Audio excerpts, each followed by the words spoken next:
morning, good afternoon, and good evening, ladies and gentlemen, and welcome to another edition of The Nightmare Hunter with Roger Noriega and D.A. Roberts. And unbelievably, there it is. Didn't even take a second. Oh, there's another one. Whoa. There's and another one. Roger Peacock, All Tower Media, and Josh Jones. 3 right off the bat. Are we going to have to do this now are we going to have to do this all week now, D.A.? I think so. And joining us tonight is Nick Valente from the North American Dogman Project. Hey, guys. Hi, Nick. How are you? Good. Nick, it's Roger Noriega, the Nightmare Hunter himself. Oh, good evening, Nick. How are you? Last time. Hi, Roger. Yes, as a matter of fact, we both had the privilege of being on your program not too long ago there, D.A. I believe it was about 3-4 weeks ago. Mm-hmm. Yes, and Josh Jones, thank you for that. Woot, woot, woot. And, of course, Josh says, hey, Nikki. So it looks like we're live on everything. Twitch, outstanding, YouTube, and Facebook. There's the General. He's in the chat room. Josh, thank you for joining us. And good morning, ladies and gentlemen. We're off to 4 likes already. You know the drill. Once we get to 30, we'll be handing out a $5 Amazon gift card. And all you got to do is like the program, and you will be eligible to receive the card today. But we have to have 30 likes. And wow, out of control. I think our record was having 7 likes in 7 minutes. And we're 2 minutes in, and we already have 5. Yeah, that's pretty awesome. Yes. Josh Jones, thank you. I want to keep track. Forgive me. All type of media. What? The General can save you on cryptid insurance. That is funny. Go to the General and save some time. I didn't know you guys had that one over on the other side. I believe Roger was a winner yesterday, which is really cool. Lost Nick. Yeah, he should be back in a moment. I think he stepped away. Good evening, Adam. So we have Josh, All Tower Media, Roger, Adam Shepard, as well as Joshua Dalton, the General himself. So good morning. And that was sports talk with the guys. Sorry, boys. That should have been good evening. But welcome, hunters. This is a special Tuesday night. Tuesday Nightmare Hunter in America, I guess. This is really good. I think Nick will be joining us shortly. He just stepped out for the time being. Okay. But I have to make sure that we have all the names in so we can get the proper credit. Today is April 27th, 2021, and really exciting times. As a matter of fact, we may have some good news over the next few days of additional guests, but this is genuinely a surprise. Nick Valente, you have been on DAX Machina. Would you kindly introduce yourself to the audience? Even though there's a lot of crossover, Nick, there still is a little bit of a separation. Would you please introduce yourself to the family? The family, yep. Well, let's see. I'm the director of the North American Dogman Project, Region 3, and also the International Dogman Project, which is based out of Finland. We basically take care of the entire world outside of the United States with the international group. But I have a lot of international people that are in my regular group that are in the United States. My background is I started in paranormal, and I glided over into cryptozoology because it was so much more interesting, and there's much more satisfying when you could actually find things.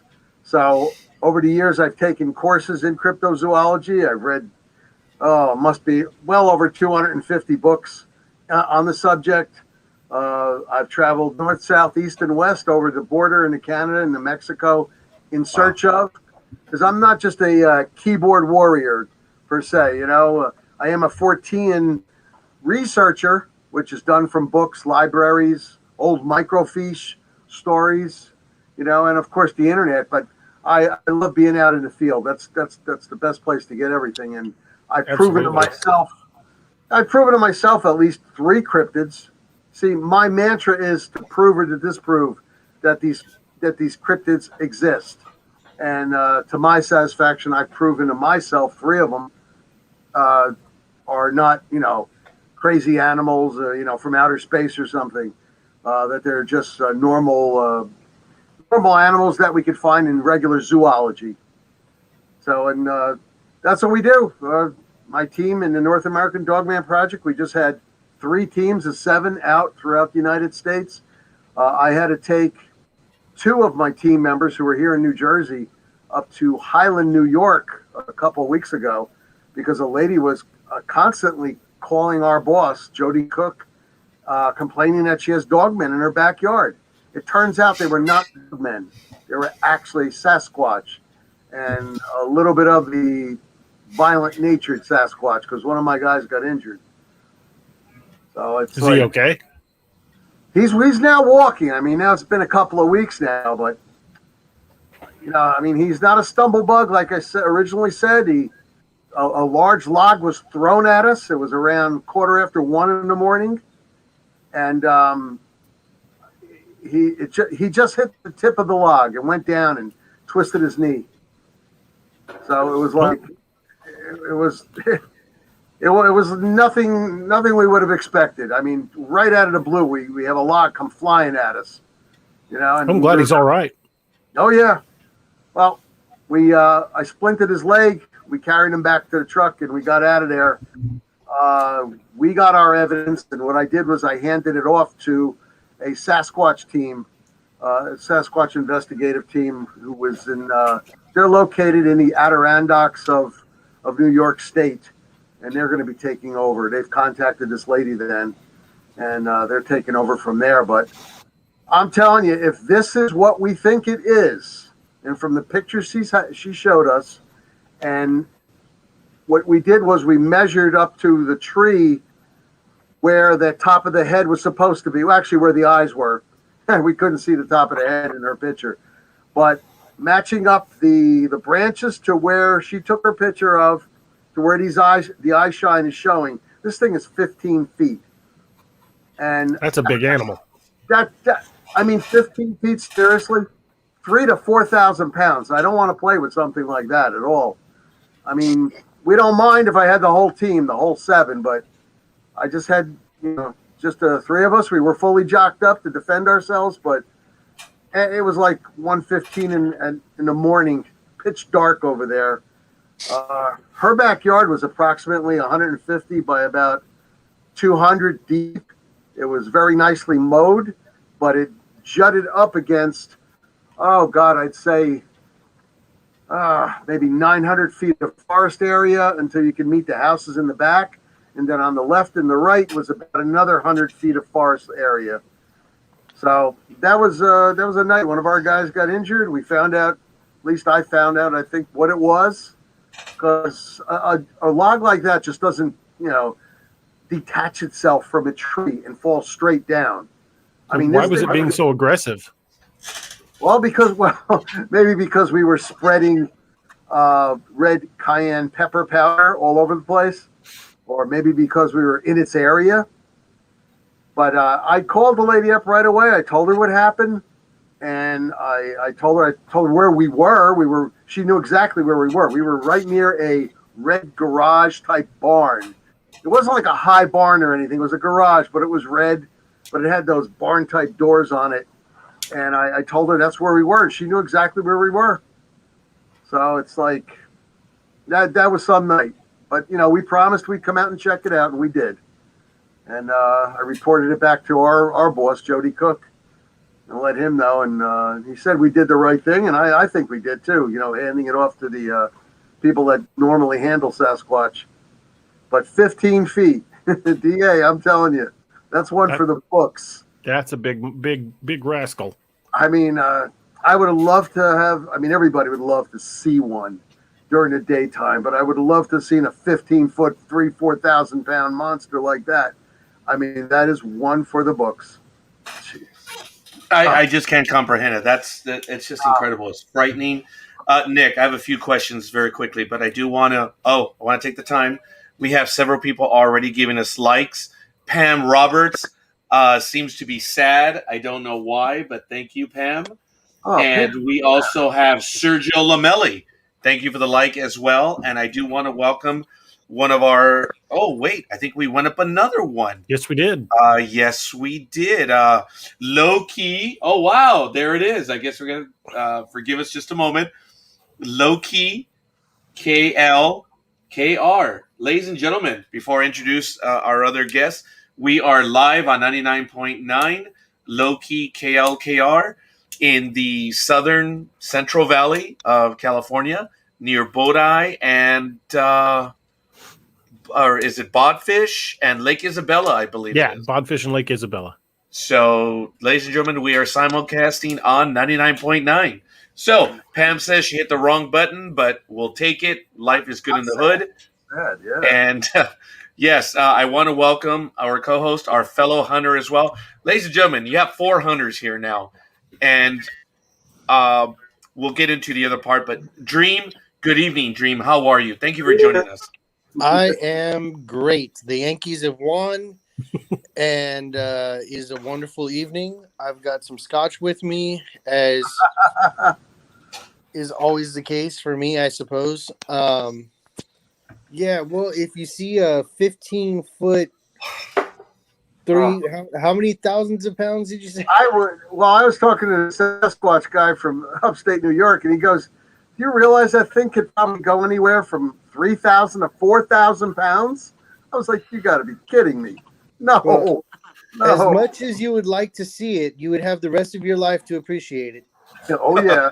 However long that might be. Exactly. I would be scared to see one that big because I don't have any hair, and I'd be afraid it would pick me up and try to use me like a tube of roll-on. Oh man. Stop! Mr. For the love of God, stop. Mr. Valente, if I may, Come on, no. out of respect, sir, you go into the field and face these things. They're being kind when they call me a hunter. But I would say, is this the one that I read that you'd posted about where the lady was feeding him? Yes. Or leaving food out? We did not know this. She never told us. Now, No wonder it was aggressive. Yeah. I spoke with her on the phone 5 times. Jody Cook spoke with her on the phone a couple times. She messaged him. She messaged me. Never said that she was feeding it. She was leaving them bundles of apples on a tree stump. And seriously, you just don't do that. You just don't. Because once you stop, and I mean even one day, you stop one day giving them, it's called gift giving. And you stop one day and they get pissed. And that's not a good thing because she had her garbage area, which was fenced in. Garbage area was approximately 4 feet on either side. It was against her house. And then it had another wall in the front and then a little gate so she can get to her garbage cans. It was totally torn down. Now, no raccoons will do that. I'm sorry, they're not strong enough. They'll just climb it. Yeah, but they just tore it right up, and it was like she was sick, wasn't feeling good. She went out there, the one day left the apples, and then the next few days she left nothing. I think they were a little mad. Yeah, I'd be pissed off if someone took away my burritos. Oh man. It's the same thing with the Missouri Department of Conservation. They tell people all the time to not put food out for black bears. And as soon as they don't pay attention to that and they start feeding the black bears, the time they forget, that bear's going to come through that kitchen door looking for food. Yeah, and your kitchen door cannot withstand a bear. I mean, that's a fact. I've seen it where they just swat it and that's it. The door goes right off. Yep. Oh my God. But it was. Tim, welcome. Yes, we are alive again tonight. Yes, and who knows? We might be doing a few more. You never know. There's a tiny lull, and I'm sorry, Nick, for distracting for a moment. We want to respond to some of the audience. There's actually questions for you, Nick, in the chat room. Yes. And if you want to take a look at them, we'll put them on the screen in a moment. But I do also want to welcome, again, the Bodfish Hunter, who hears us live on 99.9. Thank you, Sergio. Hunter? Yes, welcome everyone for joining us. Wow, folks, this is absolutely awesome. I think DEA and I are looking at doing a little bit more, but May 17th cannot get here quick enough. That's just a personal problem for me. Once tax season ends, it will be awesome. But be that as it may, Josh has a question for you, Nick, already. Nick, if you can tell us, have you ever been approached by any government entities? And let me put the disclaimer on here right now, if you can even answer that. Men in Black. No, I haven't been approached by MIBs, but since I sort of work for their boss, I don't think they would approach me directly. No. Wow. That is crazy. Now, Nick, again, since this is the first time you join us here on the Nightmare Hunter, you mentioned that prior to your cryptid involvement, you were into the paranormal. Can you give us a little idea about what it was in your previous life? Well, those were my younger days. You mean last week? Yeah, last week, exactly. Damn, time flies. I'm telling you guys. Paranormal wise, we used to the group that I was with, and it was a pretty large group of 18 people, and mind you, it was high school and into the beginning of college. Oh wow! We used to search out. I mean, like Hans Holzer, the big guy, big author of the time. He would write about things that were going on here and there. We would search out through the library any places that we could possibly get to, and we would go check it out. And a couple of people got a hold of the fact that, hey, these guys actually check these things out, and some of my people would get a lead. And for instance, this one old lady, she told us, oh, listen, just go to the house next door. There's a cold spot over there. All right, so we did. We went to the house, and during the daytime, nothing. We figured we'd go during the nighttime. And she told us exactly where to look. It was really funny. So we opened this one door that leads down to the basement, right? And sure enough, there's a cold spot. But mind you, it was December. The house was cold, but this spot was colder than normal. And then one of the guys that was with me decided to look up, which is something I tell everybody these days, now that I've got much more experience. And we shined our little metal, remember those old metal flashlights? Yes. You know, the details? Three of us shined our lights up, and damn it, there was a hole going straight through to the roof. Of course it's going to be a cold spot. You know, so it's sort of a little disappointing.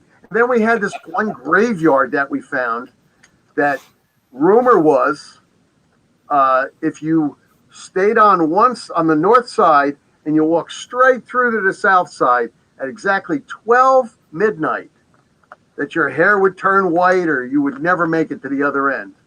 Okay. Never to look down a challenge. I did it. Nothing happened. I was so safe in there. Nobody's going to touch you. Everybody's dead. You know, it was a rough neighborhood, but nobody's going to touch you in a graveyard. I think I was really safe. I walked all the way to the other end, and then I walked back. Nothing. So it was kind of disappointing, I'll tell you. Wow. But definitely committed. We may have a story right now that my personal assistant just mentioned to me that happened to her within a few days. We'll get to that in a moment. She was telling DA and myself.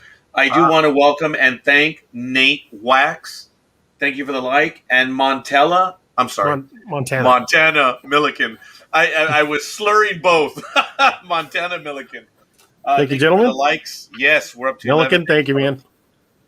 I'm staying on the water because I got to work later. Oh, I hear you, young man. I'm on the coffee right now myself. Yeah, I'm sticking to coffee. I've got to write tonight. Oh, thank God. Definitely stay on the coffee. I'm going to have to send you some of that dark Black Rifle coffee. Heck yeah. Oh, man. That's writer's fuel right there. JB. Well, I love the JB. I feel like a drunk over here. Stop it. You're just a connoisseur. Tim Grimes. There's your comment, and thank you for the like as well. Thank you, ladies and gentlemen. We salute you. Thank you for being a part of the family. What a wonderful evening. A pleasant surprise, and I mean that. I wasn't expecting to have you here, Nick, and I thank you. You already have a story for us. We may have a tiny, tiny story, paranormal one.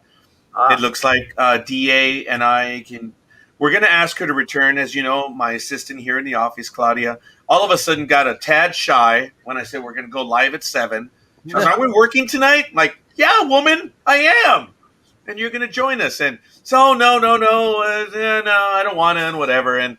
But she did tell DA and she said, I forgot to tell you, gentlemen, that on Saturday, I believe she said, that she heard a voice call her name. Yeah, thank you, Dream. Appreciate that. I actually can see it, and she, was awakened by it, and obviously no one was there, and she was a bit unnerved by it. So it's never ever had that happen before, and she's gonna. There was a bit more that she wanted to tell us, but time was short. So who knows? We'll see. Is she still there? No, she left at 7. Oh, she she knew bailed. that. Yeah, she knew I was going to go live. She was here from about 4 o'clock to 7. She was working an early shift, and she would have stayed later, but since she knew I was going to go to my third job, a Nightmare Hunter, she's like, I'm going home. So it's all good. But she had a story for us, and who knows? Maybe she'll be able to join us another night. She actually said, well, I didn't expect to be on TV, so I didn't bring makeup or anything. And I was like, oh, okay, well, sure. Like that's ever stopped me before. If I may, I have a question for Dream. Yes. Dream, I know you do the Vietnamese cooking and all that stuff, but tomorrow actually, I have the day off. I got to go into work a little later on today. But tomorrow I have the full day off. I don't have to cook because usually I cook at home. But I'm going to Uncle Julio's in Bridgewater, New Jersey. And they're saying authentic Mexican restaurant. What would you order if you went there to get something really authentic? It depends on a lot, man. I mean, what is the name of the place? Uncle Julio's in Bridgewater, New Jersey. The fact that it's not Tío Julio is already a letdown for me. But I would say, I mean, you can try the fajitas. That's kind of safe, but it'll give you that'll give you some kind of idea of what they're working with seasoning wise. Yeah. Authentic Mexican food can also kind of be misleading because there are different regions in Mexico where the food is totally different. Like, for example, in southern Mexico, Oaxacan cuisine is fantastic, but it's more savory than spicy. Yeah. Well, that's like in Italy. You got northern Italy with the white sauce, and then go down to southern Italy and get the red sauce, and then in between, you've got that other stuff. Which or you can go to Sicily and get it right. That's funny. As a matter of fact, just looking at their menu and some of the images, young man, I believe they have something called a molcajete, and the molcajete is the actual stone bowl that you've seen, well, probably our grandparents, where they would grind the corn down, and it's the old grinding bowl, and it's still served traditionally. They usually do guacamole, and they will have sometimes jalapeno in there. Depends how hot you would like it, but you should get it without the jalapeno. But that's like your sauce. That's your dipping sauce. Yeah. If you get a chance, get molcajete. If they'll serve something in the molcajete, there's a unique flavor that is it's hard to come by. Yeah. And you could probably get several other bowls in there. But Dream has his recommendation. If you want something that maybe is a little tangier, fajitas. Ceviche. Well, if you want to go the marisco route, yes, the seafood is ceviche. I would humbly recommend you go with the shrimp ceviche. Yes. Instead of the fish ceviche, because it depends on the type of fish. And, some can be, real gamey. Some may not. But the shrimp ceviche, that bottom feeder, he's about as stable as you can get. So the roaches of the ocean. Let's recommend that to him on air. But I like that one. Really young man, they've got some nice pictures. Whether it be a steak fajita or whether it be a chicken, if you could maybe do both, that is a unique flavor. And then some places will have like the what do they call it? Surf, turf, and barf. When it's all three. Anyway, if you can get the fajitas, all in the same steak and chicken. It's the fajitas. They can, there's some good images on there. Actually, the place, the food, if the preparation matches their images, it looks good. It does. I passed by there a few days ago, and I'm going to tell you, they have an outside and an indoors, and the people outside, I mean, you could just smell the food wafting over there, and I'm like, I want that. I'm definitely going to get the big bowl of guac. Oh, yeah. You should check and see if they have birria. Birria, okay. Yeah, birria. It's Birria. Very good, Dream. Yes. Traditionally, it is goat, and it is delicious. It's usually served at like weddings or quinceañeras. And it's a thinner, tangy barbecue, for lack of a better word, right, Dream? Yeah, I guess you could call it that. But Dream, you are the cook. I'm sorry, I'm interrupting, pal. No. But it just depends on the place, man. It really does, because they may have like a special feature that the chef has worked really hard on. They may get half of their stuff pre-prepped, like buy it in a bag and open the bag and dump it in. If you go and you enjoy some of their food, and it tastes fresh, then and only then would I try their caldo, their soup. It's like a caldo de res, which is like a beef soup, and it has like a big old beef bone in there. And the marrow will come out, and it's like a bunch of vegetables. You're killing me. Gentlemen, I apologize. We've got some commentary in the chat room. Yeah, I am starting so to rack sorry. up. I didn't want to EA, interrupt. please, no. No.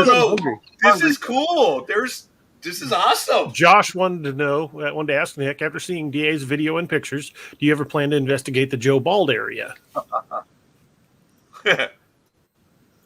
Who's that to? That was to you, young man. Oh, to me? Yes. Absolutely, yes. In fact, we're going to be going to LBL, Tennessee, because we're reopening the case, either July or early August. Right now, I'm getting the team together. I'm getting the people that are going to be going. I hope DA is going to come with us. I hope Steve is not going to come with us, because I don't want him to mark the area. A little dangerous with people like that. But we are going to go into Missouri, and we're doing like a 3 or 4 state tour. So first I'm going to hit Ohio to pick up some team members. Then I'm going to go into Missouri to pick up one of the other team members, and we're probably going to go up to the Joe Bald area. And hopefully, DA, we're going to meet you over there.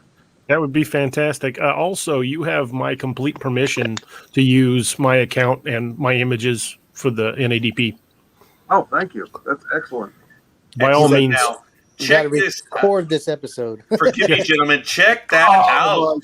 Ooh, that looks That's tasty. where you're going. Wow. Look at That's that. from their menu, man. Oh, God. And believe it or that not, looks really good. up in the upper left-hand corner, those look homemade. The tortillas. Yeah. They do look homemade. That comes out of a wooden press. So they made the masa themselves or the dough themselves and like actually pressed it with a wooden press, because they're not perfect circles. Right. Oh my God. And then also, Nick, this is the way in Mexico, and Dream can correct me if I'm wrong, but you'll notice that the food is not mixed together, except to the right, the pico de gallo. That might be, and I'm not slamming the restaurant, that's just more modern, where they actually have the tomato, the onion, the cilantro, and everything together. The real authentic is everything else, how they have it separate. What is that next to the corn chips on the right, right above the beef? That's got to be salsa, right, Dream? That's a red salsa, yeah. Yes. And then to the left there are beans. First you got some cheese. Yeah, cheese, beans, guacamole, rice. I think I'm going to take a picture of this. I'll bring it in and say, this is what I want. The beef, the chicken, everything you got here. Hey, Roger can just send you the picture. You don't have to take a picture of it. I sure can, but let me tell you, that one grabbed my image. I'm sorry, it grabbed my image. It grabbed my attention. That really looks good. Nick, Sam Roberts says, beware, they put raisins in the chili rellenos. That is not Mexican. That is Central American. Oh, excellent. Josh says, now I want shrimp ceviche. And then check it out. There's lots more comment on the food right here. Sergio Guys. says, aguachile or shrimp ceviche in the molcajete. So I mentioned, as I mentioned in that the black stone bowl, the aguachile, and Sergio can help me out on this. But gentlemen, aguachile roughly translates to water chili water. It really is, or like hot water, but it's shrimp with just as hot as can be, man. It's just fire water. Cam says the margaritas are awesome, at least in Fort Worth.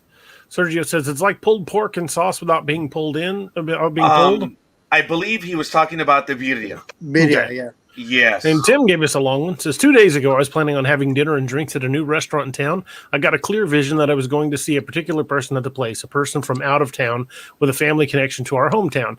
I hadn't seen her in 20 plus years, zero contact with her or the family to boot. Walked in that very night, boom, she was sitting right there eating dinner with her mom. I'm not psychic nor clairvoyant, but that's happened 2 days ago. Wow. That's pretty awesome. That's fun. Yeah. See, now, I was going to tell you, I don't know, you said 4-state tour. Have you been to Louisiana? Yes, I've been there. Have you ever been anywhere near Hammond? No.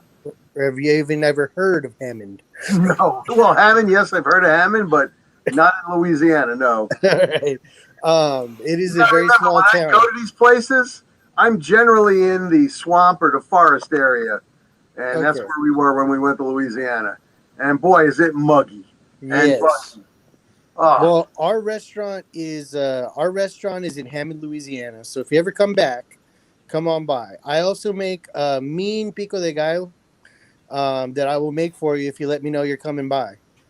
And I don't know if you like spicy, but I will melt you. Oh yeah.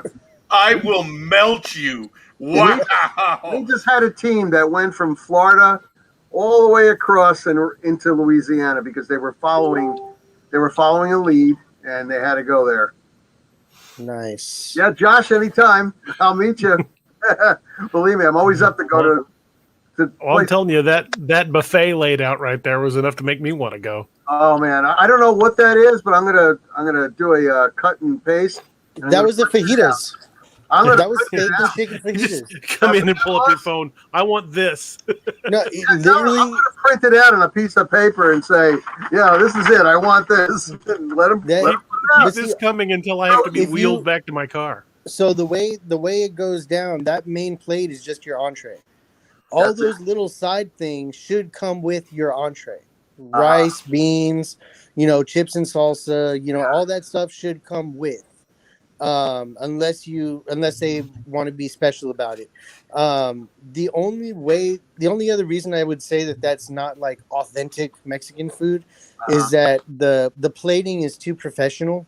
I don't know if they did it for like I think it was like a photo shoot. Picture, yes. But like if you want like traditional, like you're gonna see like the like ceramic the wooden bowls? Not wooden. What's the word? Not. It's not it like is ceramic. Earthenware? It's like the pottery. It's like earthenware. Yes, the pottery. the brown. Yes. And you're gonna see chips on plates because it's the same one that their grandma used. So that's where you're seeing like authentic. Mm.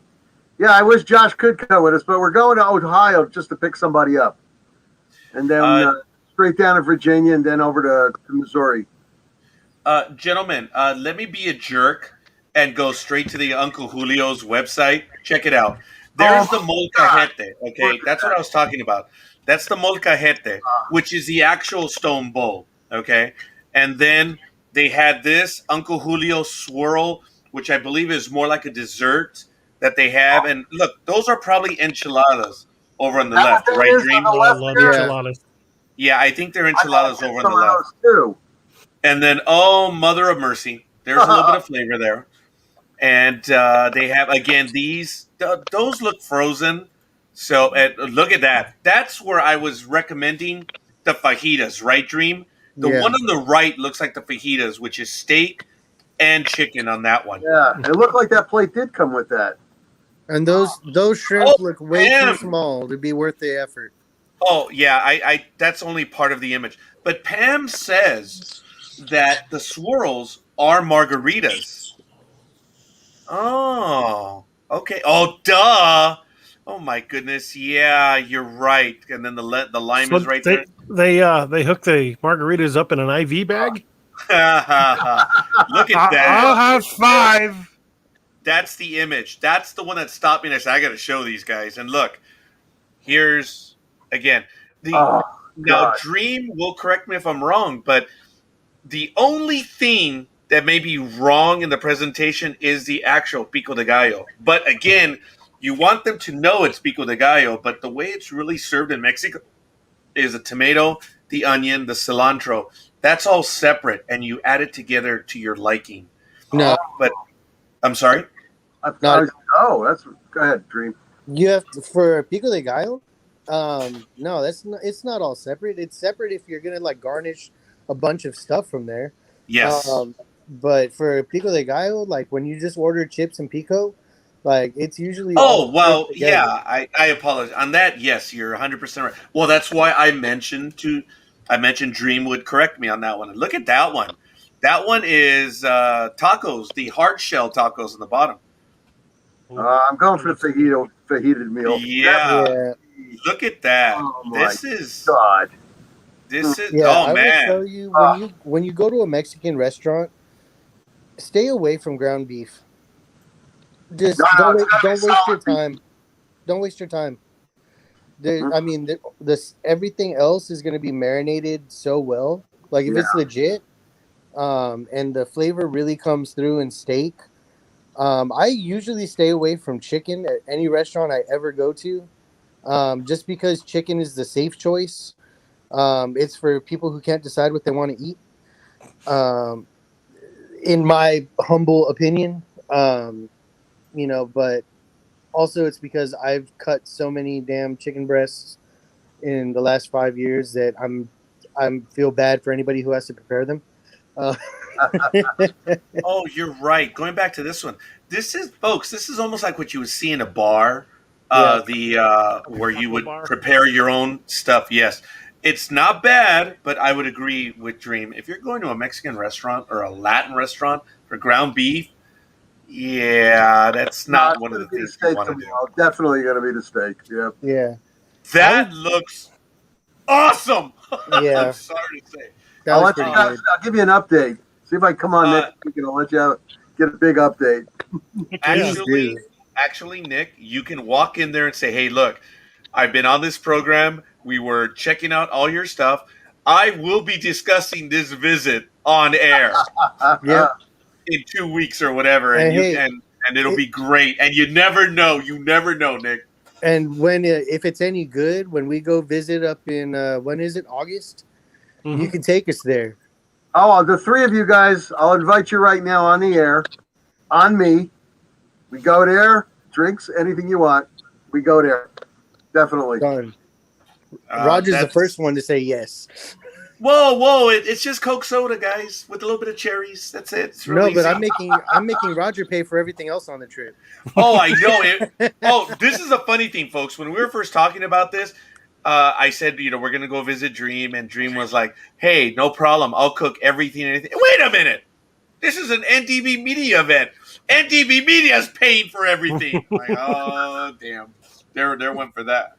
So that was really cool. But Tim says when y'all near Branson investigating some paranormal stuff, go to Cantina Laredo on the landing. Order the top shelf guacamole prepared tableside, and order the camarón poblano asada for your entree. You'll be very glad you did. Ladies and gentlemen, here's the thing. Nick may have kicked something off right here. Mm. As the hunters go out, they have to stop somewhere. And That's we right. may be doing this. Got a fuel. And yeah, you got to fuel, got to get them biddles. An army, And this, an army moves on its stomach. You know that. I've got yes. I've got a good friend, was a cop I used to work with, and every year he would take the back strap from deer hunting, and he would slice it thin and marinate it in his refrigerator for almost a week in carne asada, and then cook it. Oh, it was so good. Oh my God, it was amazing. Look at the look on his face. I swear to God. Yeah, fat guy likes food, man. The margaritas of the month is pineapple. I should have taken some images today. I had my former student worker join me today. Nick, he came over to visit us for lunch, and we went to a local restaurant, Las Margaritas. And today I went simple. I went for we have a little bit of breaking news. It's within the last 10 minutes. Here in the United States, it's not a big deal, but in the world it is. Apparently, there's been a 6.0 magnitude in Assam, India. And if you've been hearing the news lately, India is not doing well due to COVID-19. Yeah. It is a mess. And now that on top of it, and it's going to get even worse. Now there's a 6.0. And based on the report, based on the time and distance, it's at least been 15 minutes. But our thoughts are with them. Hopefully they can recover. 6.0, dream. We're LA kids. 6.0, that's like, hey, where were you when it hit? Yeah. But it is serious for us. Thank goodness in most parts of the United States, we can get through a 6.0. When you start getting your 7s and 8s, those a lot of those places don't build their buildings to earthquake standard like you do in California. If we had a 6.0 hit Springfield, half of our buildings would be leveled because we're not prepared for a major earthquake. No, you plan for things depending on where you're geographically located. Exactly. Like when I first moved to Louisiana, everything was like rainy and whatever, right? So I'm over there, I'm putting up shipment, and I was moving into my house, and like I started putting like all my nice stuff on the bottom. Like on the glassware and stuff like on the bottom levels of the cabinet, and my cousin was over here helping us out, and he was like, "What are you doing?" I was like, "Well, these are nicer. I want to keep them safe, and he's like, "No, you got to put that up high." I was like, "What are you talking about? Put it up high? Like, what if it falls and breaks?" He's like, "Nothing's gonna fall and break. It's gonna be floating away." That's right. Yeah. Before Dream began, forgive me, I wanted to say, hey, DA, you have the New Madrid fault zone, which, again, due to my love of geography, the New Madrid is a unique structure. It's really not found anywhere else in the world. It's described as a bruise in the surface of the earth that has released one of the most powerful earthquakes in the United States in the last 200 to 300 years. Yeah, when it went off, the last time it went off big from here in southern Missouri. 1811, 1812. It knocked dinner plates off of walls and houses in Denver, Colorado. And it rang the bells in Boston and Philadelphia. And the Mississippi River rolled backwards for 3 hours. And then in the New Madrid area, sorry, we're way off topic, but Nightmare Hunters, you guys have these odd formations where the sand just explodes into the air. It is a very unique fault zone right there, and it's it's crazy. That sounds like the gates of hell. Welcome to the Ozarks. Yeah. That's where the dogmen come from. Yeah, so Joshua Dalton, General, thank you for that. You beat me to it. You saw what I post. I saw your post. I'm like, yep, that was it, dude. Tim says a very close runner-up entree at Cantina de Laredo is the tacos de barbacoa. Absolutely amazing. That sounds pretty good. Now, none of these restaurants are sponsors. Yeah, absolutely not. No, but we're going to make it obvious. Folks, if anyone wants to sponsor, sponsors. Yes, and if you would like us to review your restaurant, we'll be more than happy to do so. So, heck yeah. That's why I mentioned to Nick, I said, hey, Nick, this is cool that you're going to visit there. This may be the commencement of something here on the Nightmare Hunter. That'd be cool. That'd be a great idea. And I want to mention also, just get back into what we were rolling into before, the site on Facebook, Team DA Roberts, has hit 105 people, and that's only in 3 days that it's been up. So we're rolling along there pretty good. That's DA and all of his respectful, joyful little minions. I'm one of them. I'm one of them. Let it go. The concept for Team DA came out because Facebook is like bastards. It's like paying the mob. They will limit where your posts can go. And as an author, when you post something, you're trying to market your book, you're trying to share it, and Facebook limits where that reaches. Even if you've got, and I've got like over 2,000 people that I'm friends with, Facebook limits how many of those people on my friends list see my posts. And then they'll turn around and say, well, your posts will go a little farther if you pay a little bit of money. And every time I've got author friends that have done that, and each time they've done it, they've gotten nothing in return. And Facebook's like, well, if you'd go farther, if you bought a little more, and it's paying the Dane Guild, so to speak. And but the way to get around that algorithm is the organic way that we're doing it in the Team DA, which was for me to post in a central location, and everybody that's a member, if they share that post, it grows exponentially. I could see the reach of my books growing far beyond anything I could do on my own. See, Roger, we have a vested interest. We want him to write more and faster. Damn, great. I was just telling you earlier today. I was like, I brook no argument there. I was telling today, you got to tell Roger no more of these extra shows in the middle of the week because he's got to write. He's got to finish Uncanny Valley so I can read it. Thomas said to say no. Have you finished Operation Blood Eagle yet, Thomas? I'm milking it. I'm slowly reading it. Oh, well, you've got all the Ragnarok books and 2 sci-fi. Yeah, but that's 6 or what is it? 9 books in the future. 9 books to go before I get to Ragnarok. Okay, let me explain something. Oh no. Wait. Let me explain DA, something. Could you show the image? Breaking news, folks. We have a brand new image. I don't know if it's been posted anywhere. Oh, there it is. That is the new timeline. There it is. I'm going to assure you something, Jimmy. I know you said 5 books between. No, I said 9. 9 books. Said 9 books between Operation Blood Eagle and the beginning of Ragnarok. I did that as a placeholder. I will not say exactly how many books it's going to take me to get there. It could be dozens. Oh my God. Well, as soon as you write them, I'll read them.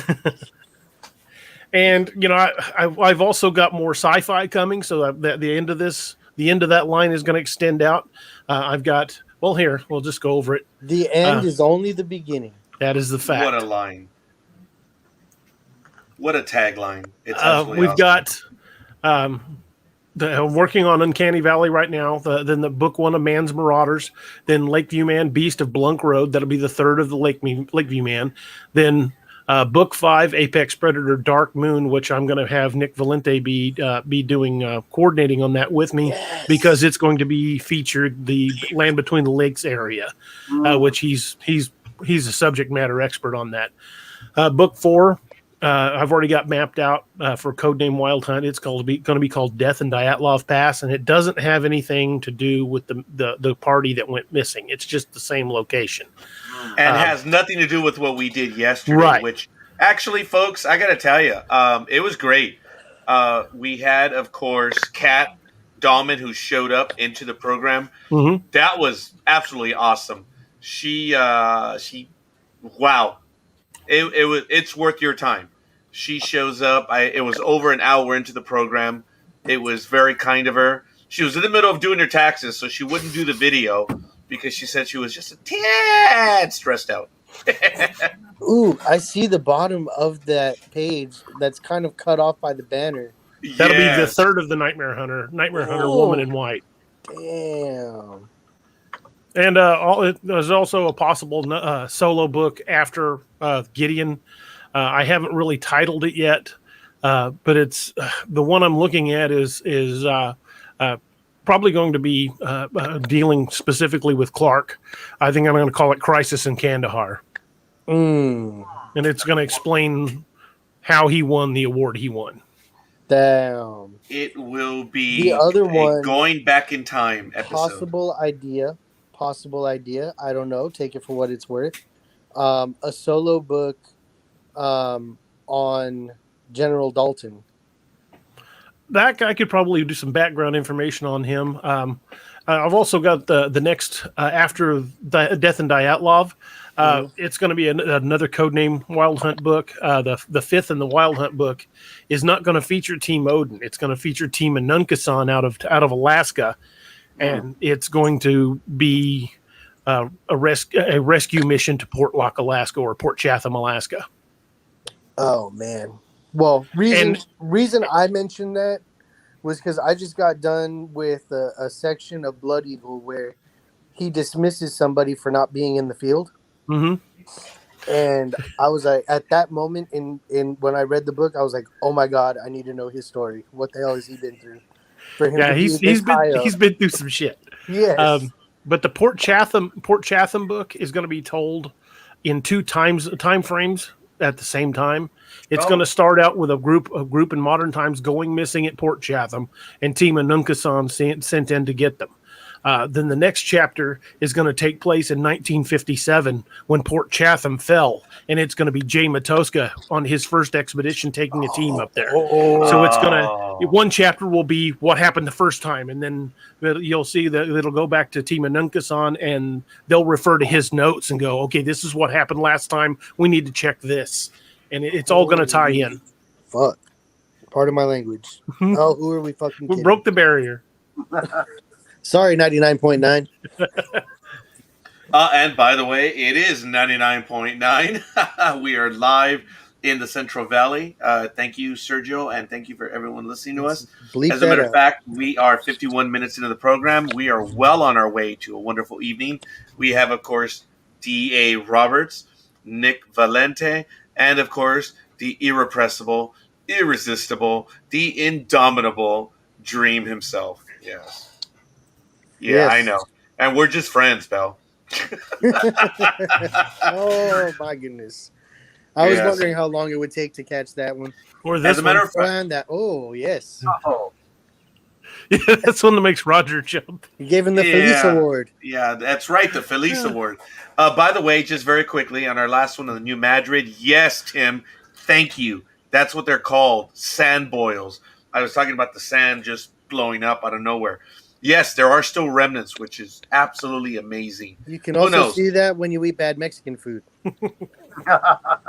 Except it goes the opposite way. Yes. It's like an upside-down volcano.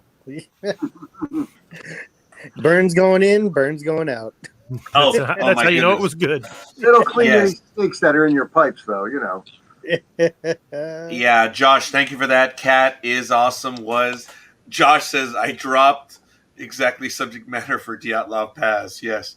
And then All Tower Media says, DA, keeping us happily busy with things to read and program. So, yes, no doubt. Absolutely awesome.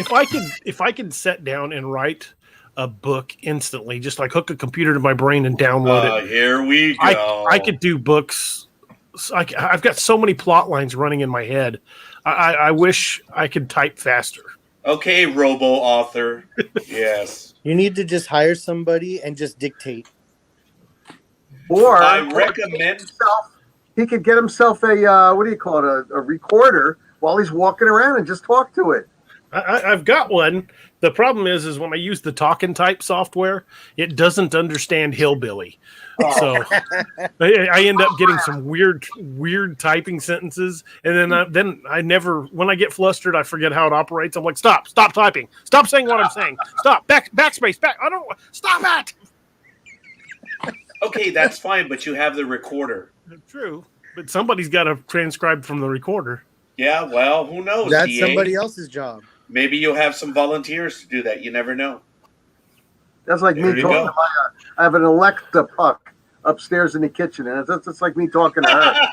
All of a sudden, out of the blue, she starts talking to me because she thinks I'm lonely while I'm cooking. I'm like, Alexa, quiet. Alexa, shut off. Oh, no, I don't know what that means. And she goes rambling on and on and on. I told her, I said, I'd get a girlfriend if I want this shit going on. Oh, man. My one of my friends was cooking, and he has like one of those smart kitchens. Mm-hmm. So he was cooking, and then he was burning something. So the smoke alarm went off, and Alexa came on and was like, Piece of advice: the food is done before this particular alarm goes off. Always a critic. Yeah. Okay, that's Alexa.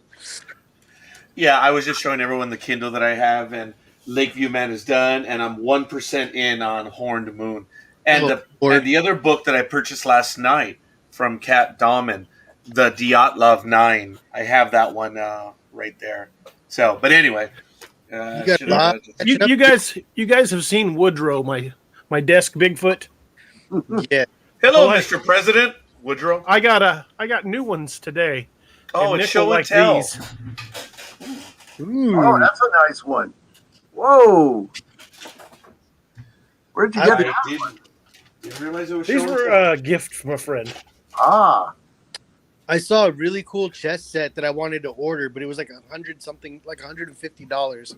But it was werewolves versus vampires. Oh, that'd be awesome. And I was like, that would be cool. A cryptid chess set. Yes. Heck yeah.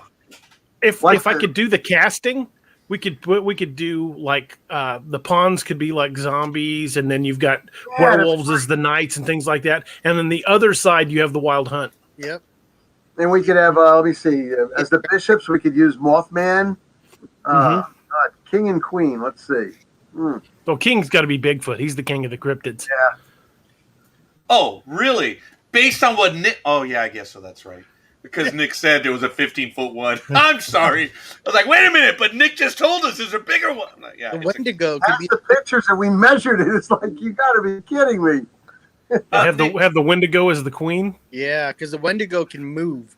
Yeah. It's a whole bunch of damage. If I may, I want to go back to Nick when he mentioned, and I was listening intently, but did you actually see it? Or was it just screwing with you? No, it was screwing with us, and it did throw something. Nothing that did not fall, like I said, from the tree. It wasn't a branch that just fell straight down. It came swinging in it to us. And like I said, what would you estimate the log? What would you say it was to give us an idea? I would say it was about as long as Tommy was, and he's like 6 foot tall. Because we had him laying down next to it while I was splinting his leg. I didn't want him to move it anymore. We didn't know what the heck was going on. And in the dark, we had headlamps. We had flashlights. We had several flashlights, but we lit it up. And my other guy was out there, posting security. So I took some sticks, put it on the sides, wrapped them up, and we just carried him out, one under each shoulder, and got him out of there, put him into the truck. Iced them up, rewrapped them, took the sticks off because I have aluminum splints inside the truck. We just splinted them up. Right. I didn't hear you. I said you said it. Dream, go ahead one more time. You're cutting out, buddy. You said it barely clipped him, right? Oh, right. He did mention that. He yes. barely clipped it with the edge of his foot, but we couldn't see it. We heard it land. We were in a diamond formation, and he was on the right, and we heard it land, and he just clipped it with his foot and went down. And there's sticks, rocks, and everything in that area. And when he went down like sideways, and that was it. Luckily, he didn't break any bone. But how big was the log that was thrown at you? Well, he mentioned it was about 6 feet, but what was the diameter, I guess? That's what I was going to say. The diameter was approximately 10 inches. That's heavy, man. Yeah. I didn't try to pick it up. I was just, like I said, my other guy was pulling security. I was trying to take care of Tommy and got him out of there. That was the end of it. Gives you a whole he was swinging some heavy lumber at you. Gives you a whole new appreciation for just the tip. I guess the Sasquatch had a real Woody. He was pissed. Sorry. Well, all I know is that lady, Jane, and that's her real name, she swears up and down it's Dogman. And I'm like, I'm sorry, but all the years I've investigated Dogman, all the reports I've ever read, anything, he's under 8 feet tall. 8 foot would be an alpha. And she's reporting 12, 15 footers. And the picture that she showed us with the eye shine and where we found, like I said, the trees, it all wore out, right? Exactly what she said. And Nick. may I ask? Sorry, may I ask? Is log throwing a typical dogman behavior? No, not at all. No. It No, is typical Bigfoot. among Bigfoot. Slashing is a typical dogman behavior. Not log throwing. I don't think a dogman would try to waste time with the log. He wouldn't waste his time. No, he'd just come in and rip you to shreds, and that'd be the end of it. But Nick. I think we pissed it off. But go ahead. Yeah, look, going back to this, look, there's a consistency, if you will, over the size of these, I guess, hominids, these cryptids. Right. If you're telling us now that this is in 15 feet tall, are we now talking about a super predator, or are we talking about maybe just one that that got that big? What is this? I would have to say arbitrarily it did get big. That's it. It just is one that look, we have what's that guy's name? Ming from China. He's a basketball player, 8 foot. Yao Ming. Yeah. Challenge, right? And you have other basketball players. They're anomalies. Everybody is not 7 feet or above taller, and you have anomalies in everything. I went to the Space Farm Zoo in northern New Jersey, several years ago when he was alive. Anyway, and they had a bear there called Goliath. He's a brown bear. He was. I think you can look him up. He made the what do you call it? The biggest bears in the world thing. Brown bears. He was over 12 feet. His name is Goliath. Over 12 feet. He was scientifically fed and bred at the zoo. It's called Space Farm Zoo. It's in New Jersey. And he passed away since then. But you've seen pictures. You could probably look up polar bears that go around 12 feet tall. So Here's Goliath. That's an anomaly. Yeah, there. It's an anomaly. It's an anomaly. Everything is different in life. Oh, in the Pine Barrens, New Jersey, last year, they found I think it was a 3-headed snake. Now, you don't usually see 3-headed snakes every day, So, Snake Cerberus. but something, what you showed there, 15 feet, that's crazy. I can bring that back up if you want me to. I would love to see that, I know Steve, your buddy Steve DA, he would love to tinkle on his territory. No, I'm pretty sure if he'd seen that, we never would have seen him in the woods again. And I probably would have been right behind him. I don't know how you did that. It's perfect. I got to get a picture of that. As a matter of fact, I can send that to you, Nick. Please, that is perfect. I did post right now in the chat room a And link. then I've got another one that's got a comparison for Dogman and human. You guys can check out the link that has information on Goliath. I didn't know it was like 1991 that he passed away. Yeah. You got to show that picture from that video you took too. Oh, the Dogman? Yes. Okay, I'm gonna have to switch back again. Oh my goodness! Now you should have all of these pre-done. Well, I do, but they're in the DA Ex Machina folder, so my that's why you keep seeing the colors change because I'm switching folders. Roger, just to fully answer your question. Oh, there's that thing there. Go ahead, talk about that first. Well, that's what Steve attracted with his little tinkle toes. Right. And you found it, Dream. Yeah. Luckily, I found it from a distance. These guys were literally standing there right next to this thing practically. Yeah, within rock throwing distance. Or pea throwing distance. Yeah. Several of us noticed the eye shine. We caught that the first time. We're like, hey, wait, there's stuff there. No one caught the image but Dream. Mm-hmm. That was crazy. Steve and I didn't catch it, and we were there. Oh no, your back was to it. That's what the problem was. Actually, from the way I was standing when he was filming me, it would have been to my left about 20 yards. Man, that thing terrified me the second I saw it zoom, like just kind of go in and out of frame behind the tree, and I was like, whoa, no. For the audience that don't understand what I'm saying about peeing, is that Steve had to go pee that night. What DA and Steve were saying, and Steve went over and he peed right where the dogmen were. So the No dog kidding. man must be thinking, these guys are either super strong and powerful or they're nuts. Well, looking back at where he went, he was no more than 10 to 15 feet away from the tree it was behind. Yeah, I couldn't get over that for like a week after you guys told me about that. I just couldn't He get still over talks about it. it. I can't. It's just I'm sure he still has nightmares about it. Can you blame him? No. But Roger, let me tell you what may have precipitated this attack on us. We went there thinking that she was for real with the dog man because that's all she kept saying. She saw a dog man. She saw a dog man. And we brought 3 large coffee cans full of red cayenne pepper. And generally, if you spread it around the ground, it'll, if they're sniffing around, it'll mess up with their noses, mess up with their scent, maybe leave her alone. So I spread it around the back of her house, all around her food area, and all around, the food area, the Sasquatch's food area, actually, her garbage area. And then we spread it out where her lawn became forest. So we're just shooting that around the ground. And then as we walked in, that's when the log came flying at us. And it's like, what the hell is this? Yeah, Not something I want to repeat, especially at nighttime, because they really do own the night, not us. By the way, Nick, I wonder if you could give us your website right now, because we would be remiss if we didn't mention it, where everyone can find you at. And if they go to Facebook, it's Yes. the North American Dogman Project.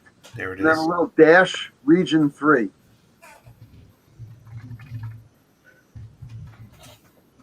There it is. North American Dog Project. No, that's a different section. Dog Man. We are. That's the main group, and there's not a lot of they're posting things there. There's not communication back and forth. On my Facebook page, you would have more communication. You'd have the stories of the day. Oh, there it is. It's where we post what we're doing. Let me put a link in the chat room to it. The North American Dog Man Project, Region 3. Here's a link. It's in Facebook, though. Yeah, it's right there on Facebook. So, folks, you can get some more information there. Follow them as well. Very large group, 3.2 thousand members or thereabouts, and a lot of activity on the site. You should check it out right there. But we're near. Actually, we've passed the first hour here on the Nightmare Hunter. Today is April 27, 2021. It is the Tuesday Nightmare Hunter in America. So, really, really good stuff. Josh has a question for you, Nick. Could you tell what the log was, pine or oak, i.e. pine or oak? Big. Yeah, very big. No, I didn't really look at it, to tell you the truth. Yeah, you got a 15-foot, 3,000 pound something or other throwing logs at you. Possibility over there. Yeah, my guy was down on the ground. I just decided we had to do the first aid and get him out of there. That we had enough for the night. We were walking around there for a while in the dark, and then I called the lady up. I called Jane up, and I told her what happened, and she's ragging on us. Oh, you didn't come in. I could have given you coffee, and no, I got to get my guy to a hospital. I got to get get him some medical attention. We got an injury over here. We're not staying out in the forest. We were out there long enough. I told her, I says, if you have any dogs, just keep them in the house for a little bit, until the rain comes, because we put red cayenne pepper all over the place. I'm surprised she didn't ask you to put some apples out on the stump for her. Yeah, I know. No, You guys want some apples? I got plenty. Some fajitas out there. Maybe they would like that. Nick, I can't believe this lady. what is the plan El moving forward Sasquatcho. on something like this? What do you do? I understand that more than likely you went into its territory. It got pissed, told you to get the hell out of here. What would be the normal plan of containment or whatever? Because I think we talked about earlier that it's already tasted the food. It wants more. What do you do in this case? This case was something that went against my rules.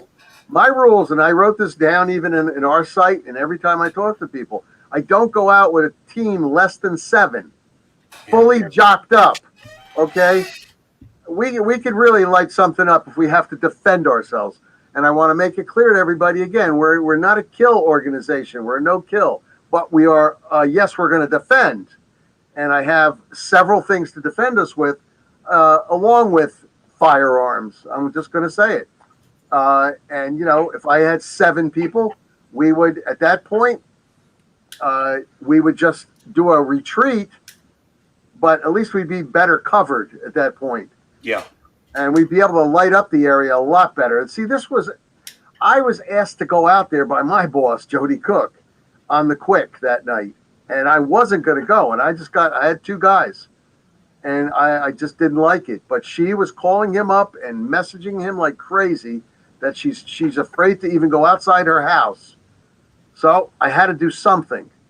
And, something is better than doing nothing. I didn't want to put any of, myself or my guys at peril, but, any risk, we had to go out there, though. I figured I would go out there and help the lady out. But when I found out what it was, at that point, I have to give it over to the Sasquatch group. Let them handle it. They're more equipped. They've dealt with them much more. Nick, you go where angels fear to tread, and where a lot of us fear to tread. You are doing a service to that individual and to a lot of us. These things they're out there. They're frightening to most of us. And I appreciate what you do. I'm sorry that this going into harm's way may have injured a member, or actually did. I'm sorry. I didn't mean to say that. Did actually injure a member. I hope recovery is fast. And every time you go out there, I wish your safety first and foremost. I know you went out there in an emergency call, but dude, you do things that a lot of us, we're in bed dreaming about, and you're actually doing. I'm more a field investigator than a stay-at-home on a computer researcher. I actually have more fun out there, and I'm blessed with an abundance of team members that are, former Tier 1 guys, and we're able to go out there and take care of ourselves. I don't know if I mentioned on your other show that we had 3 teams out there. Last month was a crazy month, super busy. Like I said, from the Adirondacks to Highland, New York, to Northwest New Jersey, we had dogman sightings consistently, 2, 3, 4 days in a row. Then I had 3 teams of 7 men each out throughout the United States, 1 in Ohio, 1 in Oklahoma, and 1 down in Florida, which wound up in Louisiana. The one in Oklahoma actually came out of the brush and met up with another podcaster's team people, who was I've been on their show before, and his people actually met up with my people who were fully jocked up in uniform, totally jocked, and they introduced them to them, and introduced themselves and said we're from the NADP and we were just checking this area out. And DA, I think you might even know the area because I believe you wrote about that in one of your books. It was. I couldn't believe it that they actually met up with another podcaster's people. So I was thrilled that, and they all acted really nice because sometimes the guys can get a little uppity. What are you doing out here? You don't have any weapons. You can't defend yourself. But they were very nice to them, and they told them that they were from the NADP, so they did accord themselves properly. Thank God for that. Yeah. Otherwise, I'd be catching it. But yeah, we're all over the place when we can be. But you can only go so many places, and people do have to go to work. And people go, oh well, how do you get these guys to go out there? Doesn't it cost money? I'm going to answer that question right now. It's simple. I run the certain section, and I ask that we do training. They're sent out on a training run. That's how you get people to go places and have your organization pay for it. So that's why I was able to put out 3 teams all at one time.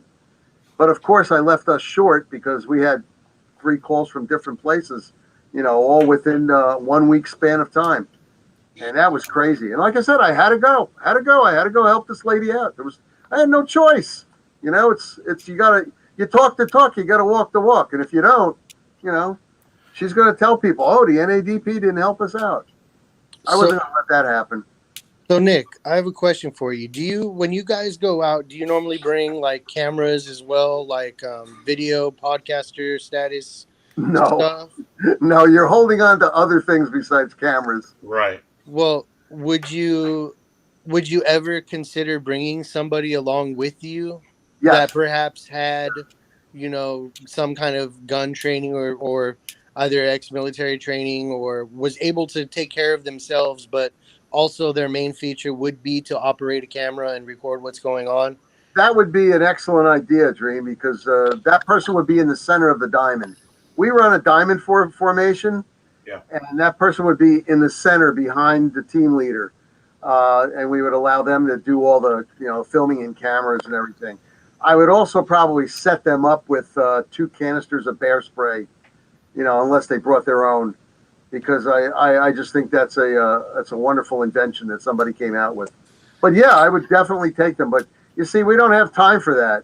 We absolutely don't have time for that because we're looking left, right, up, in the bushes behind Right. you. Well, I mean, your first and foremost concern is not to die. So Exactly. Yeah. that's what I'm saying. Josh makes a good point. GoPros can be mounted. They actually make mounts for the Picatinny rails where you could mount a GoPro on the side of your rifle. Oh God, the rifles are heavy enough. Yeah. We're not out there with 5.56. This is I wouldn't want to go out with just a 5.56. If it's all I had, maybe. But we're talking about 200 grain bullets in the rifle, 200 grain for the 10 millimeter pistols. Some people would say, "Oh no, you should be going with 50s," but I like the additional firepower of a 10 millimeter. So, but 200 grain can kill a grizzly bear, so it's sort of that's okay with me too. Then. Just very quickly, we have some additional comments, but believe it or not, there are those in our audience that do not understand the different calibers. Very quickly, would you describe the difference between the 10 millimeter and what you would normally carry? I know you mentioned heavier firepower, but would you? A 10 millimeter is going to go. Let's see. Oh, let's say your normal everyday carry gun. Most people with an auto are going to carry a 9 millimeter. Yes. And usually a 9 millimeter runs about 115 grains. The 10 millimeter is faster than a 9 millimeter. The speed of the bullet, even though a 9 is pretty damn fast, depending on what you're getting. About 1,250 feet per second on average. Yeah, and at the same time, and the 9's going to go about 11, but at the same time you're pushing 200 grains, and it just totally different. I mean, if anybody knows what a 45 caliber looks like, this thing is a monster. It's the replacement for the 44 Magnum, and we only use solid core bullets. No, none of No hollow points. No hollow points out there at all because you need penetration. Talking about a dog man with like 6 inches of muscle and probably no fat at all. Sasquatch, no fat at all. Probably something that's 11 foot tall. Sasquatch is probably having about 7 inches of muscle. I mean, chest muscle from here Plus to here. thicker bone. And the bone, I mean, my God, the density is just amazing. If anybody's ever seen a grizzly bear or seen a picture of a grizzly bear's paw, I mean, just think of it. I mean, the density of the leg bone that has to have. And a bear, by the way, is a little bit different because you may not meet a dog man or a Sasquatch out there, but you might meet a big old brown bear. And we're talking about, a good 7 foot, 8 foot bear, and he's got 6 inches of fat, and behind that, 6 inches of muscle. You got to penetrate all of that there, unless you're lucky enough to hit him in the head. Mhm. We only do that in defense. Now, I see somebody says a body cam. I got to tell you, we've got enough junk on the front.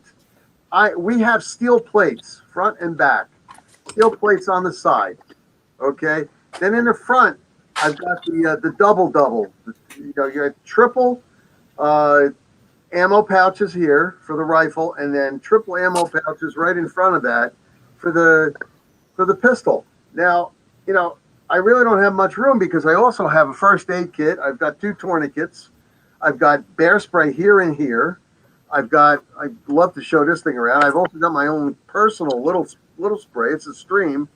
I've got a flashlight here. I've got a last ditch knife over here with a 7-inch blade. Wow. I mean, we have a lot of stuff on the front there. And all of that is essential and needs to be easy access. You can't be fighting around with the camera trying to get to your knife, or something that's like a last minute. I need to save a life. Let me just move this camera out of the way real quick. I mean, I totally get that. That's why I was, more curious about bringing somebody along who was like a dedicated cameraman, but also had some kind of training, so that they wouldn't be just a liability that you have to protect, but also like able to capture footage, because you do see stuff like that, and that's where you're able to get the evidence that you can gather, and it stops just being well, I heard this happened, and it becomes, well, look at what I got. This is what some people were saying, "I'll put a GoPro up on your helmet," and there is a spot for it. But I got news for you. What I have up here is night vision. Yep. And yeah. if anything, I'm going to have a light up here. If I don't have night vision, I'm going to have a light, and that's what we had when we went to Jane's place up in Highland, New York. We had lights on our helmets, and we were wearing everything there. And the other teams had most of the equipment, and the only thing we had was a infrared scope, which we would use every 12 feet. We'd have our ranger bead over there, and we'd count 12 feet, stop, we'd look around with the infrared, and go another 12 feet. I mean, you just don't walk around there willy-nilly. Not at that time of the night, and when the trees are so tall that they're blocking out any moonlight, and it wasn't really any moonlight out there anyway that night. I mean, it was super dark, and we were trying to light it up. I did have a handheld spotlight that we were using at one point, but you're trying to go around out there and find information on what's going on out there. You're trying to find evidence, and it's a little bit hard at that time of the night. But the lady was in dire straits. She was begging for us to come there, and we did go. Now, DA, on a side note, just as maybe it's the cook in me, but I think it would be pretty freaking hilarious if you published like a secret cookbook for how to cook a Sasquatch. That'd be, to me, with it being if it was like a great ape instead of a humanoid, that's all just too close to cannibalism. Yeah. A little bit. No, it'd be hilarious. It'd be hilarious. Chicken fajitas, please. I could compile a pretty big hillbilly recipe book. How to pan fry squirrel. Gentlemen, forgive me a moment. I want to take a quick moment and remind everyone we're watching The Nightmare Hunter here on NDV Media and on 99.9. Thank you, everyone. Join us. Let us know where you are and where you hail from in the chat room. We would love to know. DA, I ask you to take over for a moment. The headache has started up again. I've got to get some Tylenol, and I'm also going to get a refill on the liquid crack right now. So I need about 2 minutes. Forgive me, gentlemen. I'll be right back. The headache is starting up again. You can just change my name to the headache. That. Who changed my name? Hijos de su...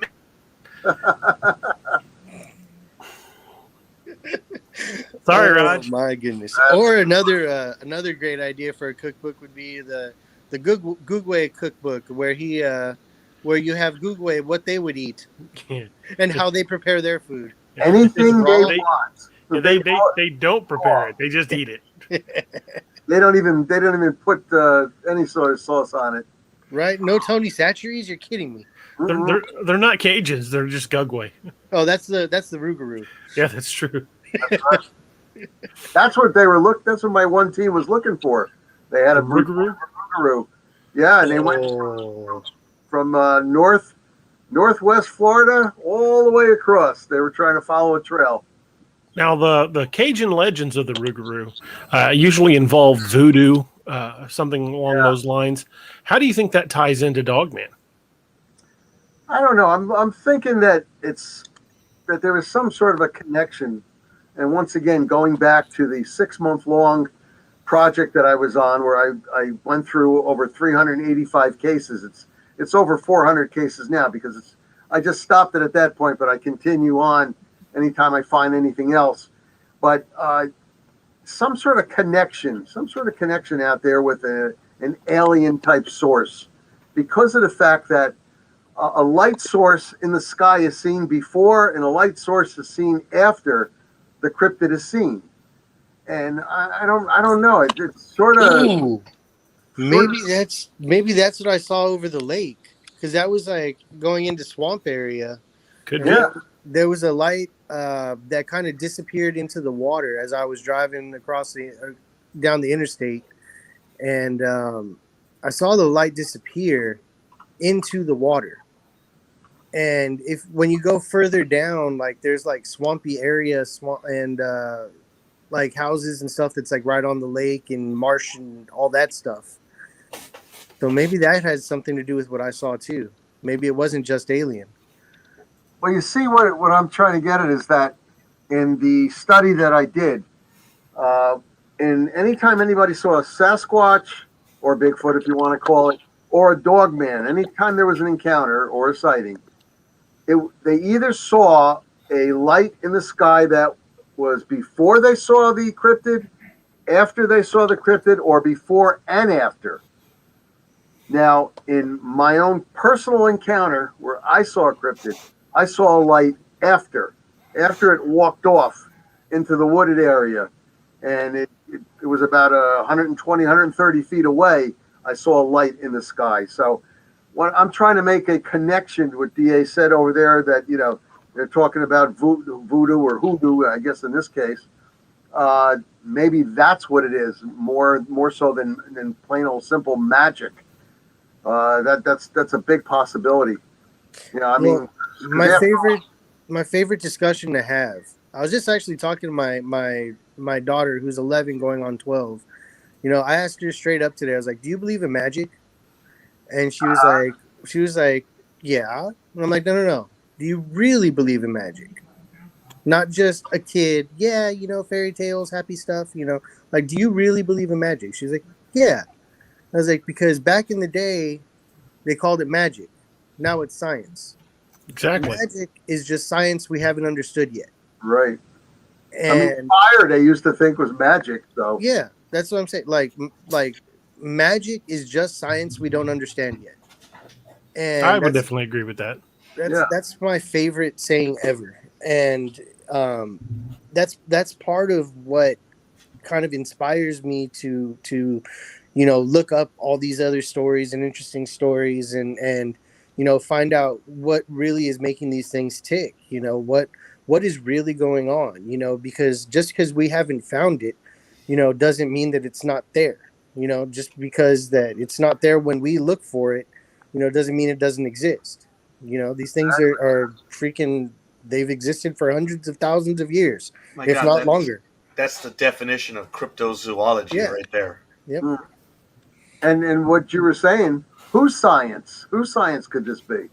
You know, so the Dogman and Sasquatch and Mothman all could be coming from somebody else's science, or it could be somebody else's pet that they're letting out to, you know, go take a leak in the woods. Exactly. Next to Steve. Yeah. Hey, there's Steve. That's a good spot. Yeah. Oh my God.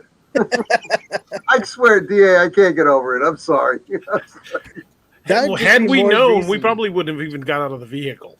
That would be more reason to bring him along everywhere with you. Just be like, "Where do you feel like peeing today, Steve?" Let's see what you can rustle up. Bring bottles of water with Steve and let him drink, and then let him go. I mean, personally, I wish last week when we were, you know, a few weeks ago when we were down here in New York, we had Steve. Yep. He threw it out, you know. Nobody does that. I mean, come on, that is. That video, the whole video, just terrified me because you could literally see eye shine, Yeah.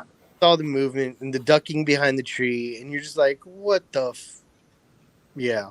You know, Yeah. I'm not trying to be childish, but I wish you would have videotaped him over there peeing. I mean, from the back. Say, Steve is now peeing over there by the bridge. And then Dream could have came back the next day and said, and there's eye shine right over there watching him. Oh, talk about filming things. Trying to get a better look at Steve's package. Yeah. That's probably why they didn't attack. We're Were like, they intimidated or entertained? I didn't know they came that small. You know what? That's probably why they didn't attack. He's They're not like, here to defend himself, guys. No, It was you know what? Oh, He's man. That's exactly why they didn't attack. They were That's taking They actually had more sympathy. Yep. Hey, El Guapo, it is my turn to step away from the computer for a minute. I need to step across the hall, so Oh, wait. I will be right back. He needs to Yes, write sir. the chapter real quick. All right, fair enough. Ladies and gentlemen, we're an hour and 30 minutes in. We're having a glorious time from the very beginning. Of course, Dream, Nick. Of course, I'm the Nightmare Hunter, and the gentleman that just stepped away. Of course, the reason why we're all here, D.A. Roberts. The man Really exciting stuff. stories. Nick, yes, definitely unbelievable. Nick, you were going over the detail on a lot of stuff that you're packing, for lack of a better word. Have you ever? And again, I wasn't privy to a lot of your other adventures. And when you were on last time with DA Ex Machina, have you ever had to use that spray? I know you were using the cayenne pepper, and I have to believe it's effective because that bugs most animals. Oh, yeah. But Nick, how effective is that bear spray against a Sasquatch or a Dogman? Have you had a trial run yet, or? We did. We were in a forest area. Holy crap! We were in a forest area in Pennsylvania 2 years ago, and we thought it was coming at us. Oh, and we opened up with the bear spray. 3 guys opened up with the bear spray. And as you know, bear spray can shoot 36 feet forward, but Yeah. it shoots with a conical shot, whereas the human pepper spray shoots in a stream. Yeah. We opened up with that, and I mean, we were hearing some howling and some growling, and it wasn't like coming from ground level where a regular wolf or something would be growling, and it wasn't a fox or anything, because I know foxes can make some pretty crazy noises. We just let it out right then and there because we couldn't see anything. Okay, we could not see a darn thing. We shot it out, and then we pulled back. We also had to put on the face masks at that time because we didn't want any blowback on us. We pulled back about 30 feet, and that was it. We didn't hear any more. But effectiveness against a dogman, which has hypersenses, if a dogman is anywhere near like a wolf, I mean, his sense of smell is like 40 times better than ours, easily. A bear, the same way. I mean, my gosh. And I've seen it in action personally. My own pepper spray at the stream. I used it on a black bear, and that black bear ran away. And I've seen when we were on a protection detail down in Florida near the Everglades. We were on a protection detail for a film crew from the History Channel, and the forest ranger, I want to call him, or Everglades Ranger, whatever you call those guys out there in the green and khaki shorts and all, he slipped and fell near the swamp. And as soon as he hit the ground, I mean, he was telling the people that were there, he had people that were paying for a guided tour of the area, of the glades. He accidentally fell, he hit the ground, and as soon as he hit the ground, people were screaming, "Huh, look, look, look." There was a gator coming right out of the water, coming right at him. He had the presence of mind to pull out his spray, his pepper spray, and shot this gator in the face. And the gator, having little hands like a Tyrannosaurus Rex, could not hit its nose. It was doing this, and it was doing, and I've said this before, a death roll in the dirt and in the grassy area until it finally hit the water. It was trying to get away. It definitely was effective on a gator. And I've seen it be effective on a black bear myself. And one of my buddies who's a hunter, he used the bear spray, the regular type. And as soon as it hit the bear, it just took off. He was almost attacked by a brown bear. And they're huge. They are huge. I've used pepper spray many times, and I will tell you this: it is not always effective. There are some individuals it just does not affect. I sprayed a guy one time who was coming at me with a beer bottle, and he just wiped his face and came on. I mean, it didn't even slow him down. I'll tell you, that's a first for me to hear that. I've seen it happen more than once. Some people, it just doesn't affect them, or that, and he was probably high enough to hunt ducks with a rake. Oh, that's the that's the cayenne pepper, right? Oleo resin capsicum is what we use. Or Oh, I actually had the training in that back in the probably 90s when you had to have a training class on how to use it. Mm-hmm. We were told that stuff just doesn't work on everyone. It just doesn't. Some people can actually take it as candy. It's rare, but you've got to be ready for that. Now, is this a normal person or somebody on coke? A normal person. Wow. I've seen normal people shrug it off. Yeah. Capsaicin is the chemical spicy. That's all it is. It's chemical spice. It's the heat, yeah. Yeah. I mean, so it's effective, but we have a spicy beef soup that we sell in our store. At one point in time, we had people that were complaining that it wasn't spicy enough. They wanted it spicier. I'm like, no, this is how it's supposed to be. We make it New Orleans. Right? So one day I go to the store, and it's like a restaurant store, and I buy a pure bottle of capsaicin. Oh Lord. About that big. Well, I don't know if you can see it. Anyway, so it comes with like an eyedropper. You're supposed to wear gloves. You're supposed to wear a mask when you use it, stuff like that, right? So, sure enough, we have the same guy comes in. It's not spicy enough. So I'm like, you know what? Okay. I put 2 drops of it into his soup bowl, and I say, I mix it around and say, okay, send that to him. See how he likes that. And he sends it back. It's not spicy enough. It's better, but it's not spicy enough. I'm like, okay. All right. This guy has no taste buds left. So I drop another 3. Same thing. Sends it back. It's not spicy enough. Okay. I drop 7 more into his bowl, and I send it back. And I said, if he eats that, you watch him. So sure enough, he ate it, didn't send it back anymore, ate the entire bowl, went to the bathroom immediately after, destroyed the bathroom, came back out, sweating, tears down his face. And the server asked him, was like, was it spicy enough? And he just coughed, gave her a thumbs up and said, it's good. It's good.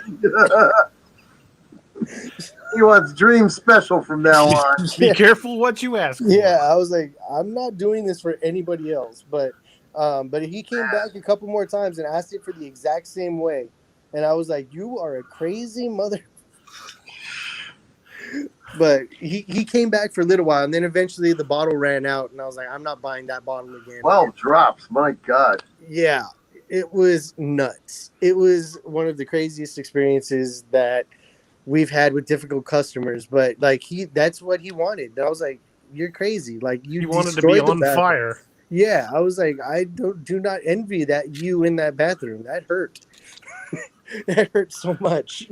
Brutality. But literally the entire kitchen was staring out the window at that guy as he ate his food. Everything else got put on hold while we watched him eat. Because we were like, there's no way he's eating that. He's still eating it? How is he still eating it? Amazing. Yeah, but he had 12 drops of that in his soup. That is something. You're better man than I am, Gunga Din. First of all, Roger finds that one funny, and then that guy needs to go on Hot Ones. Probably. I don't understand how he managed to eat that, because 1 drop is enough to F you up. Man.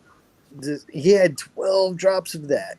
That's brutal. Yeah, that's got to be insane. He needs to go to an ER. I'm sure he has nothing left of his esophagus And rectum. and rectum. Was that a double? Yes. I think that was I wrecked him. You wrecked. Oh, geez. Rectum. Damn near killed him. Yep, there it is. Well done. My God. He's not a playwright for anything.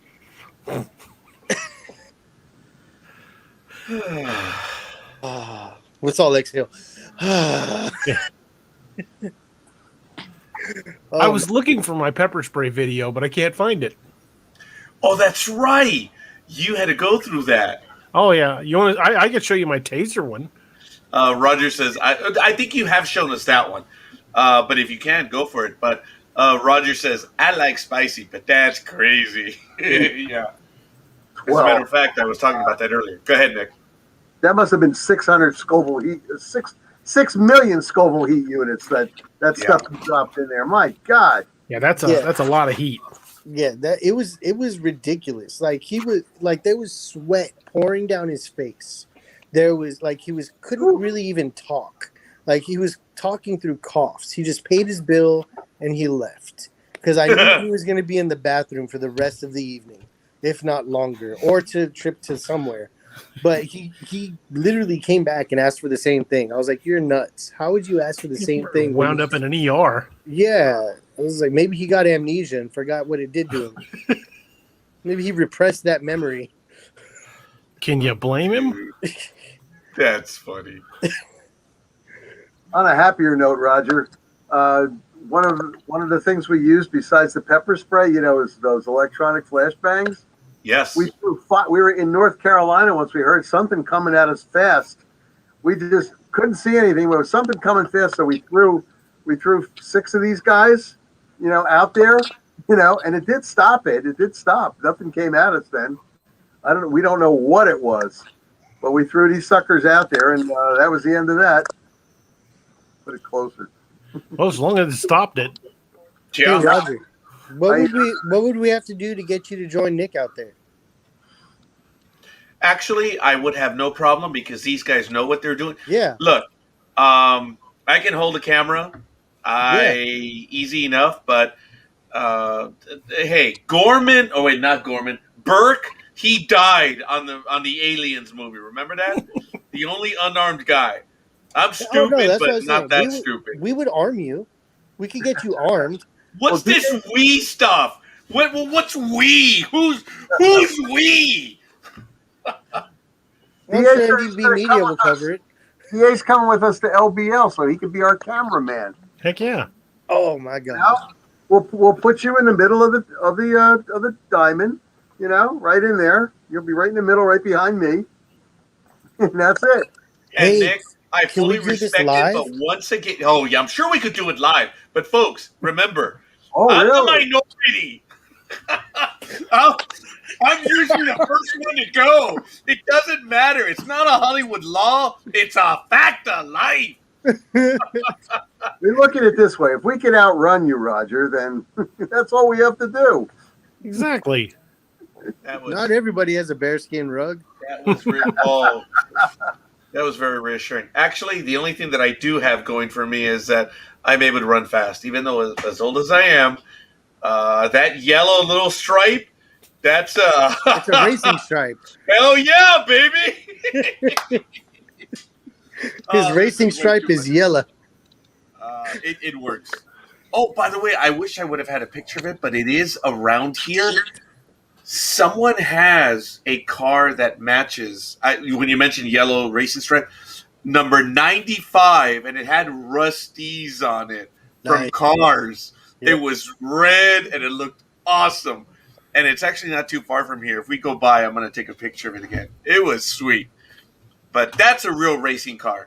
This is just a poor Latin guy that doesn't want to die yet.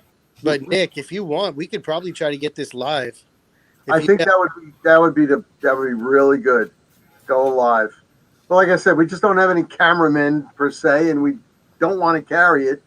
We can get one of you guys to come. That would be excellent. I know DA said he wanted to come to LBL. Mm-hmm. So that would be fantastic if he could do that. My immediate thought was Robert. Robert Miller. Yeah, Yeah. because he's got the combat training. Yeah. Ex Marine. I think he could hold a camera pretty well. Oh, I'd say more than a camera. We'd have to integrate him into the group, into the team over there. He bought a Guncrafter Industries 50. Ah, nice. So I think he's better armed than pretty much all of us. Yeah, definitely. Oh, hell yeah. I've only got these guns. Dream, have you ever had a weapon? Or, I'm sorry, other than, I didn't mean that, other than those guys. Yes, his girlfriend? Have you, well, you know what? His girlfriend, I'm sure, if she's fighting for her family, she's just as dangerous. She's a mama bear. There's no doubt about it. Yeah. But it wasn't meant as a cheap shot. I know it came out as one. So no, but I've never owned a gun. I have used a slingshot. Well, I have fired a rifle. Okay. I shot little Corona birds. And that's a lot different than something that's alive and trying to eat you. But I definitely have been looking into getting some firearms training before I purchase a gun. I want to go a good idea. Squeeze off some and see what kind of kickback and what would work for me. Probably buying a handgun of some sort in the relatively near future. You guys have scared me enough to want to purchase something. I was so disappointed when DA mentioned to me that because I asked him how good would a MAC-10 be in the zombie apocalypse, and much to my sadness, he says that's a noisemaker, dude. You're gonna draw everyone to you. Yeah. I was like, that's the one that I have. I had the MAC-10, and occasionally you might accidentally hit something. Oh, whatever. We do have some comments in the chat room. Wesley says, I'm surprised 8 bullets isn't used considering the size of these dogmen and Bigfoot. And then Roger says, I'm with Dream. I was thinking y'all could put Robert in there to watch DA's back with the GI. There it is. 8 bullets. Armor piercing. Okay, got it. Duh, I should have known that one. Yeah. I would, if I was going to go someplace like Port Chatham or into LBL, I would probably put armor piercing rounds, or at the very least Teflon coated. The problem is getting these tungsten rounds, these armor piercing rounds, is sometimes a problem. I know it's a problem. They're expensive as hell right now. Oh yeah, if you can find them at all. Yep. Yeah, because armor piercing is going to go through a police officer's vest, so generally you're not really allowed to have them. They call them green tips here in New Jersey, and they're not too happy if you have those things.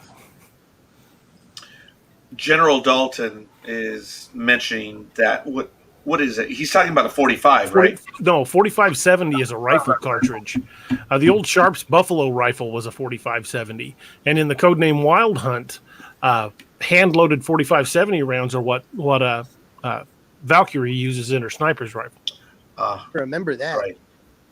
Yeah, that comes in handy. You're not quite there in the book yet, Dream. If you're still where you said you were in Operation Blood Eagle. Valkyrie's rounds are used to make a point later in the book. You'll get there. Oh man. Let's just say nobody can threaten you like a sniper. Oh yeah. He reaches out and touches people. Let's put it that way. Man, can I just spoil a little bit? Teeny word. 2 words. Exploding head. That's not a Lake Grape. That's not a threat. That's a done. That's funny. I don't know anything out there that's going to resist the 45-70 round to the noggin. That round's packing a lot of punch. It is. Nick, you mentioned earlier that something was coming up on you, and you guys used 6 of the flashbangs. How many times have you, other than maybe this one a few days ago, where one of your team members are hurt, where you've been challenged or you've actually heard the sound? 'Cause Vocalizations. the vocalizations, because we've been kidding around a little bit, but DA and I have not been able to find it. But we've told a story about those kids, or not necessarily those kids. I think the but video got pulled. They were young. I don't think they were teenagers, but they were young. Go ahead, Roger. No, not at all. And we're both telling the story where they decided to reach out and touch someone by a sound, and they had a nice sound system. And DA and I talk about this. We kind of laugh amongst ourselves because we've heard it. It was chilling, and we haven't been able to find it ever since. But they had a great sound system, and they did that sound, that odd sound from a Sasquatch, what we believe to be one. And it was in the decibels, not necessarily was it 100 decibels, DA? I don't know. I don't know what they said. It was pretty high. They said it was on par with a jet engine. How loud they blasted it. Oh, then that would be more than 100 decibels. A lot more, yeah. It was a massive electronic speaker. Okay, so they're out there on the edge of the forest and stuff, and they hit it, and it makes a sound, and they're like, oh, hey, nothing. I don't know. What was it? 30 seconds later, they do it again, and the sound again. And I don't know if it was the second time or third time. This is where It was only the second time. After the second time. Okay, the second time the sound goes out, and this is being recorded. Yeah. DA. You want me to tell it? Okay. Yeah, from here on out. After the second time. They blast the second call, and it is no sooner faded. Yeah, you can hear it echoing off in the distance when you hear a territorial challenge come back to them, and it's close. And it was so freaking loud. They're like, "Oh crap!" And they grabbed their crap and ran to the car. And they were in a public access spot, and it called again. And the second time, it was closer even still. And people that were just visiting the park started piling in their cars and getting the hell out of there. Yep. I saw the video several times. I should have saved it, but I can't find it again. Oh man. You see, what people don't realize when they're doing, I mean, we would never do something like that, first of all. We don't go out there to piss something off, per se. It basically, what they did was challenge it and annoy it. And that's just not I mean, when I use these flashbangs or the electronic flashbangs or sonic whistles, I mean, this whistle goes up to 146 decibels, right? That's only to momentarily shock it. And this way we can go on the offensive, but these people doing stuff like that, that's looked upon like Steve peeing in the Dogman's backyard over there. It's like, or Dream could carry it as a rape whistle. Yeah, that's exactly it. I mean, here, I'll do this for your audience if nobody's ever seen it.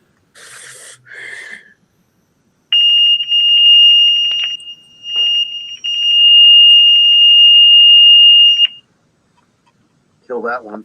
Hopefully it doesn't go on again. I mean, 6 of those. Snooze, huh? And we're live on 99.9. It's a bit annoying, 6 of those.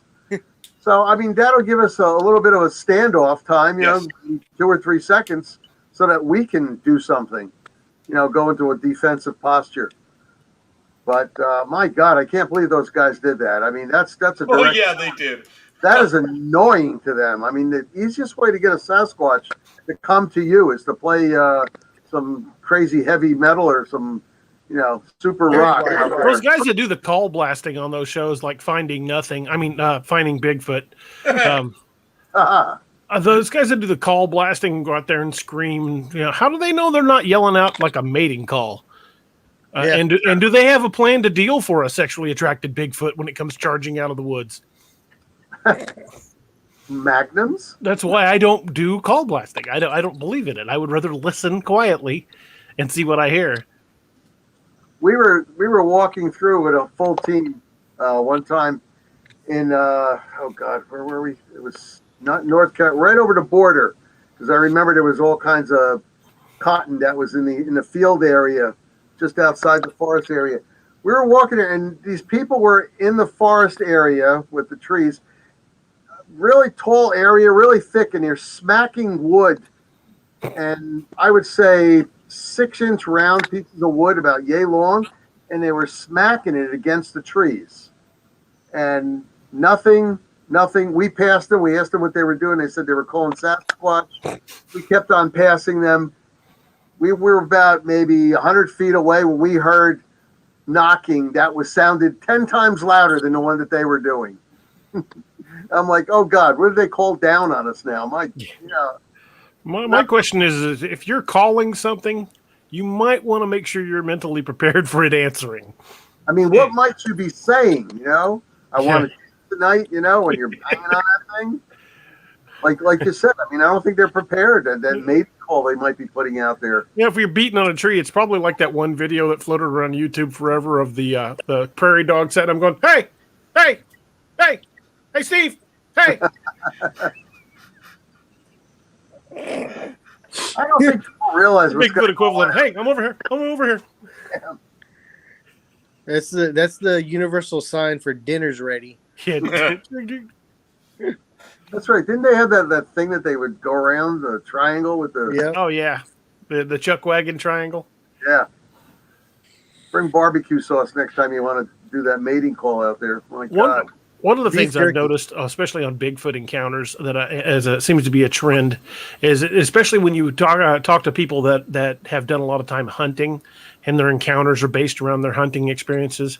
A commonality seems that in areas where their hunters are around a lot, especially during every season, a gunshot is almost a dinner bell for a Sasquatch because they know they shot something. And that would explain my situation.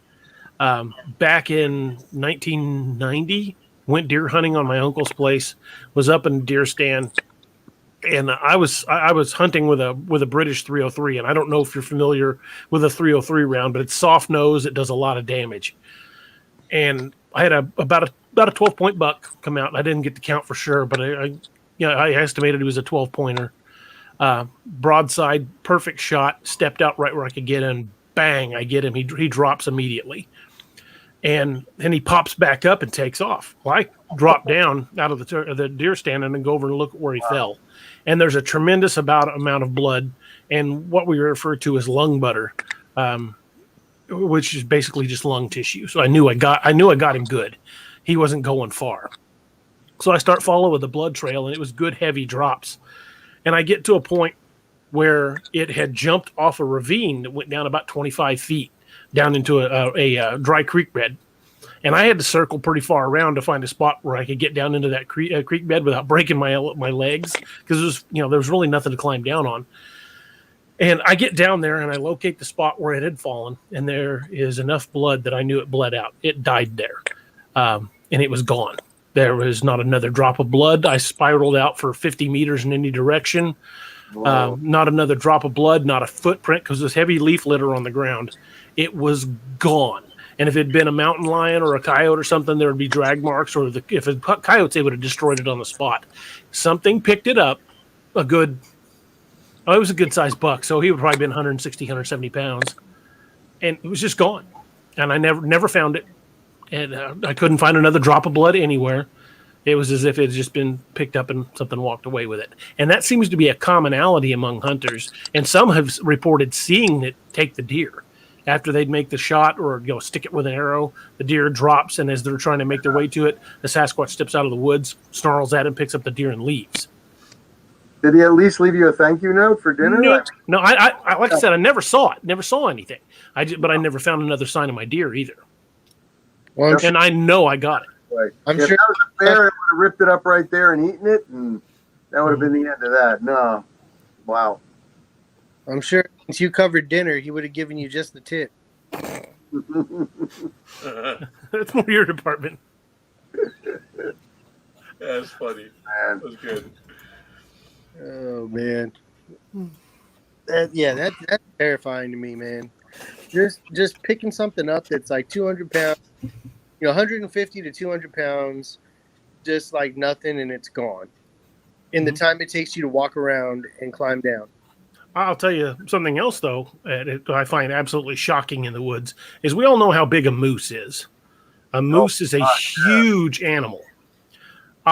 Some buddies of mine and we took a motorcycle trip. This was years and years ago. And we were up in Montana at a national park. And I was sitting on a log waiting for them to come back from a trailhead. And they went up a trail and I'd taken a different one. And I was waiting for them to come back. And I noticed that everything was kind of still. And I didn't hear anything walking up behind me or anything. And all of a sudden, I kind of just got this feeling that I needed to look behind me. And I turned around, and there was a moose 10 feet away from me just looking at me. And I never heard it approach. It just walked right up on me. And I looked at it, and it looked at me, and it snorted at me, and it turned and walked off. And I was damn lucky it didn't stomp me to death, because moose are very aggressive. And it just kind of snorted at me and walked off. But it completely snuck up on me. And I wasn't dozing off. I was paying attention. And it just walked right up on me. What do you think, about 1,500 pounds, 1,800? Oh, sometimes 2,000 or more. Yeah. Moose are big animals. And they do get aggressive. They've been known to kill people. Buffalo as well. Wow. Roger asks, to you, DA, what did your uncle have to say about that encounter? It was actually on my uncle's land, and I told him about it. And Uncle Buddy goes, guess it just wasn't your day to get the deer. And that's all he said and walked off. Shit.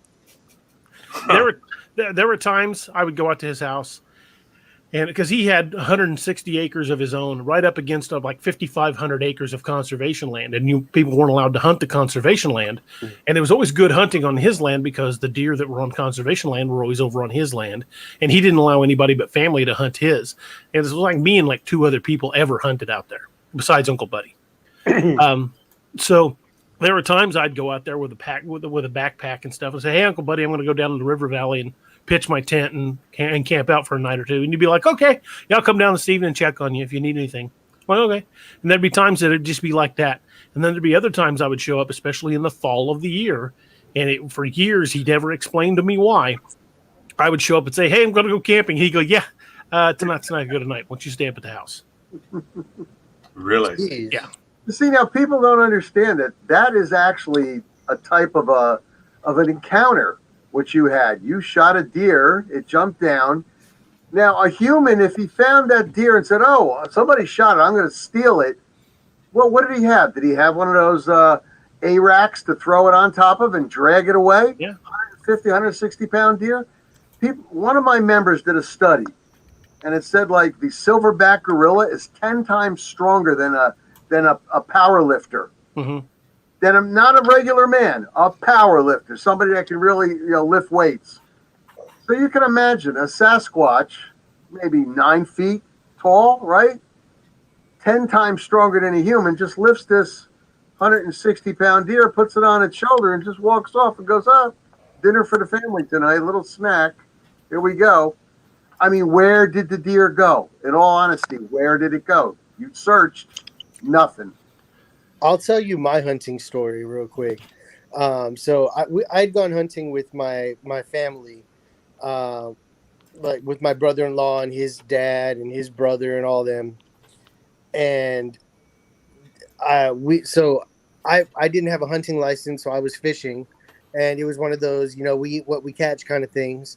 So of course, the first night they had Spam, and I had a bunch of fish. But so the second night the second day they decided they wanted to set traps. Mm-hmm. We're like, all right, cool. There's a bunch of rabbit in the area that they weren't shooting, so maybe they'll be able to get it with the trap. So they set one of those spring traps on a tree. But I guess this was, one of the first few times that they had set up a trap like that, whoever set the trap. And we were looking at it after they set it up, and we were setting back, just kind of keeping an eye on it for a minute while we were talking, maybe about 50 yards, 75 yards away. And next thing you know, like we take a peek over at it, and we see some movement in the brush, so we're like, okay, cool, something's going on down there. And next thing you know, the trap springs, and you just see whoosh, and you just see flying through the sky this little rabbit. They put way too much tension on it. Probably tore its leg off. In my head, I was thinking, holy crap, we just fed something dinner. But it sure Launched ain't it into us. the next state. I'll tell you how good a shot my Uncle Buddy was. And this is the God's honest truth. I've watched him do it. One time I went out to his house. I was probably 17. And I went out to his house, and he was sitting on his deck, and he had a long field that ran kind of parallel to the woods. And he had a board nailed into the driven into the ground, nailed to a 2x4, sitting out there. And he was sitting up there with his 22 rifle with a scope on it. And this was, it had to have been a good 100, 120 meters away from the deck where he was shooting. And I looked over at it, and I didn't see a target. I'm like, Uncle Buddy, what are you shooting at? And he just kind of laughed, and he says, "Oh, you'll see." And he takes a few more shots, and he sits there for a minute. He goes, "All right, well, let's walk down there." And he picked up a paint can that had a paintbrush sticking out of it, like it was just a little metal can. And we go out there, and I said, "What's in the can?" He says, "It's just a mixture of honey and water." And I'm like, "What are you doing?" And we get to this board, and it's a board about 2x2, and I can see the 22 caliber holes in it. And when I look at them, there are legs around the hole. He is painting this sign with honey water, and when flies land on it, he was killing the flies. I've watched him do it many times. The man was amazing with a rifle. And I swear to God, he could track a mouse across concrete. Iron sight? No, he had a scope. I had a scope? He was a sniper in the Army during Korea. That's terrifying. He was a hell of a shot. Oh, yeah. Damn. One deer season, I was out at his house, and we're sitting out on the deck looking out over the river valley, and there's fog across the river valley. It almost looks like you'd step off the deck and walk across the valley. The fog was so thick. And he had farm tags because he had so much land.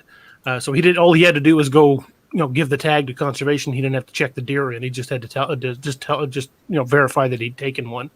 And he says, well, let's make this interesting today. I'm like, okay. And we had little Motorola radios. He said, once we get done with our coffee, we'll go head out to our stands. And he said, whoever gets the first deer, he said, we'll tag it, bring it up to the house, gut it, clean it out, cook the back straps right out here in the yard today. I'm like, oh, hell yeah, absolutely. He says, winner does the eating, loser does the cooking. I'm like, okay.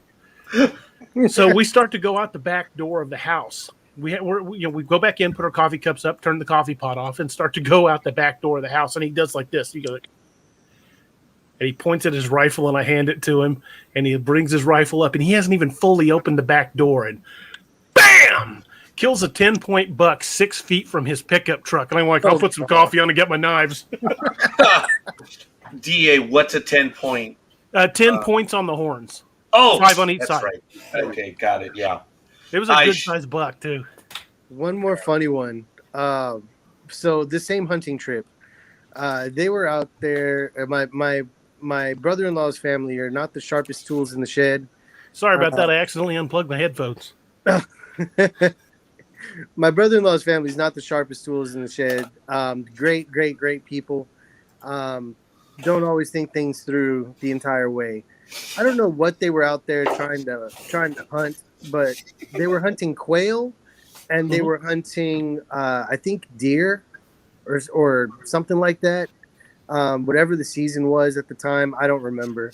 But whatchamacallit, they see quail going around, and then they see this bird fly off, and they're like, pass me the gun, pass me the rifle, right? So they passed the rifle, pulled it up, shot, bam, nails it.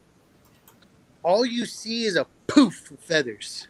Oh. They had the wrong shot in. I guess they had the shot, or they passed the wrong rifle. So they had the buckshot or whatever it was for the big animal.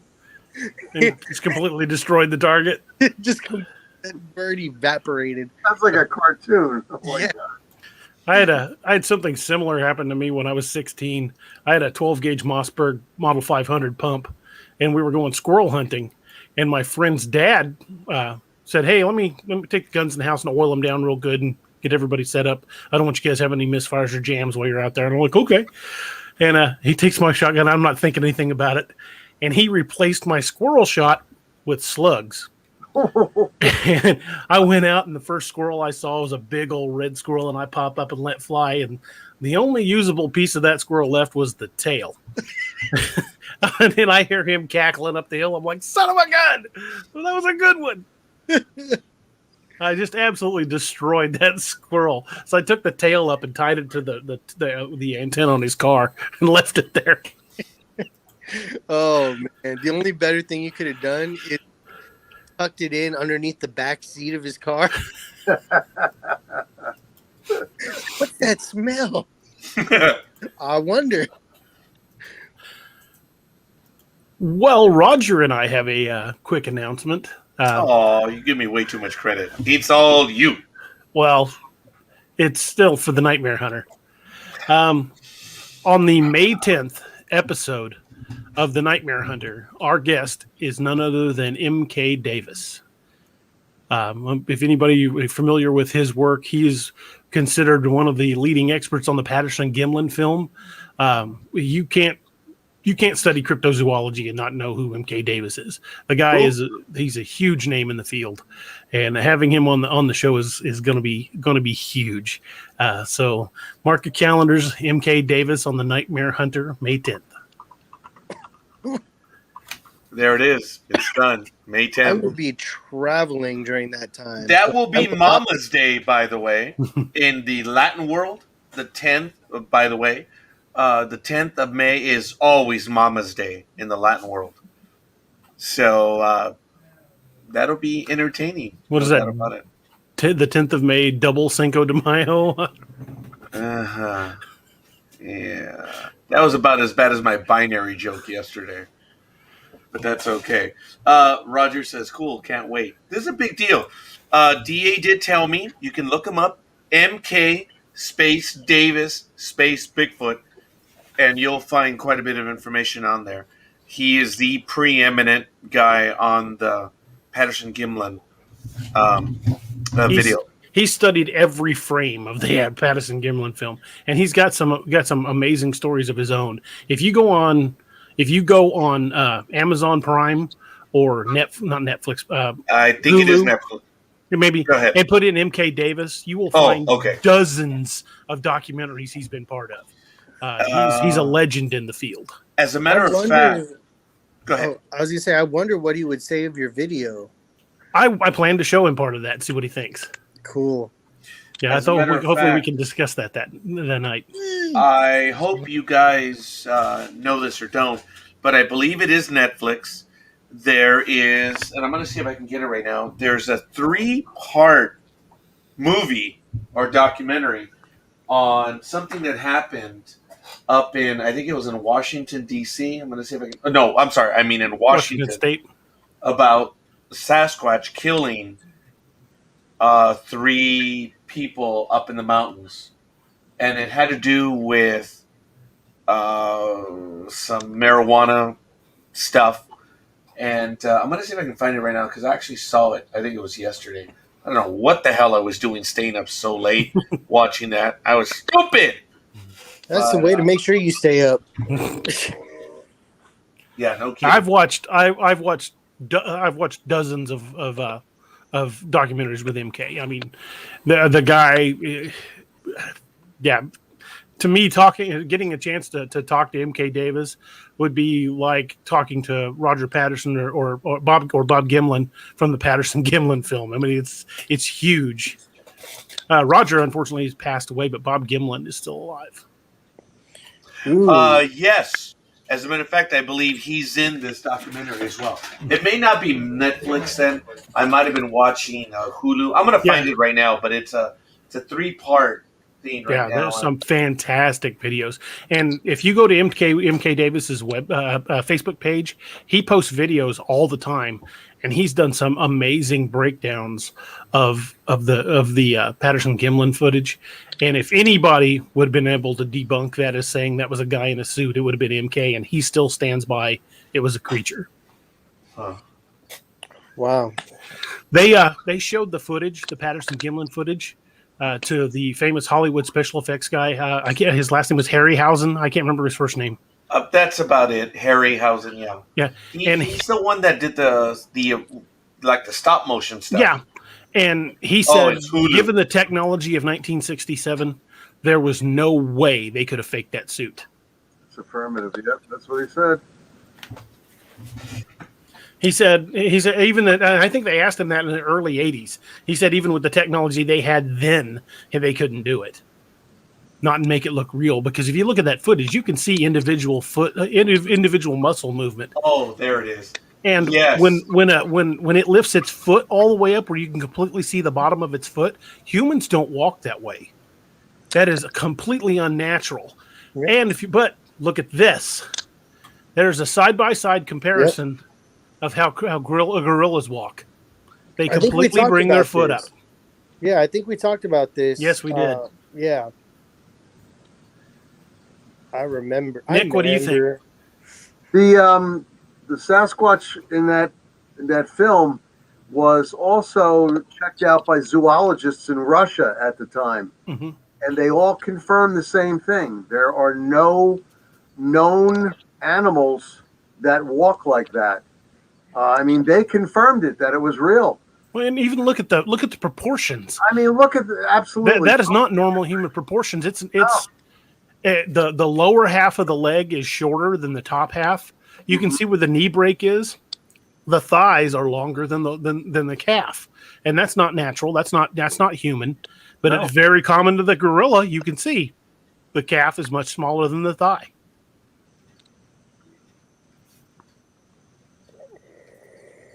Yep. Yeah.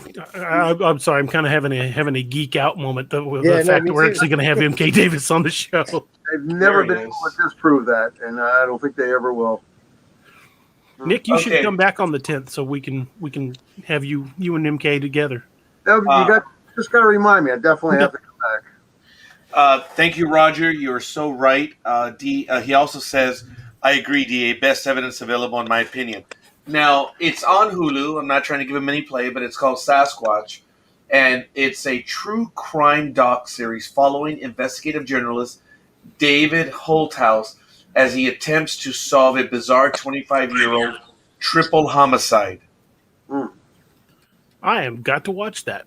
I don't think I've seen that one. That was said to be the work of a mythical creature. Okay, and I did see it. It's a 3-part documentary, and let's see, what's the length?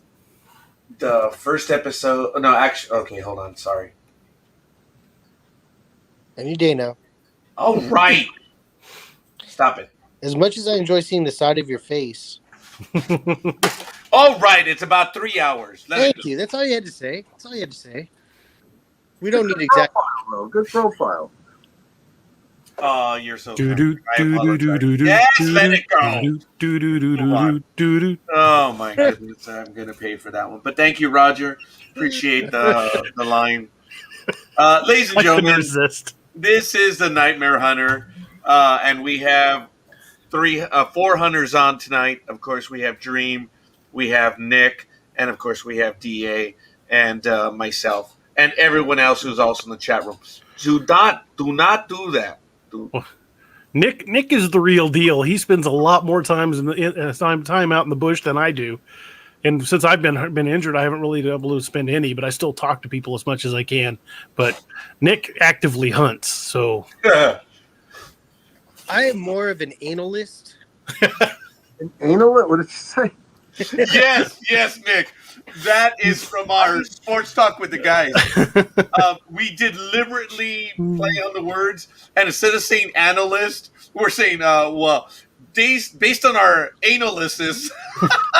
Oh, I thought I heard him right. Okay. You did. And it's on Sports Talk with the Guys. We speak our own language over there deliberately, and that is one of our words. Very good, Dream. Analist. To my right, I have my analyst here. And we've done that. Oh, Performing some analysis. Yes. Yeah, analysis. Oh my God, we deliberately do that. Because as DA knows, when we first found out about Myanmar, we lost our minds. Nick, I don't know if you know this, but No, I haven't heard that. okay. I'm gonna spell a word, 5 letters. You want to close your eyes, do whatever. And this is everyone in the audience. All right, I'm gonna spell it out now. Right now, it's Miami. In English, it's Miami. In Latin, it's Miami. In Spanish, it's Miami. Damn it, in Klingon, it's Miami. But apparently in some little hick town in Oklahoma, it's Myanmar. He's not wrong. To be sensitive and to be understanding Miami, of those, that's the way we pronounce it. And it's famous for poverty and Indian casinos. Yeah, so it's Myanmar. It's disgusting. Again, Latin, it's Miami. Klingon, Miami. English, Miami. Spanish, Miami. I think even in the fatherland, it's Miami.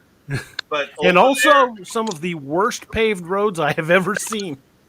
The roads in the city of Miami, I'm saying it. Miami. The one road through the middle of town, the main street, is in pretty good shape. The rest of them, you don't drive on the left, you drive on what's left. Yeah, same in Louisiana. That's pretty good. In Louisiana. I think pothole fishing is a new sport there since they're all mostly full of water and of unknown depth. That's good. That's pretty good. That is true indeed. Hell yeah. So that's I appreciate DA that you made that announcement. I thank you. That's going to be a big deal. That's only 2 weeks away, folks. Yep. May 1st, we have Doc. Pocket Doc Davis from Dark Angel Medical will be on the AX Machina. Yep. I was just texting him just a little bit ago. So Yeah. And then on May 24th, I will be live in the home base in studio. And so will the big dog and Peter's going to be there? Yeah, Big Dog's going to be here. Gmo is going to be here, of course, my youngest. I'm going to see if I can get my assistant, Claudia, at least for the first beginning so she can tell her story. And who knows? We'll see if I can get my brother to record something beforehand and we can play the video. We'll see how we'll do that. My brother, there's a joke in the family that the older brother, he's the one that inherits the land, whatever, but there's no land to inherit. The second one is the one that's the minister, the priest, whatever. That would be me. When Patton uses that line in the movie family consigliere. Oh, okay. That's pretty good, but no. Where he says, that chaplain stands in good with the Almighty, and I want to decorate him. I love Patton. That's a great movie. And they got it wrong in the movie, as a matter of fact. Right there, they say that he wrote the weather prayer for Bastogne, the Battle of the Bulge. No, it actually happened 6 weeks before. But the point is, it actually happened. They just got the date wrong. My uncle Ed Maynard fought in the Battle of the Bulge. Wow. That was crazy. He said the night before, when everybody was standing around like trying to warm themselves by fires, Patton was actually walking through the troops handing out cigarettes. Yes. He said somebody handed him a cigarette and he went to light it and a lighter appeared in front of him and he went to thank him and it was Patton. He's like, "Oh, thank you, sir." He's like, "I don't think nothing of it. Just don't pull that shit on a second lieutenant." And he walked off. That's pretty good. Now, tiny bit of trivia. We're way off course right now, folks. But I do want to say that Ernie Pyle, of course, the great journalist, reported that he was. When General McAuliffe took the German surrender demand at Bastogne, we all know, history has it, that he said nuts. The Germans are like, what the hell does that mean? Well, the reason why Patton got all wiry and excited and said, we got to go save that man because he was so eloquent, is because Ernie Pyle would not write what he actually said. McAuliffe actually told him, F you. I am not. My army's closer than yours is. And when Patton found out that McCullough told the Germans, he's like, hey, we got to get there. We got to relieve that man right away. And One of my favorite things was it was depicted in the movie A Bridge Too Far, but it actually happened. A group of do what? Remagen? I think so. Yeah, Was it was a group of British soldiers got cut off, and there weren't many of them left, and they took shelter in a church, and they were trying to defend the church, and they were surrounded. I mean, there were Nazis everywhere, and there was a bridge just out in front of the church, and the fighting, the fighting died down. Everybody stopped, and this Nazi colonel comes walking across the bridge, holding a flag, waving at him until he wanted to talk. And there was a British lieutenant in the bell tower of this church, and there's like 6 of them left.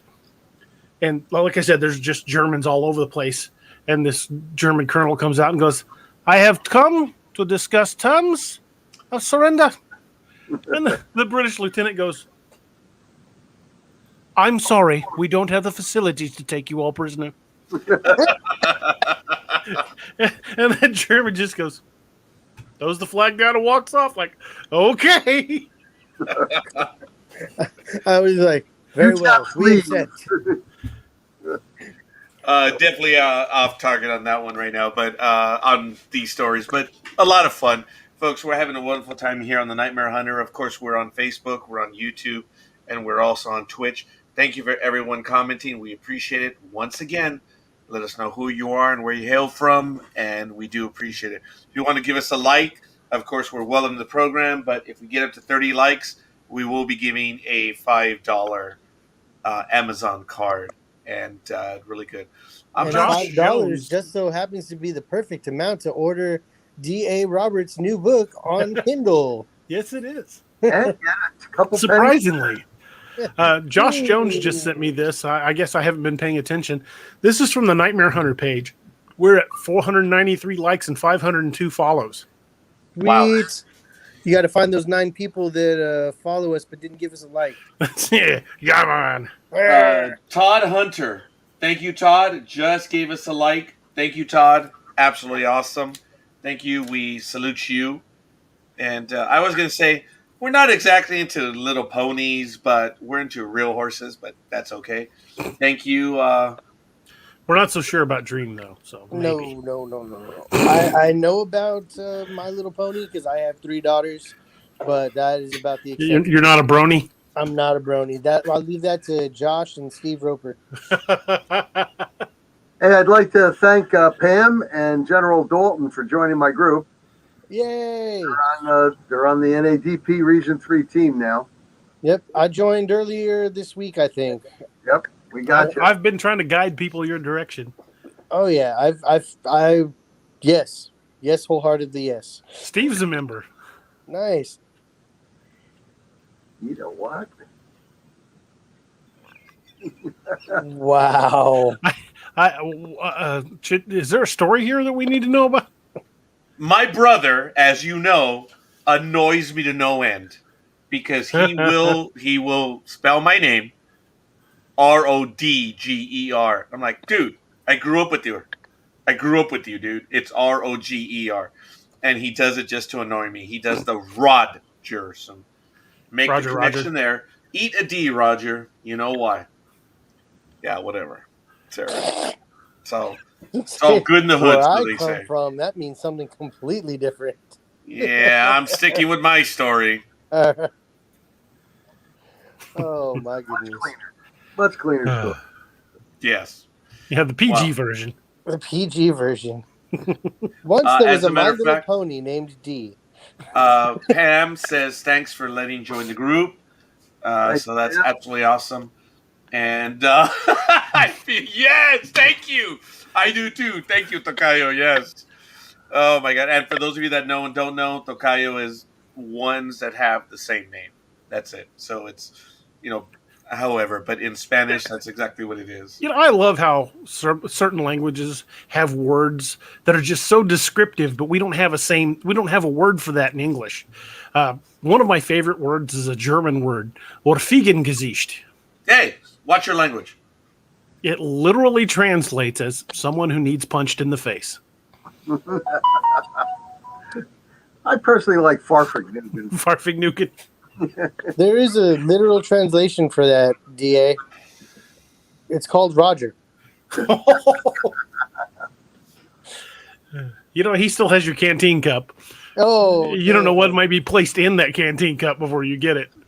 Well, the first thing is going to be replaced with warm water in his hand.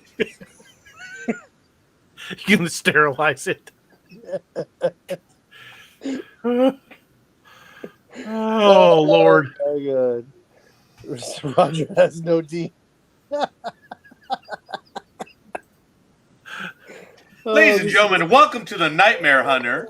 And Also known as the Roast of Roger. no, it's not going to happen. It's all right. You guys are much smarter than that.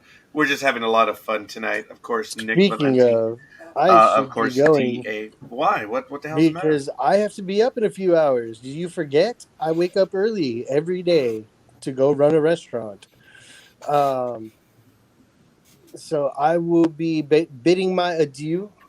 Huh? Nick, it was great talking to you, DA. Great talking You to too, brother. Roger, Anytime, man. thank you for putting up with my nonsense and and my scotch drinking. And oh, I got the Fleece Award already. Not you, Oh. Josh. Oh, okay. All right. Josh, as always, thank you for helping me keep Roger humble Keep him in check. as often as possible because that never happens. Well, I do know it's biblical, but I don't know where it originates from right now, because I understand that Roger, oh, good God. I don't think I want to go to the English languages to know what Roger means. Oh, Tocayo in Tocayo in Spanish English. is one of the same name. What is it Right. in English? John Jacob Jingleheimer Schmidt. That's very creative. Yeah. Catch you next time, Dream. So he says. See you guys. Thank See you. you, man. All right, Dream, take it easy. Good night, Godspeed, and all that other stuff. All right. Well, there it is. Nightmare Hunter. We're down to 3 hunters and everyone else in the chat room. Really good. I don't know, Mr. Roger. Where is Roger? Because I had never looked this up, but apparently it is British vulgar slang. Well, the Jolly Roger. No. Roger Doctor. Rogering, or Rogers is chiefly British vulgar slang meaning to have sexual intercourse with a woman. Wow. And of course, Roger is used especially in radio communications to indicate receipt of a message. Roger. Now, it says, if we look it up under Wikipedia, the given name is derived from the Old French personal names Roger and Roger. These names are of Germanic origin, derived from the elements of fame, renown, honor, spear, lance. Biblically, oh, there it is. Wow, yes. So he obviously already knew the definition. Like the Spear of Destiny? Well, biblically, it means God's warrior. Mm-hmm. So, famous spear or famed spearman. Yeah, it is, baby. Yeah, it is. That is cool. That's awesome. I appreciate that, Roger. Thanks for adding that to the program tonight. Really cool stuff. All right. You never know where we're going to wind up going, what direction. I was just going to ask Roger, though. Roger, where you live, how's the pizza? Actually, I'm in Pomona, California, which is about 29, 30 miles east of downtown Los Angeles. There's actually quite a bit of pizza all around. There's some old mom and pops. I didn't mean to say that. There's some mom and pops around here that the pizza is not bad. You have some retail regular stuff like Domino's and Little Caesars. Yeah, there's a lot of that. But there are a lot of places littered around that the pizza is really good. And here you get the option of deep dish, thin. Every conceivable type of pizza is prepared here. And you've got to go to the mom and pops, and you can Oh, get yeah, some damn definitely. good pizza. Yes. What's your favorite kind of pizza? Nick, what's your favorite kind of pizza? I Damn kind good of like question. I like the pepperoni, everyday pizza, pepperoni. But but also like a close second would be sausage, peppers, and onions. That's a good combo. But if you I, don't get it at the right place, it gets too soggy.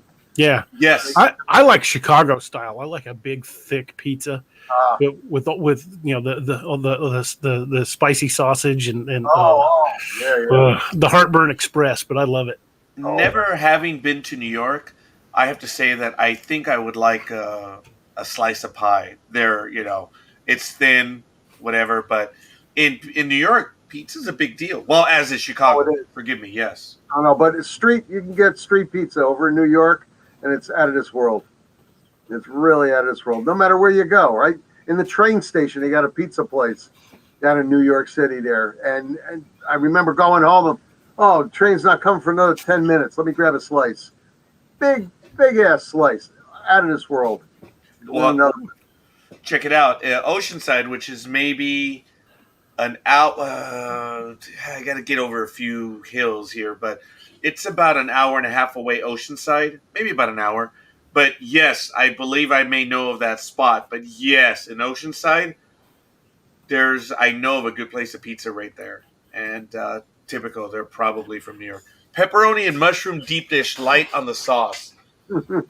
Gentlemen, I'll go with peppers. I'll go with sausage. I'll go with almost everything. Obviously, me don't like easy anchovies. No. No, I can't stand anchovies. But you guys know that I put real locations in my books. Yes. In Apex Predator Horned Moon, they eat at a restaurant called the Pizza Cellar, and it is really there, and their pizza is fantastic. Really? Yeah, it's all handmade there. It's not like chain pizza that all tastes the same. I mean, you might get your pizza and it might be like not completely round, and Hey, that's all right. yeah, it's. I would hope that when you guys get down here, take after Uncle Julio's, maybe that for lunch. And I would love to take you to my pizza place that's Heck just yeah. about 3 miles away from where I live. This guy would definitely enjoy having us all there. I think you guys would love his pies too. Okay, guys, check it out. We're starting to get. Todd mentioned a pizza place in Oceanside. Josh said pepperoni and mushroom, deep dish, light on the sauce. Roger says double pepperoni, thin crust. Oh okay. Yeah. I mean, come on, pepperoni for goodness sake. I would add pepperoni. I'd go with sausage. I'll take the peppers, and I would probably take maybe some mushrooms and olives. I'm open on flavors. I'm lucky. Any good. If I built my perfect pizza, it would have Italian sausage, grilled chicken, bacon. Now, mushrooms, bacon or Canadian bacon? Bacon. Onions and jalapenos. I've had the bacon nice little heat pizza. And it's prepared not too far from us. I kind of laughed at it the first time I heard about it. It's a bacon pizza. And near my work in Downey, oh, mother of mercy. Huh. I mean, bacon. Come on. So, what's bacon not good on? I mean, no kidding. Right. Bacon on a dog man. I mean, geez, that yeah, you could probably lure a dog man or tame one with bacon. This is cool. Everyone is talking about their types. Heck yeah. What is Pam has what? Prosciutto, capiola, mozzarella, garlic sauce with arugula. That sounds good. That sounds pretty good. Garlic sauce, arugula.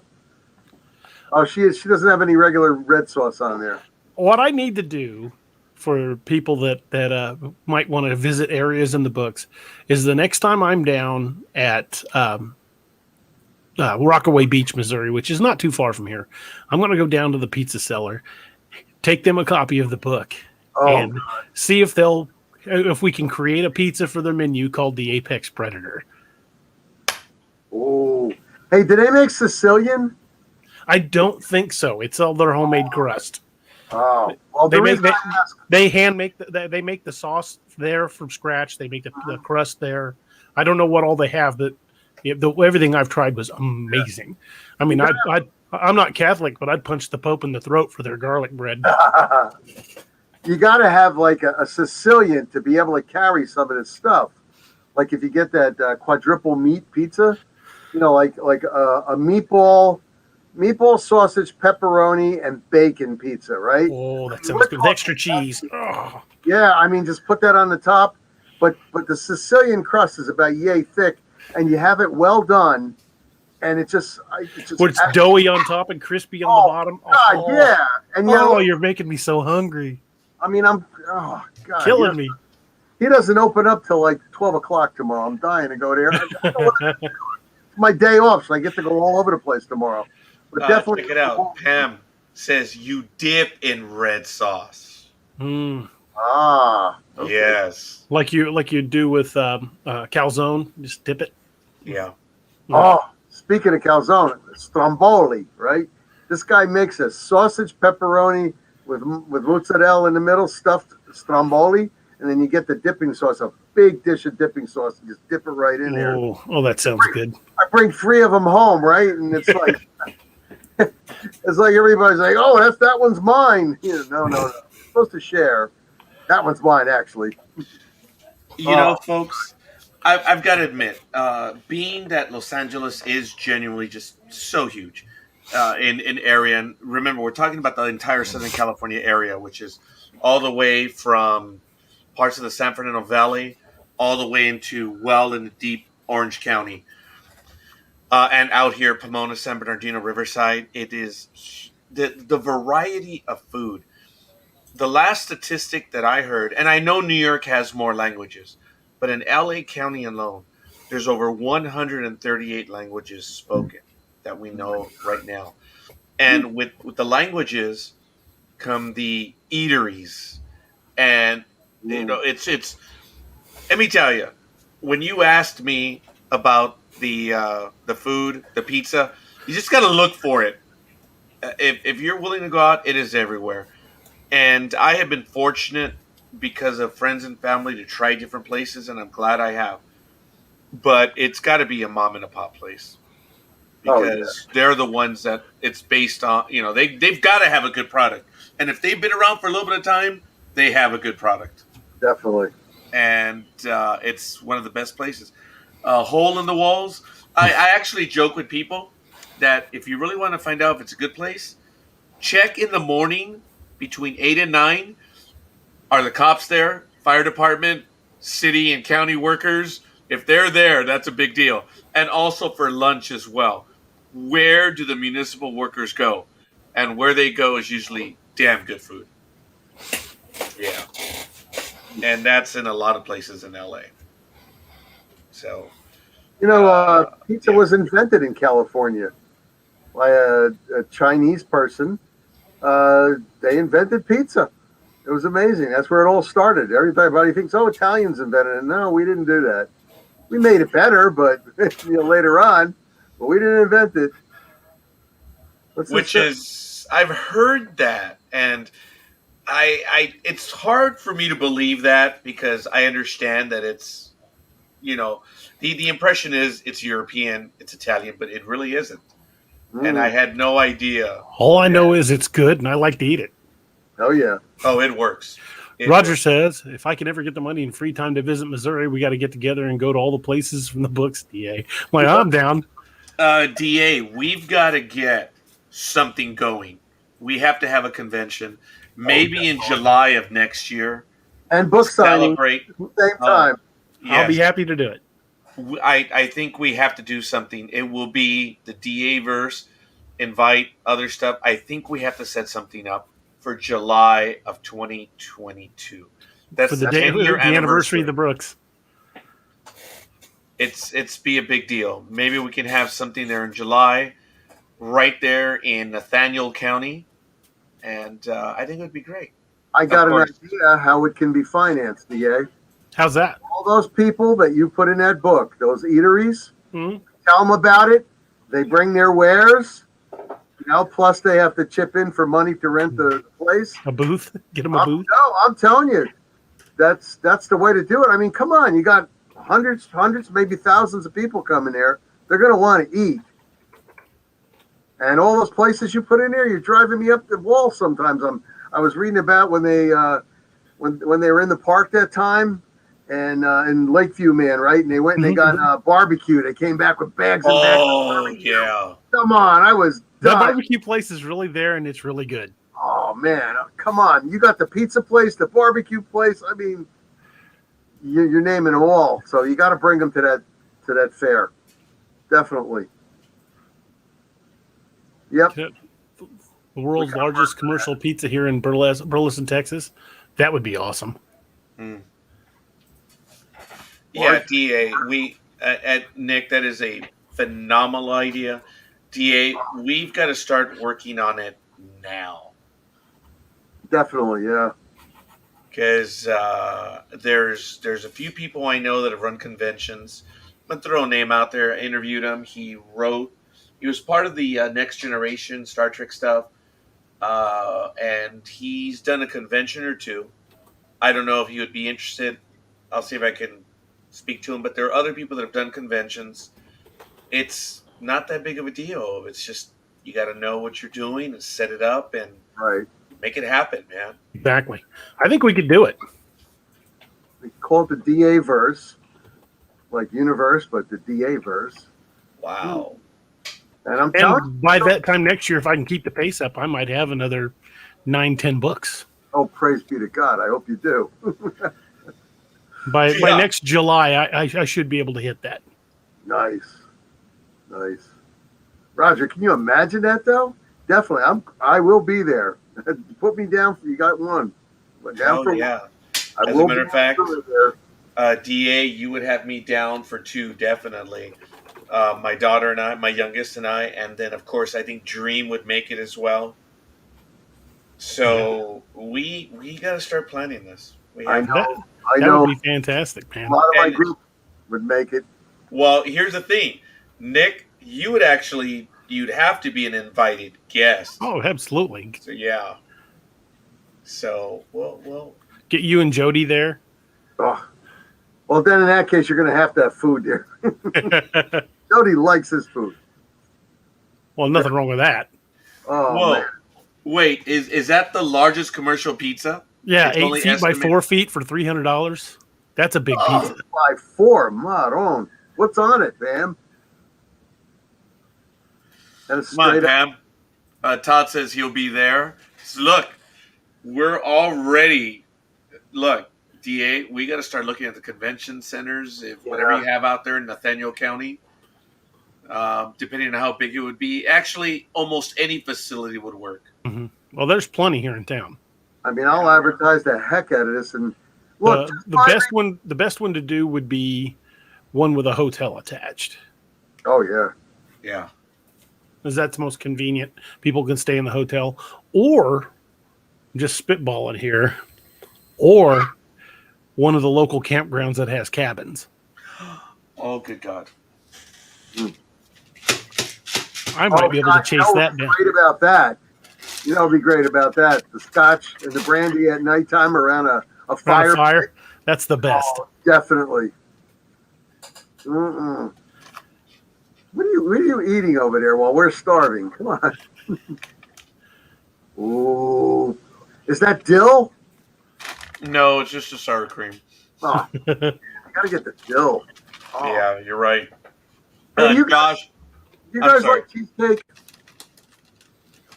Either of you guys like? Cheesecake? Yes. cheesecake? Mm-hmm. Oh, hell yeah. The dog man crap in the woods. I make a world famous 10-inch by 4-inch high cheesecake. Those are individuals, right? That would just be mine. That would just for you. Yes, we'll have to. What kind of topping do you like? Those are freshly made. I'll take it. I'll take it plain, chocolate topping, blueberry topping, strawberry topping. If it's cheesecake, I'll eat it. I am telling you, if I come down, I'm going to have to bring one down here, or I can make it right there. I can show your wife how to make it. Nice. The chat room has wonderful conversations. We're talking about the pizza. the 8x4 for 300. Josh will answer your question in a moment. Hold on a moment. And Pam says whatever you want. And then Roger says, "You're right. That sounds pretty cool, Pam. DA, you need to check that place out." So the Jotametaneo. I can pay it a visit. That is pretty good. Now, Josh, we're on the very beginning outer edges of setting up a possible convention or event on or about July of next year for the 10-year anniversary. That would be badass. I'm telling you. I mean, where else would it be? It would have to be there. It would have to be where Ragnarok Rising began or ends. I don't know. Began and ended. The end is only the beginning. What a tagline. You rat bastard. It's a great tagline. Well, after the first book was released, I was reading books on marketing, and it said that in order to help brand yourself, you needed to have something that helped you stand out and something people would remember. And they suggested coming up with a tagline. And the end is only the beginning applies not only to the book, but the possibility of the next book and the next book and the next book. Right. Yes. Josh loves it. He says he'll be there as All Tower Media. Look, obviously NDB Media would be there making a presence, but I would love to be involved in setting this thing up. That would be awesome. We gotta talk more and set this up definitely. Yeah. Find a place that's close enough for people to get places to stay at, and also booths to be set up by whoever wants to get them. We're gonna have to. There's a big convention center at a hotel, one of the hotels in Branson, right off the landing. We'd have to contact them to find out what the rates are, but it's got dozens of, it's a huge hotel. It's plenty of rooms, and there's probably a dozen restaurants within walking distance of the hotel. Maybe even more, because the Branson Landing's right there, and there's all kinds of. Guy Fieri's got a restaurant down there. Oh, you're kidding! Oh, wow. But remember, we want to bring in the restaurants from your book. Mm-hmm. So I mean, this is how we're going to finance it. First of all, anybody that wants to come in there, they can, donation for it, and they get their booth for free because they're financing it. Yeah. And, oh my God, I can't wait. Oh, taste the barbecue, the pizza from there, and whatever else. We're getting quite a bit of activity in the chat room. I do want to say I want to give a shout out to Bella. I have trouble with her last name. Bella Doors. Wow. Thank you. Bella Doors gave us a like right here. Josh asked, do we know the game guys? I do know the game guys, but game is in October. That would be a few months too late for what we were planning. Now, Tim Graham says the Oasis Hotel and Convention Center on Glenstone. That's a pretty decent hotel. There's a second hotel right behind it, so if there was overbookings, they could book literally right behind it. I don't know how big their convention area is. I'd have to go over there and look. As a matter of fact, the park could also sponsor. Hey, Silver Dollar City's got some cash. Oh yeah. Maybe I could get Guncrafter Industries to come up. They're just an hour or so away. God, that would be great. Okay. Oh, the Blade. Then invite Carrie Davis from Dark Angel Medical, and what about the Blade people? The guys from Scallywag Tactical. I'll extend the invite. And then where did the Roman sword come from? The Roman Gladius. Those are made here in town. Scorpion Knives makes those. They make all kinds of blades, and they're all fighting quality. They don't make museum blades. Yeah, they're right there in town. They are literally right here. They'd have to come.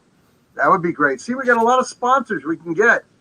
We just have to get up the Pins out Joe Bald. Might not be the best area to have it. Yeah, especially if Steve's coming. We don't have to get his friends to come back. Hey, look, we'll see what can happen, but folks, this is a big deal. DA, first thing that we have to do is form a committee. Right. And we've got to see where we're going to go. All kidding aside, ladies and gentlemen, I think this is happening. Nick, marvelous idea. DA, marvelous idea. And everyone else in the chat room, you mentioned an event, and look at what happened in the chat room. Just exploded. All right, My folks. God. Oh, If you want to be involved in the planning, you'd like to volunteer to see what we can do. If you have any ideas, the best thing is contact us directly on DA Ex Machina, or do you want them to go to the DA Roberts page? Maybe the DA Either one. Roberts page. Either one. We need to set up a group on Facebook for now, and we've got to set up a convention committee. Wow. how about That's we use crazy. the Team DA Roberts page on Facebook? Yeah, we can. I There think it we is. should use that. That'll get a lot more people involved, a lot more members that are already on there. And I'll advertise the heck out of it in all 7 regions that I got. Holy moly, guys! This might actually just take off. I got to tell you, I got to mention something. Roger, you're a genius. Something you were talking about previously today, DA. You got to get some paperbacks or hardcovers to bring over there. I think they could probably definitely sell it sell like hotcakes. Yeah, I've got T-shirts now too, and I'm soon going to have more. I'm going to have a line of T-shirts with different book covers on them, and then the DA logo on the back. I've got Wild Hunt shirts already. I've got DA Ex Machina shirts, and then Steve's Pub and Grub are already made as well. And definitely bring North American Dogman stuff. I'm sure people will be wanting that too. Oh, Josh says the card game will be ready as well. So, look, do you want to make it a weekend? Did you want to make it a 3-day, a 4-day? A 4-day would be, well, you know what? We have to form the committee to. Yeah. 3-day seems to be the norm for conventions around here. It's rare to find a 4-day. Yeah. Well, you're looking at the massive big ones like Comic-Con. Those are 4 and 5 days. Yeah, but that's for a reason. So yeah. Yeah, those are shows that attract 200,000 people. Yeah. Keeping it to 2 or 3 days probably be the best bet. We'd have to sit down and discuss what we're going to call it and everything else. This is going to happen. Wow. It astounds it astounds me good. how ideas like this just take off. That's what happens when you network it. Come on. Things will happen. You give us the inspiration. That way. Here he is. Yeah, there's no doubt. But man, that chat room lit up. That is wow. It did. We can know that from talking about pizza. Right. See, we started with the Mexican food. I went on to the pizza, and then bam, we got convention centers now. As a matter of fact, Nick, when you asked me about the pizza, you said where I live and the pizza, that's what got us here. So, Nick, you're responsible, man. Well, all I wanted to do was bring you guys there for lunch when you're up this way. Along with Uncle Julio's. You got to at least hit 2 places. Wow, that would be absolutely awesome. Oh, hell yeah. Oh, yeah. That is a great idea. Rag Con. Oh, what's Rag Con? First of all, you see the sexist bastard that I am. Ragnacon. Ragcon? Or Ragcon? Ragnacon. Ragnarokon. There you go. Look, there it is. DA, it's going to be you, but there we go. Ragnacon. That's interesting.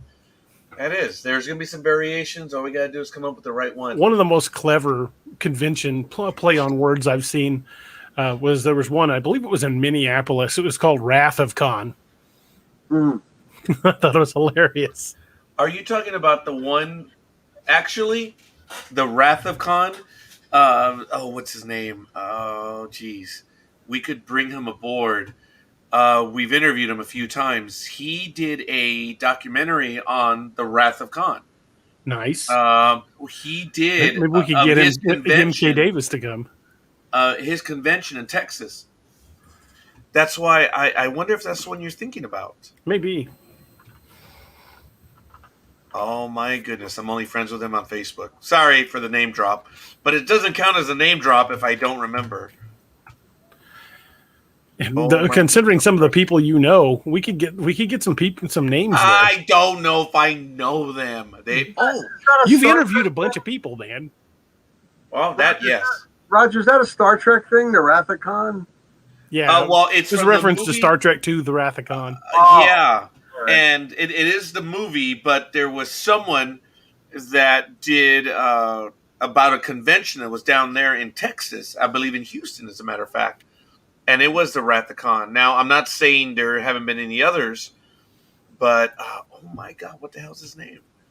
He's been on a few times, and okay, Portal 47. That should be it right there. What is it? Oh, here it is. Larry Nemechek. Nice. Larry Nemechek and Yeah. Here's the menu from the pizza seller. Oh my Lord. Oh, you're killing me though. Oh, I want some now. Look at that. Oh. Hey, I just realized something. Dream doesn't know about this. We started talking about this when he went off about the convention. Yes. Now, are you talking about the Con of Wrath? No, it was called Wrath of Khan. Okay. Wrath of Khan, yeah. Yeah. Here's the second page to the menu. Oh Lord, you definitely are killing me now. I mean, you realize it's 1 o'clock here in New Jersey, and I can't get any of this stuff right now. Oh, look at that. Sandwiches. Oh, God, take it away, please.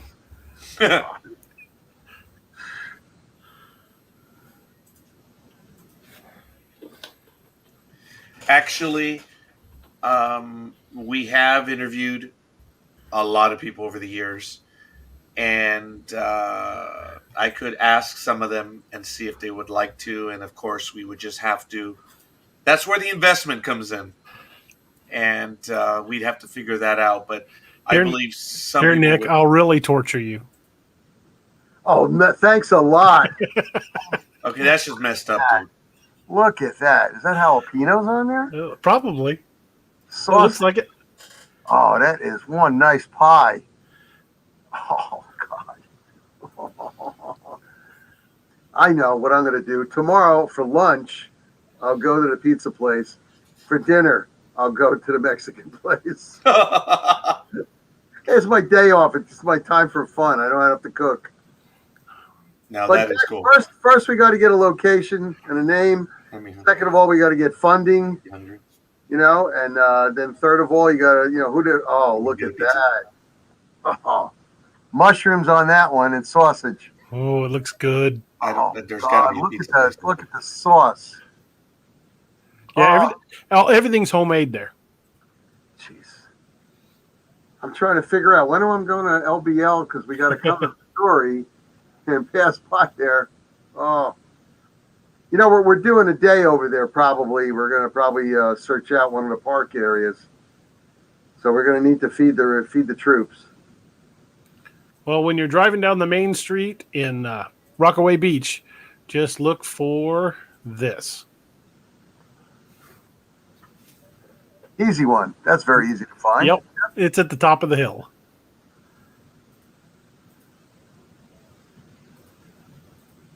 I'm a big fan of theirs.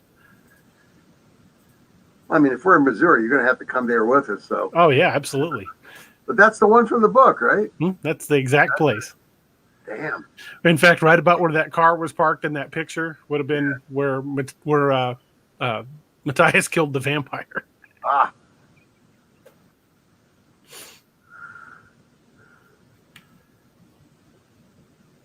I think Roger's ordering out. I think he's getting pizza. Oh, that's hilarious. Send me a mushroom and sausage pie over. Josh says, DA, remember that zombie thing I sent you? Live simulated combat versus zombies? Yeah, there's a place in Ohio, apparently, that does a simulated combat run. They have actors in there that play zombies, and you go in, and I think they're airsoft guns. But it's a force on force against zombies, and it looks fun. Oh, man. Wonder if we could invite them to the convention. Hunter, my God. Yeah, that pizza looks delicious. You could have a paintball wild hunt too. That would be badass. That looks delicious. Yes, it does. Pam says turns for a midnight snack. And Yes. Man, you're making me hungry as hell, DA. Yeah, it's bad, guys. You guys made me hungry. I called my daughter right now and I said, "Hey, baby, you want to order a pizza right now?" And she's like, "I'm streaming." I'm like, "Yeah, so am I." Right. So she says, "Do you think anything's open?" I said, "It's got to be. It's pizza, for goodness sake." It's only And 11 then- o'clock. No, what, 10 o'clock there? It's only 10:04, but it looks like we are going to order out, but it's not going to be pizza, only because I do want to just very quickly thank, and I'm really going out based on this one. For those of you folks know and don't know, my wife was hospitalized about a week and a half ago. Her sugar was 501. Oh my God. And her high blood pressure was out of control. It is now, she's not taking the insulin shots, DA. Mm-hmm. Her doctors prescribed her the pills, so I don't know what those are, but it looks like it's working. So she may type not 2? need. Well, no, she's type 1. At And 501, yeah, it looks like it's working. Oh, Yes, that's the face I'm making. So right now, when I was telling her, let's get the pizza, and then I was like, oh, wait a minute. She can't have pizza, can she? And Gmo's like, no. I said, all right, I'll order something else. can't So give her a no. little shot, you know, or Yeah, so gentlemen, I'm not going to get the pizza, but I'm going to order out for the family right now. So I might take a moment. No problem. But, Todd Hunter said Knott's Berry Farm did a zombie combat scare zone during Halloween. It was awesome. I would like to have been to that. Josh Jones says, I have so many ideas for events, panels, and etc. Yes. Pam Roberts says prayers for you and your wife. Thank you. Well, for the family, yes. Look, folks, DA knows we were live when that happened. When she was hospitalized and I stayed on the program, my daughter said, Mom's got to go. I'm taking her. I was like, holy crap. And I sent a message to DA, and who else was on with us? I don't remember. We had a guest. And I was like trying to maintain my composure. And DA's like, dude, if you got to get out of here, got to get out of here. I said, well, I don't want to make a dramatic exit. It's like she's taking her to emergency, which is less than Verona. away. Verona, yes. For those of you that know, it's the night that it happened when Verona was on with us. And I don't remember exactly when it happened, but I maintained my composure. Was I worried? Yes. But a DA says, dude, if you got to go, you got to go. And I'm like, yeah, I'll cover. Go. I didn't want to make a big deal of it because my daughter was already notifying me. She's going. I said, okay. Pomona, the primary hospital is less than a mile away. It's half a mile. So they took her and they kept her for like 3 days because it was 501. I was able to make a joke of it. A lot of people thought I was very insensitive because some of the issues that are going on. I'm going to repeat the joke right now because I can make that joke because she's alive. She's getting better. But at the time I said, her sugar's 501. Her blood pressure's out of control. 501. She should be dead. But God loves me. Oh, yeah, okay, all right. All right, come on, guys. I can make a joke of it, all right? And that was meant as a joke. But, guys, I really appreciate the thoughts. And now you guys understand there have been a few things going on the last few weeks. But you know what? I'm not kidding when I say you guys are my family. And I don't mean that in some nebulous thing way out there. Look at the time we spend together in conversation. This is real, folks. You guys come to spend time with us, and we with you. This is what it's about, guys and girls, ladies, men, everyone. I want to be here. And based on the way you join all of us, it's wow. You know what? Yes, Pam, thank you. It is okay to joke. It's how some people deal with stress in life. Exactly. That one was serious. 501, guys. I understand that blood sugar is between 70 and 120. right. She's 501. 501. And we dodged that bullet. So now I don't know what she's taking, but she's taking 3 pills per day. And she's responding, thank God. And her blood sugar is under 200. And it's lowering and lowering.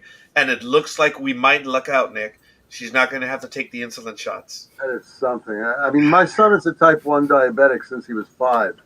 Oh, And wow. he's been to the hospital with, close to a 600 at one time. I mean, you're near death in that. And they gave him the saline solutions along with the, the shots and everything. And, after 3 days, he walked out of the hospital, and he's on the pump. So you're constantly being monitored, and you got to watch what you eat all the time. But it's not something you want. Not something you want to wish on anybody. It's just horrible. But to be on pills, that is a godsend because, we got to change his sight all the time. You got to keep sticking them in the stomach or sticking them in the back, and and that's what she was told. It not in the leg or the thigh. It had to be in the stomach. So I understand that's serious. Right. I mean, because you run out of spots after a year or so. You're running out of spots because you don't want to stick it into in an area that has the skin repaired over, and it's like really tough, and it won't go through. Then you're in trouble. So, yeah, that's not something you want. I was really worried. I'm throwing some beans out there. I didn't know how she was going to respond. I really didn't. But it surprised me that she was going to do it. But then we had a failure in communication. It's an embarrassing thing. So we finally got it together. Her regular primary care physician said, no, I want to do this. And she put us on a track. And she's responding well. Our first appointment was Monday with the primary care. And you know what? She's up and about. She still has some trouble with her vision right now, but that's the combination diabetes and high blood pressure. Right. But she was, for lack of a better word, dizzy and didn't know what was going on. She knows what's going on now. So, folks, I appreciate the love. I really do. I mean it. Yeah, no shots. Yes. I consider myself fortunate. I really do. Very lucky. Hey, off the air, you got to send me what that medicine is. I want to talk to his doctor, see if maybe my son can get on something. Just give him a little bit of blow, instead of having to get stuck all the time. I'm going to place this order right now. I'm going to run inside. I'll have that within minutes of me just placing the order. Forgive me a moment. Hell yeah. So. See that, DA? He's going to get food. And you and I are... It's not going to be pizza, though. I'm sorry. This time of the night, that's all you want. Yeah. Oh, man. Little comfort food. Roger said earlier, you need a nice RV so you can travel around doing conventions, writing books, and maybe you should start doing some food reviews along the way. That would be a great idea. My wife has wanted to do something like that for years. Since we're both getting up there in age, she wants to get a nice RV with a little car we could pull behind and just travel around and go to conventions and sign books. And just do me a favor, don't take that RV to LVL, Tennessee, please. Well, if I did, it would find me a little harder to chew than the last guy. You're going to have to up armor your RV. Yeah, okay. Well, I'll go in a wheeled mimic unit. And what comes in does not leave. I would definitely want to redesign it so it was like a mobile mimic unit. Oh, definitely.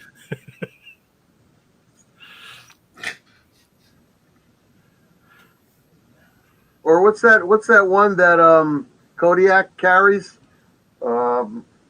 The weapon. Oh, the minigun? Yeah, we got to get a couple miniguns, one in the front and one in the back. There we go. I don't know anything that's going to, I don't even care a 15-foot Sasquatch. I don't know anything that's going to stand up to a minigun. 308 rounds coming at you. 3,000 in a minute. Jeez. Speaking of the miniguns, what did you think of the scene in Operation Blood Eagle when he dropped out of the back of the helicopter with two of them? That was outrageous. That was really outrageous. Oh, two of them, no less. Used them like pistols. Well, he is like, what, 15 feet tall or something? Something like that, yeah. He's 13, 14, 15-foot range. Bear that big. Yeah, the short-nosed cave bear. Man. That would be terrifying to seeing that drop out of a helicopter. Okay, he's on our side, guys. Yeah. We don't want to give too much away, by the way. Yeah. I liked writing that scene. It was fun to write. Yeah, there was a lot of things going on in that book. A lot of things.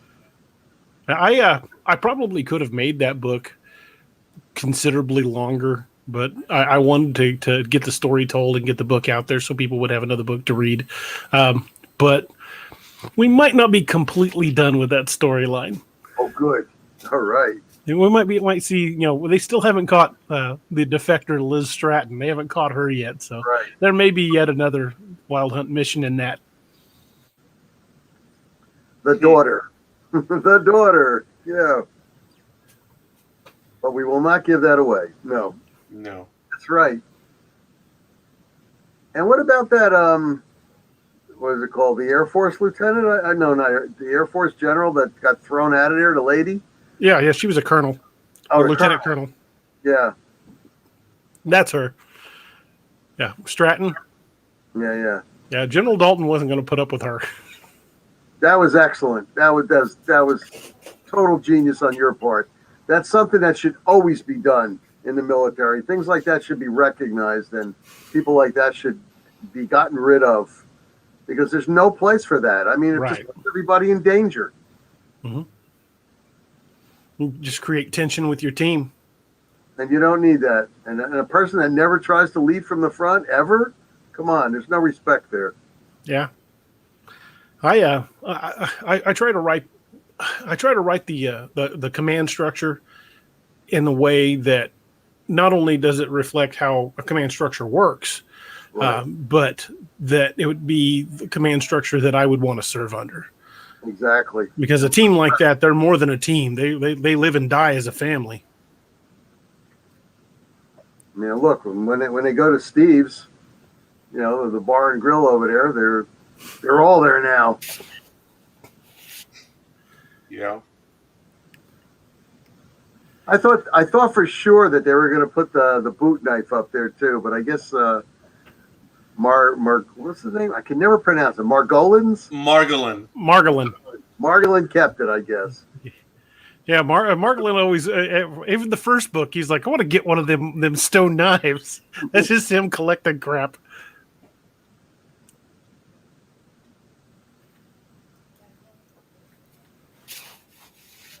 Well, I hope not. I hope he said there's so much going on, but not so much that it makes it muddy. Okay, I thought he was saying that there was too much going on. All right, sorry about that, Todd. I misunderstood that as it popped up and then left quickly.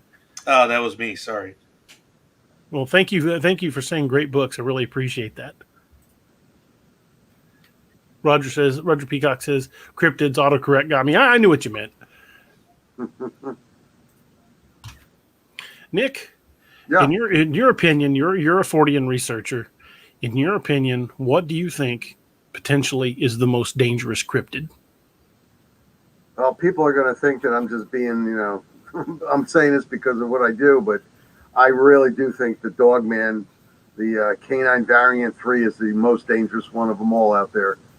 I mean, Mothman was playing patty cake with everybody when he was flying around and trying to warn them. Sasquatch spends most of his time, keeping away from everybody. Some people would argue with me saying, "Oh, the Gugway," but there are not as many of them out there as the Dogman. Dogman is over in Europe. He's over in they have their own type of Dogman over in Australia. I mean, he's all over the United States. They are in parts of Canada, and I mean, just pound for pound ferocity, I think it is the Dogman. Even over, say, the Wendigo? Yeah, because you really don't have that many of them. And I know, speaking with my cousin's husband, who's a Canadian Algonquin Indian, the Wendigo up there is a little bit different than the Wendigo here in the United States.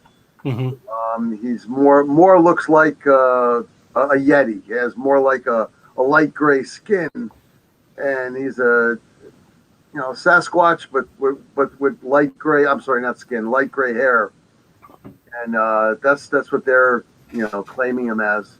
And the Wendigo that they have here, he's more like a combination of different animals and quite thin, but I guess having some sort of spiritual power.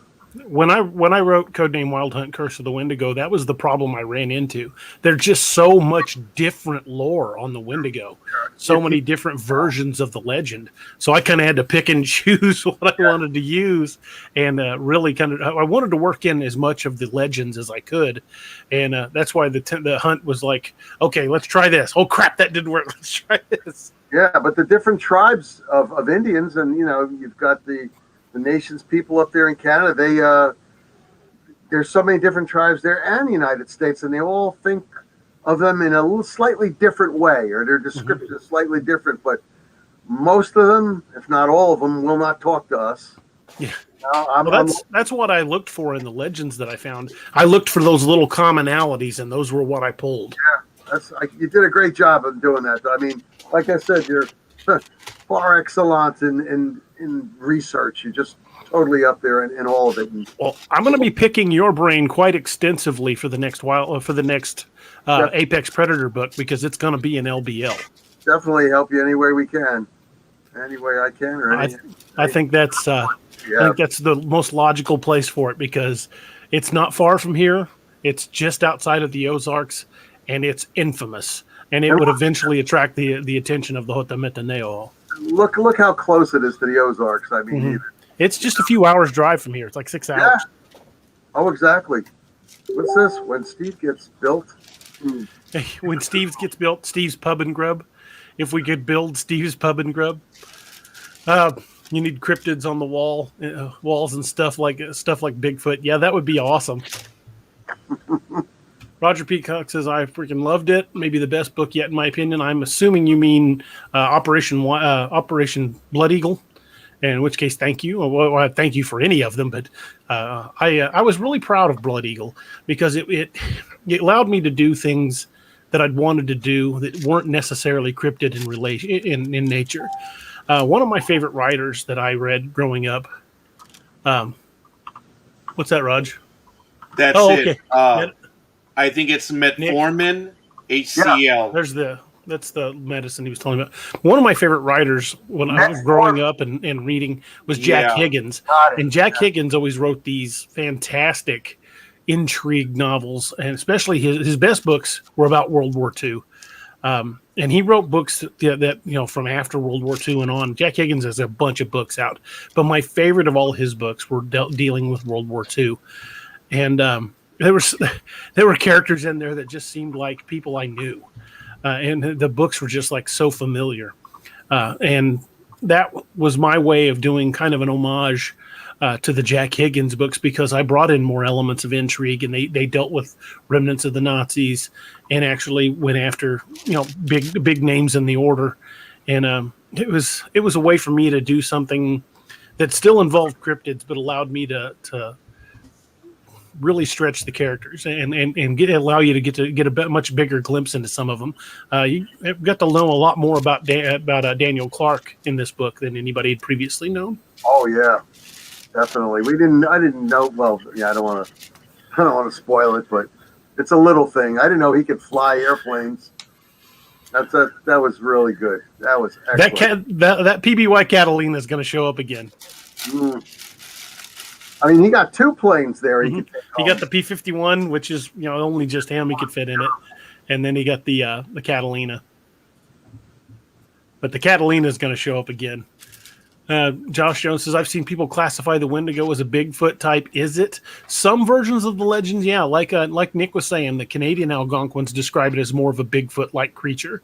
But when you look up Wendigo, when you start researching it, there are a lot of very different versions of what it is to be a Wendigo. And there's different spellings, by the way. There's also Wendigo, Wendiga. Yeah, I mean, there's all kinds. Yeah, there's a dozen different spellings, but they're talking about a similar creature.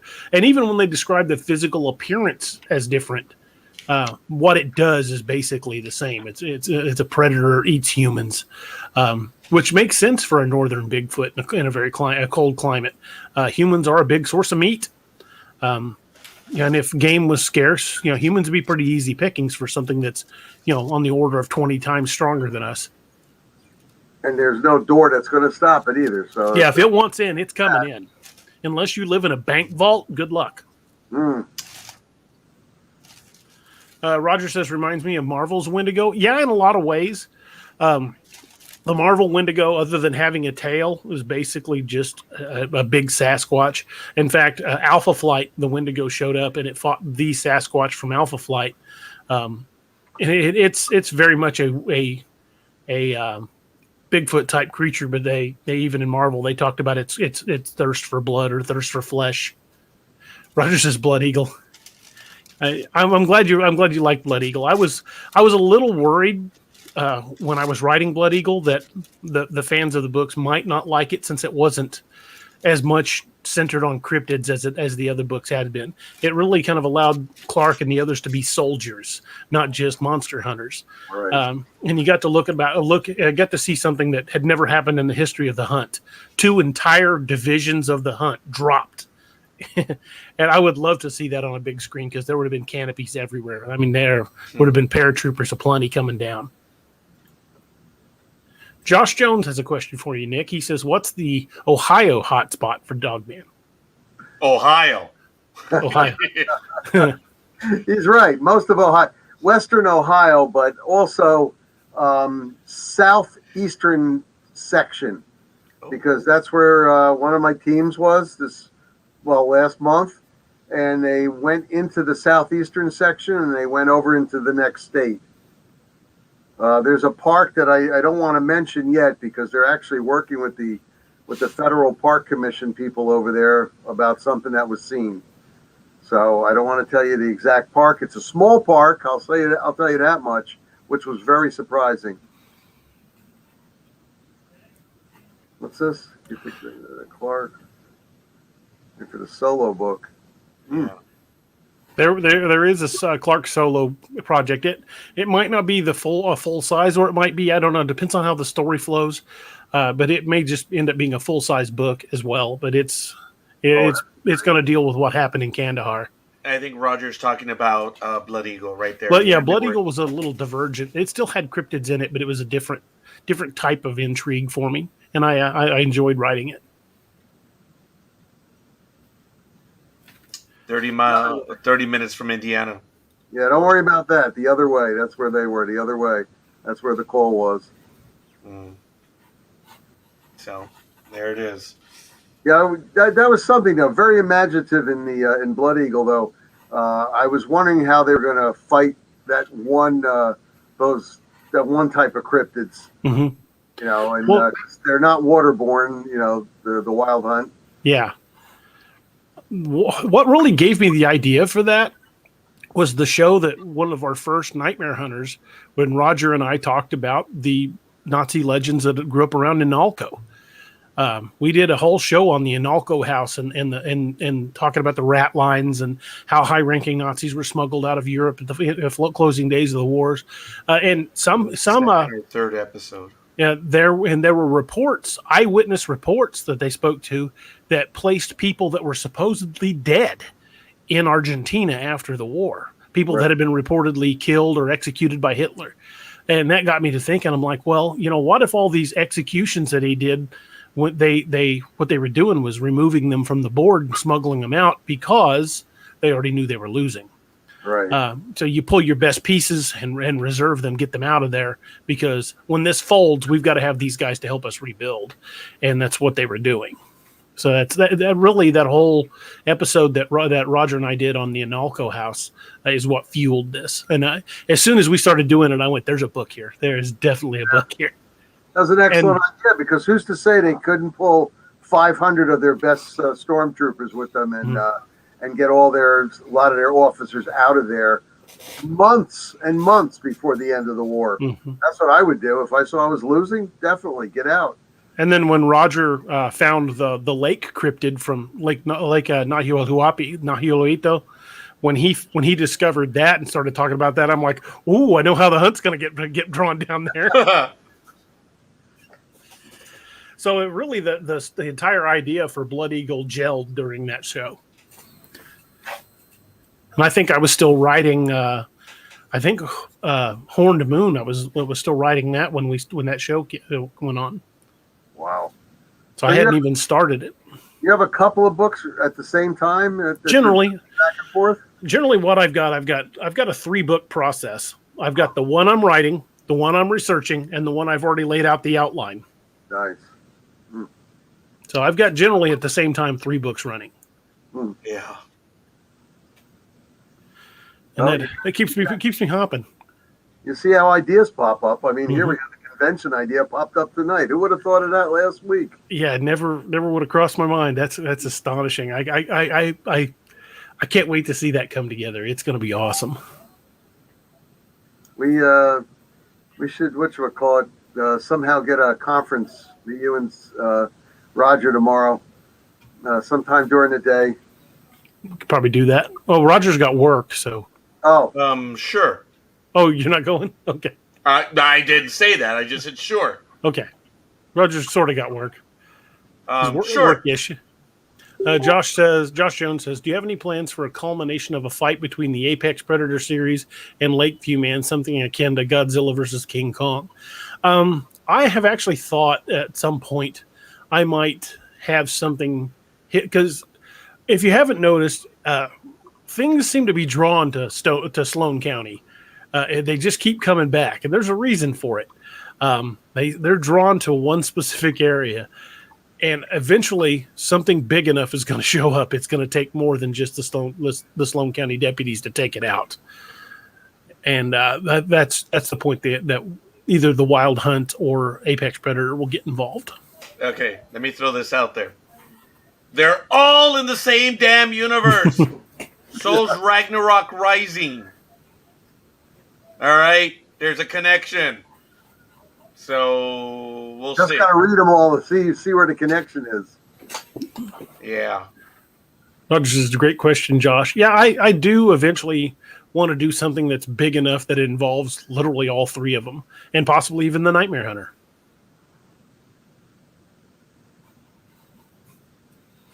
The cameo of Raj.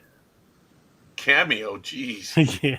What do you mean cameo? Oh, you got your. I mean, I'm goddamn superhero in the last movie.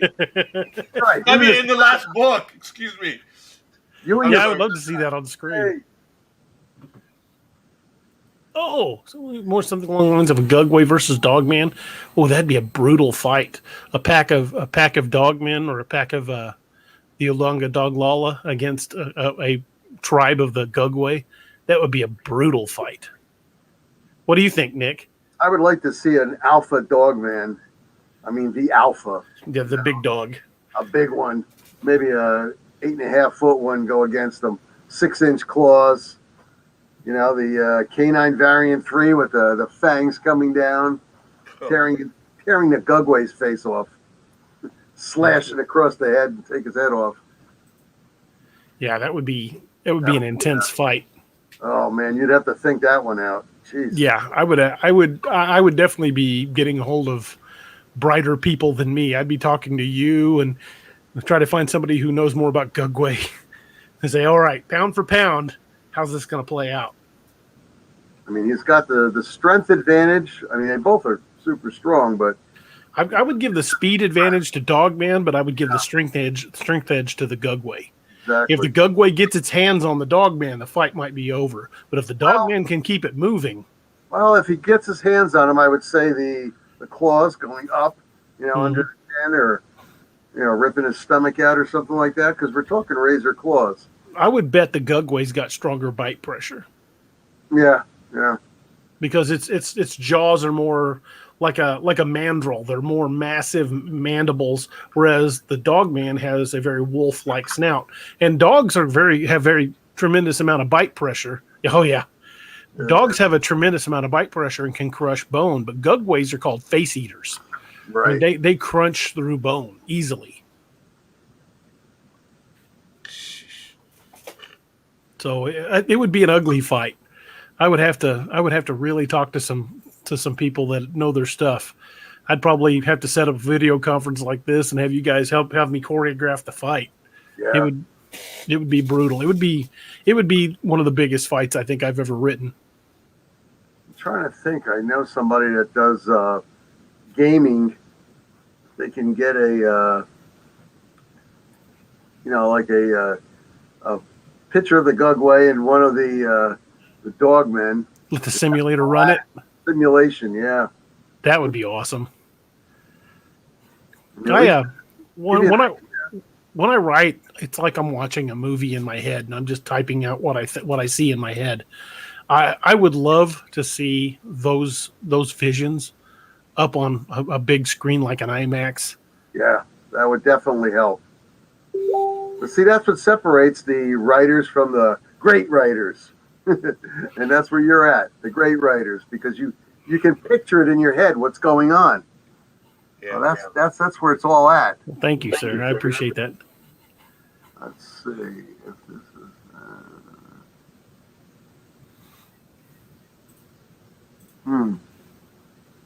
I was trying to get my my cohort over there in the International Dogman Project in Finland to come on with me.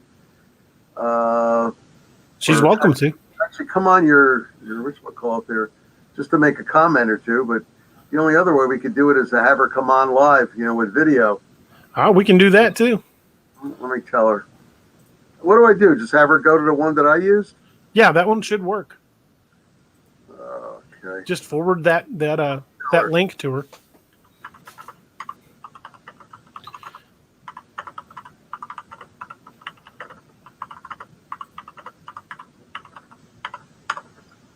Okay. Let's see. Where is that link now? If you need me to send it again, I can. No, I have it. I have it here along with the food. Look at that. Oh my God. Oh, wait a minute. No, I'm just got more. It looks like Pam Roberts. Good night and good hunting. Thanks, Pam. Pam, thank you. You have a great night. Oh, I missed this one. Codename Flare Gun Roger. Sorry, Raj. Yeah, sure.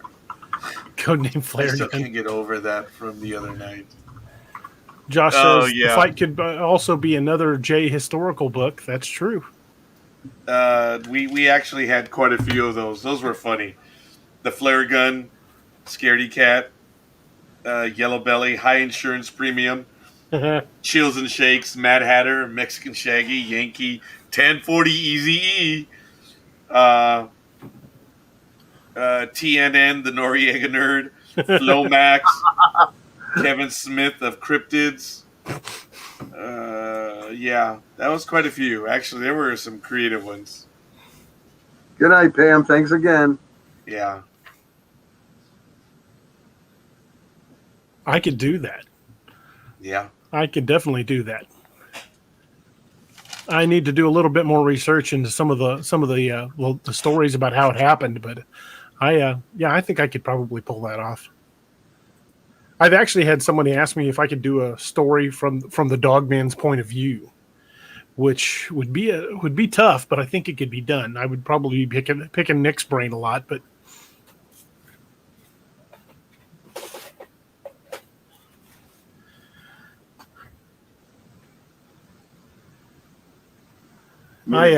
go ahead, Nick. Dogman's point of view, looking at the wild hunt, coming after them. Ooh. Oh, That could get intense. that would be. Or after a particularly nasty fight, the hunt is pulled back and getting ready to force their way back in, and a Dogman's walking through the rubble, kind of watching him go, and kneels down and picks up a gun and looks at it like, Kind of hard to pull the trigger with them long claws, Yeah, it's still got articulate fingers. Yeah. They're smart enough; they'd figure it out. He might not have much trigger discipline, but he'd figure it out. Then it'd just be a matter of figuring out how to change the magazines. Oh, God. Hit that little button over here.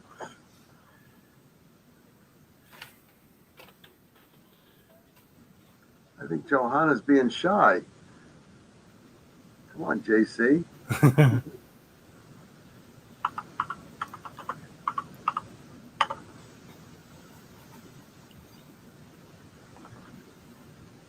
Have you ever heard of the story, the Siege at Lockett Ranch? Yeah. Yeah, I'm not sure if it really happened or not, But I know a guy that went to Taylor, Mississippi, and asked around, and people said, "Yeah, the ranch." They told him how to find the ranch. Said it's abandoned. It's been abandoned forever. But apparently, the place exists. I don't know if the story is true or not.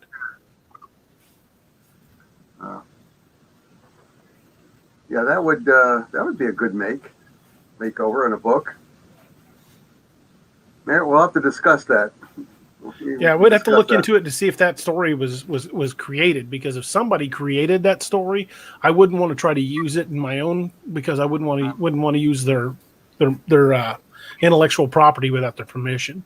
So I need to research that to see if that's a true story or just something somebody made up. Because there's not a lot of witnesses have come forward about it. Not much information other than the account itself. Maybe it might be worth a trip to Taylor, Mississippi to dig into it. And that's 12 hours from here. That's a bit. Not far. Not too bad. I've driven worse. God. I drove all the way up to Moscow, Maine in less than 9 hours. So that's a heck of a drive. And I'll tell you, it's talk about desolate and dark. God, we were on an old United States radar center. It was approximately 2 miles long, and it had all abandoned buildings. And don't you know, I had to go into the abandoned building if I was going to be there. And we did get in. It was fun. Only thing I did find there though was was moose tracks, bear scat, and what do you call it? Mountain lion paws. And people say, "Oh, there's no mountain lions up there." Oh, don't tell me that, because we saw the tracks. And Jean Tewksbury from the Cryptozoology Museum up there in Maine, she was there with us, and she took home the pictures of it and all kinds of samples. That's awesome. I mean, I identified it, and she identified it too, separately, and those were definitely mountain lion tracks. So people are like, "Oh no, you can't have this." Yeah, you can. They don't care about boundaries. No, they're not. They don't pay attention to property lines. Oh no, there hasn't been a mountain lion here in 100 years. Well, there is now. I'm sorry, but there is now. Well, the more they put restrictions on hunting predators, the more they're going to make a resurgence. And also, as we encroach more and more into their habitat, the less they're going to fear us. That's the thing with building all those houses, taking away habitat. And then don't be shocked when you find one sunning itself on your back porch eating your cat. They find that in Pennsylvania a lot. And I mean, these beautiful houses in Pennsylvania, and they'll come, and you've got bears on their decks, and the people are like, "Well, what do you want?" And then people start doing the mistake of feeding them, and of course they come back every day, and then they get a little bit, black bear are very smart. They know how to open car doors. They figure it out. Well, in Yellowstone, every year, dozens of cars get trashed because somebody leaves some food in their car, goes on a hike, and the bear comes up, and they'll either get their claws in the top of the door and rip the door open, or they'll grab the door handle and open it up and get in, and they will generally just gut that car. Exactly, simple as that. Whoop, pop the door open, and now they're in. And what do you do with a bear that decides he has to, it's potty time? He goes inside your truck, then you're in trouble. Yeah, you leave him be and hope your insurance will cover it. You just get a big hose and, Yeah. I mean, it sounds funny, but it's about the only way you're going to clean it out. Roger Peacock says, "I want to know why the Hotometaneo first learned to channel animal spirits." I'm kind of going to get into that in Dark Moon. I put a quote in a recent post I did about the Apex Predator series, and I'll read that quote now because that quote is going to be in Dark Moon, and it kind of tantalizes that very question. The quote says, "The way of the Hotometaneo was powerful and as old as time," said Jay Matoska. "Before the first warrior drew his first breath, the spirits of the animals were already old, and the spirit of the wolf was perhaps the oldest of all." Impressive. That will feature heavily. That quote is a big hint at the what's going to happen in Dark Moon.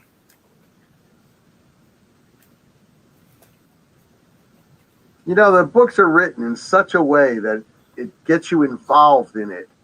And I think that's what, well, a lot of my people say the same thing I'm saying right now. That's how I feel. I'm involved in it. I'm right next to Clark. You know, we're going in on the mission. You know, we're inside the mimic units. You know, the descriptions being in there, you feel kind of safe in there. Well, until they beat the crap out of it. Battle of a shield wall. But now they're armored. You know, now we have up armor on there, and well, the first editions of the mimic units were an experiment. They're like, all right, see if this works. Oh crap, this is what we did wrong. Let's fix that. So every time they deploy the mimic units, they get a little bit better. Yeah.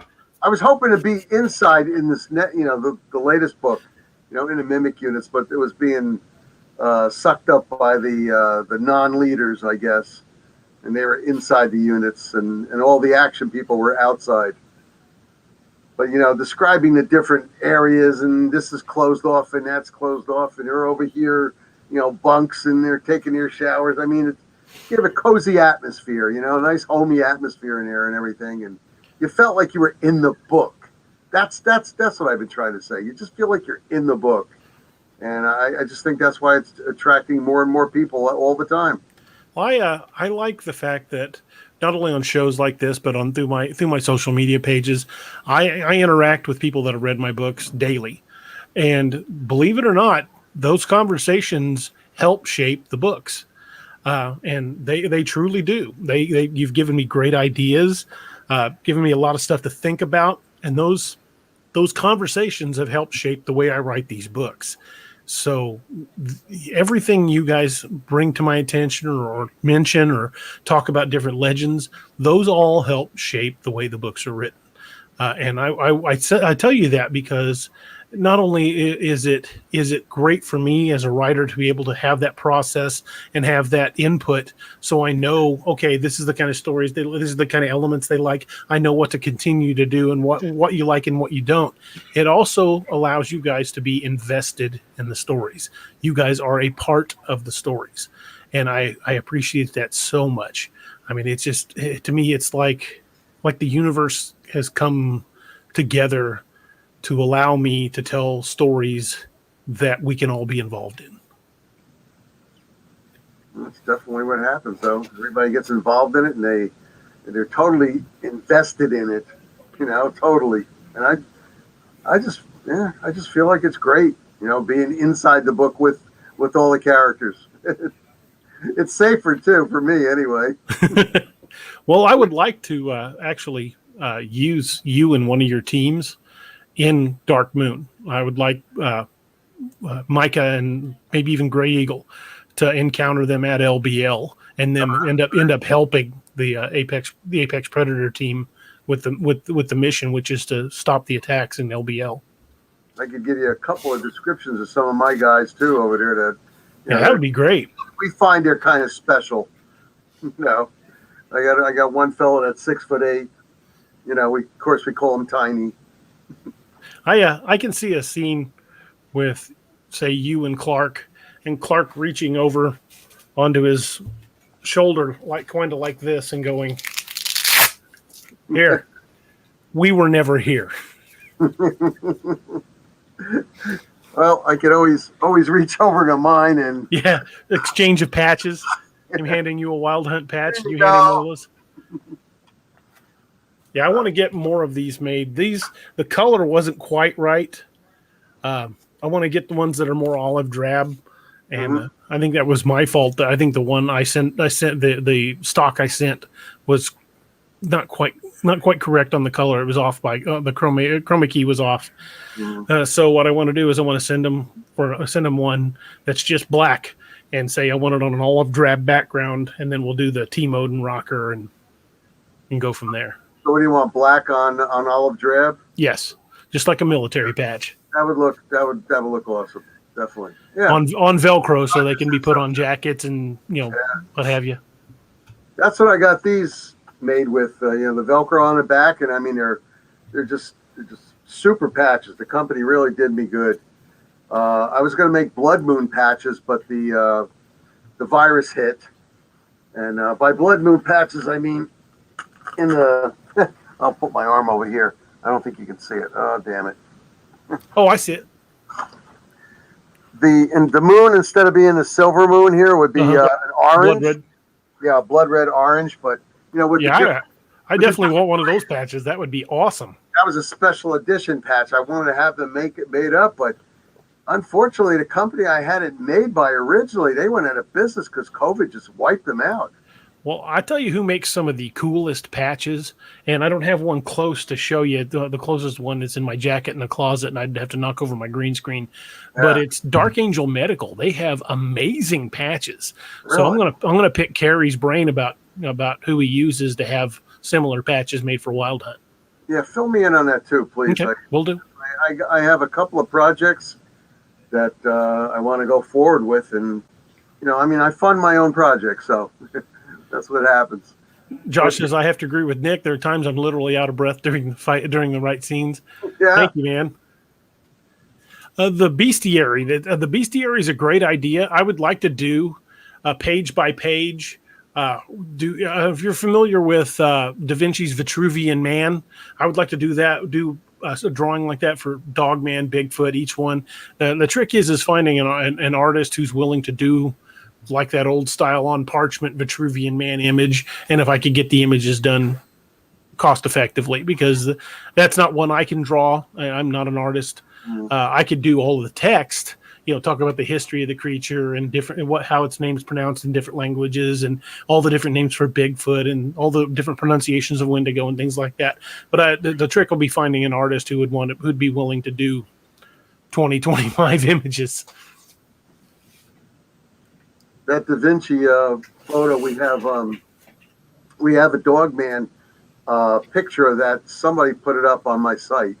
Mm-hmm. There's something in there. If I could find it, I'll send it to you tomorrow. Yeah, that's the style I want. I want it to look like it's on old parchment. So I want the book to look like a field operator. If I did a bestiary, I'd want it to look like a field operator's book from the original team.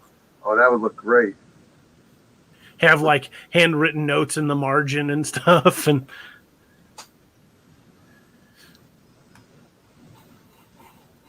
that'll go good on my Vertex bag. Yeah, I could do that easily. Basically, I would just handwrite a note like, remember silver bullets only, or something like that, and stick it next to, and make it as a image file, and then I can just plant it anywhere I want in a document file and lock it in place. That'll work for the print edition, but it might not work for a Kindle. Oh. Really? Damn. Jay Matoska's Guide to Cryptids. That's funny. Yeah.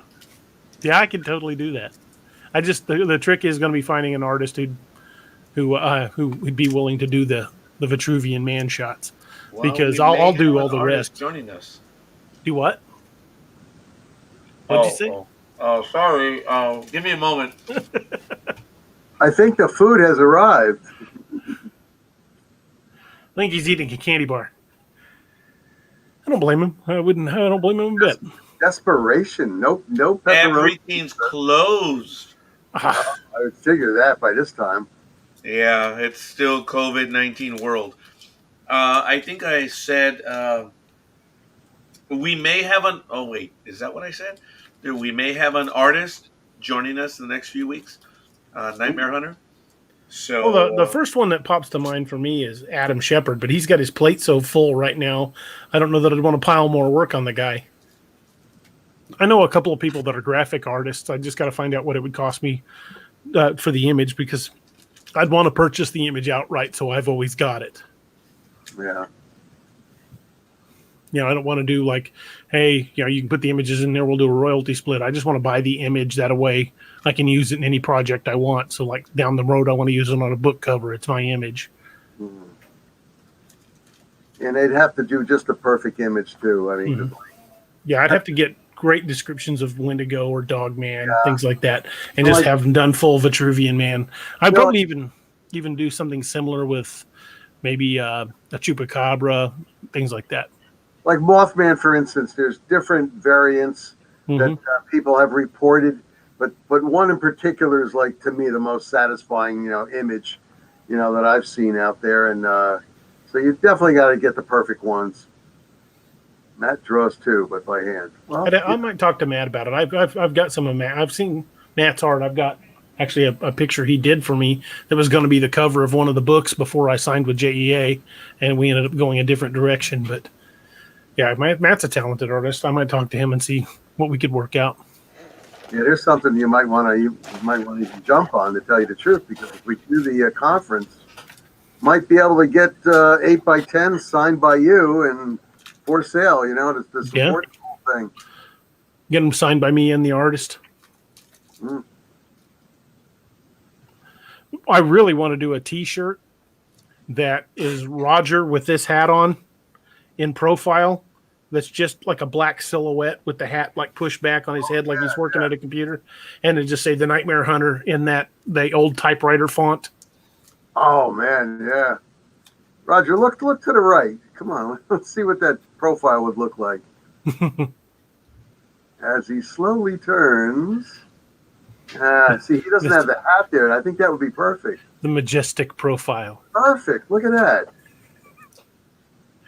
Yeah, with the majestic profile. And dude, just like Darren McGavin used to do when he would sit down to type. He'd either take the hat off or he'd kick it really far back on his head and start typing. And I want that profile of Roger so you can tell it's him, and with the hat on, and then the Nightmare Hunter. Maybe with an old Adler or typewriter, one of those big typewriters, those big computers. Have them in front of that typing away. Yeah, typewriter kind of like that one. Old school actual typewriter. Even older than that. Yeah. I mean, those old typewriters look really cool looking. I wish I never got rid of one. Yeah. Now I've got the theme from Kolchak the Night Stalker running through my head. I'm gonna have to watch one of those tonight. They're on. Yeah, they're fantastic. And I know the special effects are cheesy as hell. It was 1974. Of course, the special effects are going to be terrible. But the thing that stuck with me about Kolchak the Night Stalker and why it's inspired me so much through the years is the writing. The writing for those episodes were so good. If you went back, if you could go back in time and take the exact actors and script from that and replace all of the special effects with modern special effects, they would blow your mind. Definitely would. I mean, because the episode with the headless motorcycle guy driving around and lopping people's heads off, that one you could obviously tell it was just a padded jacket, and the arm was like from down here because it wasn't all the way up to the shoulder, and it was obvious that was pretty fake, but it was 1974 and it was the best they could do. So I was willing to forgive them on a lot of that. But they did so much with so little. Like the episode of the called the Spanish Moss Murders with Parmafe from the Spanish the Cajun Spanish Moss Monster. Mm-hmm. You only got glimpses of that thing until almost the end of the episode. And it made it much more creepy because you only saw it like reflected in glass or like as it just quickly moved off frame. You only got glimpses of it, and that episode was far and away my favorite. I remember when he went into the sewers after something. Had the spears. That was that episode. He had to go in the sewers. That's the one that I remember the most. Yeah, that is a great episode, and Darren McGavin, you couldn't ask for a better guy to play it. He was so perfect. He always got out of it, always. So by the skin of his teeth, usually, but he did. And somehow always his film got ruined, and he just had to write the story. He had that cheap camera with the flash cube on top. Yeah. Hello. Excuse me, guys. No problem. Yeah. Either the police either took his film or it was ruined somehow. Yeah. Those were just such classic episodes, and that's really, really what inspired me to want to write my own horror stories. And just that series and a lot of the movies I watched with my mother growing up. But I love a good horror story, and Kolchak the Night Stalker never disappointed. All right, I'm I'll be actually listening to the theme right Bye-bye. now. Dun, dun, dun, dun, dun, dun. God, gentlemen, duty calls. Well, if you got to run, Nick, I totally understand. It's 2 a.m. and you're where you're at. So, Yeah. Nick, thank you for spending time with us. Oh, guys, thanks for having me. It'll be Yeah. great. Oh, thank you for spending 4 hours with us, No spending kidding. time. Oh, man. That's all, man. You were here for the very beginning, Nick. Thank you. Yeah, we'll So we definitely, got to arrange something to talk tomorrow. Well, definitely. Yes. actually today, later on today. That's right. Sometime. What's a good time when you're home, Roger? Sure. Sure. Okay. Probably sometime in the early evening, early or late evening for me would work. Right. I'll send you a text, DA. Okay, that sounds awesome. All Well, right, Nick, guys. you have a great night, and thank you for being here. And be Roger. safe. All right. Good night now. Thank you, Nick. Nick's awesome. I love that guy. Oh yeah. This is his official debut on the Nightmare Stalker, which was The Nightmare really Stalker. Freudian slip there. You got me on that one. Yeah. The Nightmare Stalker. I like that. The Nightmare Stalker. That could be an insult to him in the book. Somehow, like, aren't you the Nightmare Stalker? So I'm like, hey, calm down, you dumbass. That could be a Margolin line. Yeah, I can see Margaret saying that. Hey, you're on that radio, that podcast show, the Nightmare Stalker, or that. Or Mika, because he already made fun of me. Yeah. What did he say? It was almost like the Eddie Murphy line.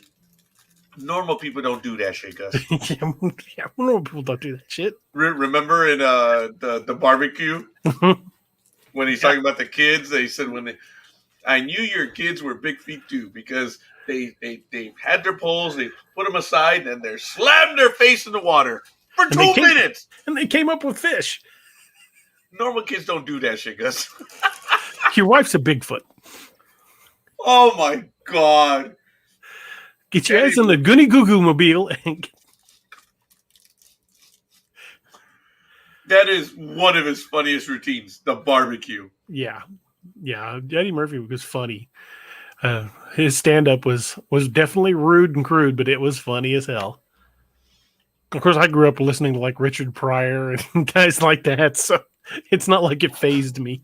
Well, I grew up with Eddie as well. And I remember one time I turned the volume down so low enough I thought my dad wouldn't hear it. And I was listening to a Richard Pryor album on my record player, and he heard it. And I was sitting there kind of laughing, trying to keep it quiet. And I turned and looked, and he was standing in the door of my bedroom laughing. And he's like, "What the hell are you listening to?" Yeah. Richard Pryor. Yeah. He's like, Richard "Well, he's Pryor, foul enough, but he's funny." Yeah, Bill Cosby at the time. Forgive me. He was funny. Oh my goodness, yes. It's very funny. What do you think about Jay with a Bighorn Model 89? I can see that. I mean, Jay is nothing if not pragmatic.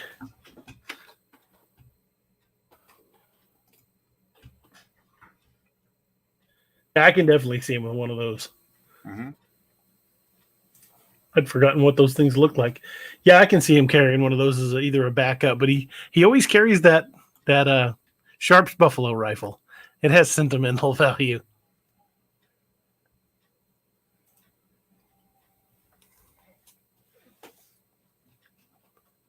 Well,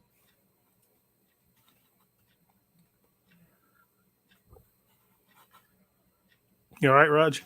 Yeah, I'm actually looking. I apologize. I got distracted a bit. Kolchak. Yeah. There's a promos, and he threw his cap right now, and he missed. And there he goes. He's going to begin writing. Yep. Or typing. I've done all of that, man. That is funny. I apologize. I did get a bit distracted right now. Man, he's got that old typewriter. Mm-hmm. Old school as hell. I love that quote I put in there. I promised I'd show up with a clean shaver press suit and a haircut, but I lie a lot. Oh, yeah. I love that quote. Right away, let's see. Josh says... I'm sorry. Not at all. You know that these older characters like Jay, you have a wealth of backstories that you can constantly dive back into and do historical pieces even further back than that. But when these current stories come to a head at Ragnarok, you can write forever in the past. These I stories are never going to end. I've got enough background information and history built where I can go so many directions that I can keep myself comfortably writing probably for the rest of my life. And there's just a wealth of material there. And they're all fun characters.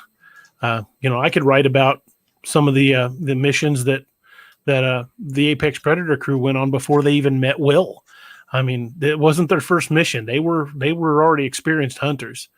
I could talk about the mission where they mention how Sarah joined the team. They rescued her from Wendigo. Um, so there's a lot of stories there that are yet to be told and have only been hinted at. I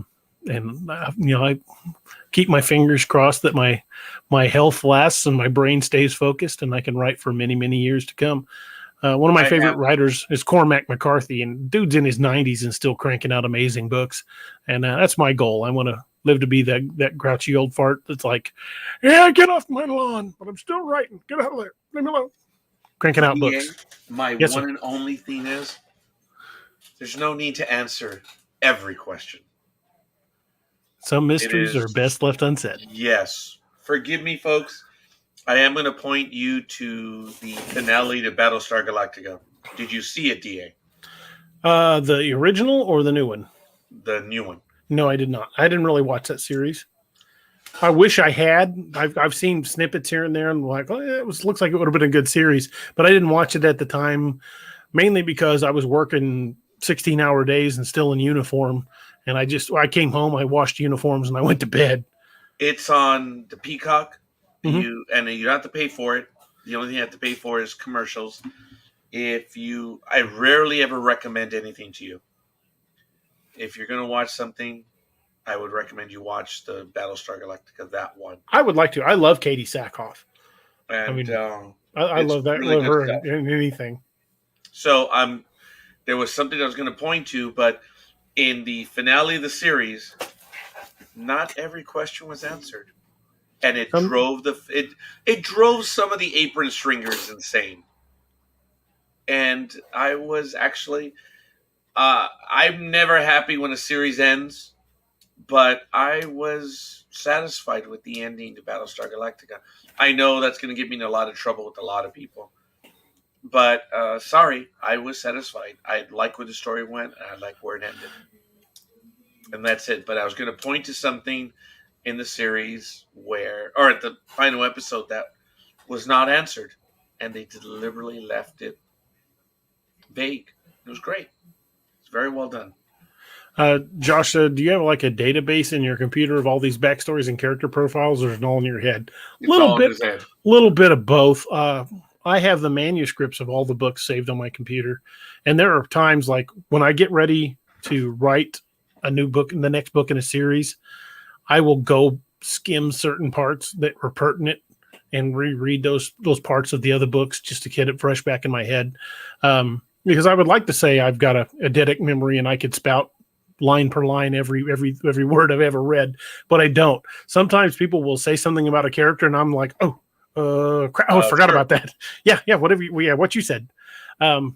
But yeah, I don't have a perfect memory of it, but I do refer back to the old manuscripts a lot when I write. And it's not uncommon. I've got a three monitor setup. It's not uncommon for me to have, one book open on that I've already written, the book I'm currently writing, and my research on the other one while I'm listening to music. I mean, yeah, I fill my screens. Darren McGavin passed away, didn't he? Yes. Quite a few years ago. I want to say it was the late 90s. Wow. I can't remember. I'd have to Google it. It's okay. It's been a while. Yeah, he's been gone a while.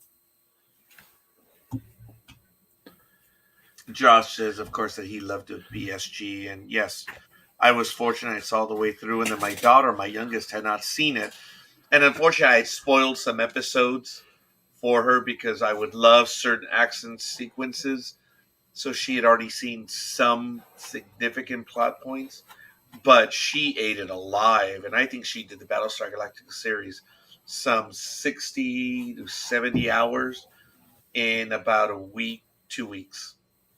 And we were watching the episodes together, and then I forget exactly what happened. I believe she just kept watching them in the middle of the night, and she was hooked. Yeah, I was a huge fan of the original Battlestar Galactica. As was I. I used to watch My mother said, Battlestar "Don't watch Galactica it." and Buck Rogers. Oh, I remember Buck Rogers. Battlestar Speaking Galactica, of my Buck mama Rogers, said no.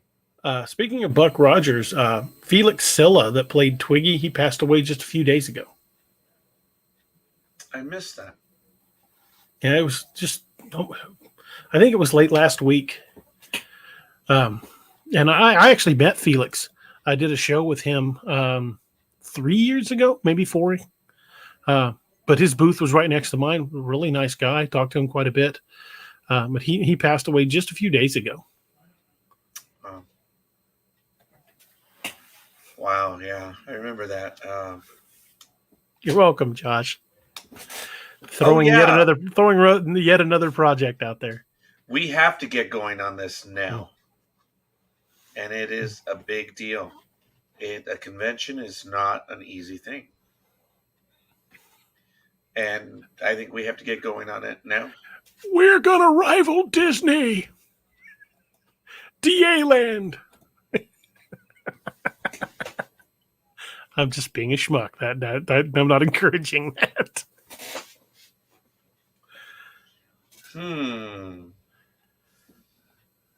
That's funny.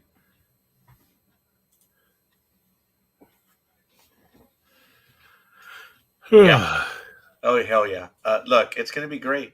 First thing we have to do is we have to start talking about who's going to be involved and start planning it. It's just the way it's going to be. Cryptopia. I love that. That's awesome. Actually, yeah.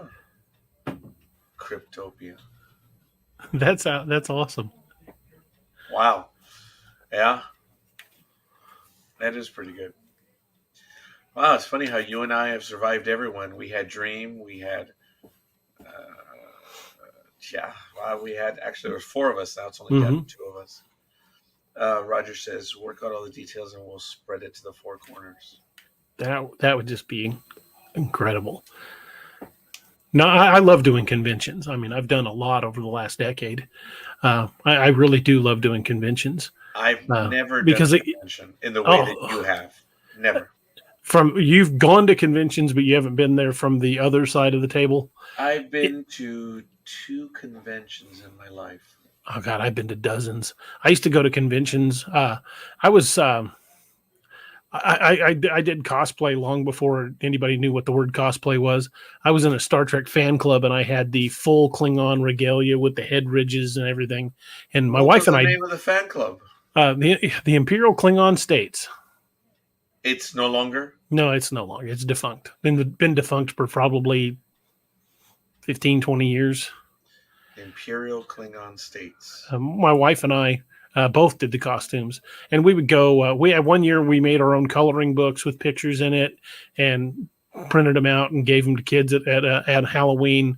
We always did the Halloween at the mall, the safe trick or treat. We would go out there with bags of candy and give out for kids. And one year we were driving home from the mall, and there was a bar here in town. It was a pool bar called The Zone, and it's gone now. I wish it was still here because I loved it, because I like to shoot pool.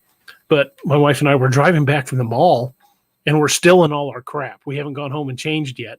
And as we're driving by, it was Halloween night, and there's a big sign on the front of The Zone that says Halloween costume contest tonight. First prize $100, second prize $50, and they had. Well, I looked at her. I'm like, stop and get a beer. And she's like, I don't really want to go. I would just like go take this stuff off. It's hot. I'm like, first prize is $100. One of us might win it. She's like, okay, we'll go for one drink. I'm like, okay. Well, I pull in. We get out. We will go to walk in the door, and before we had got there, the guy that everybody said was going to win the costume contest was dressed as a pool shark. He was dressed in a foam rubber head to foot shark costume, and he was walking around with a pool cue. He's telling everybody he was a pool shark. And we walked in the door, and somebody yelled "Wharf" when I walked in the door. And of course, I threw my arms out and greeted them in Klingon. And the guy in the shark costume dropped his stick and goes, "Shit, I just lost." That's funny. And I took first place, and Annette took second place. Wow. It was awesome. Do you have pictures of that? No, I do not. That was back in the days before cell phones, buddy. We didn't have a cell phone. We didn't take pictures of it. But the owner of the bar, she was a huge Star Trek fan, and when she saw us, she was like, "Oh my God, you guys gotta come over here!" So we went over to the bar, and she's like, "You dress like a Klingon. Can you drink like one?" I go, "Well, my family's Scottish, so yeah."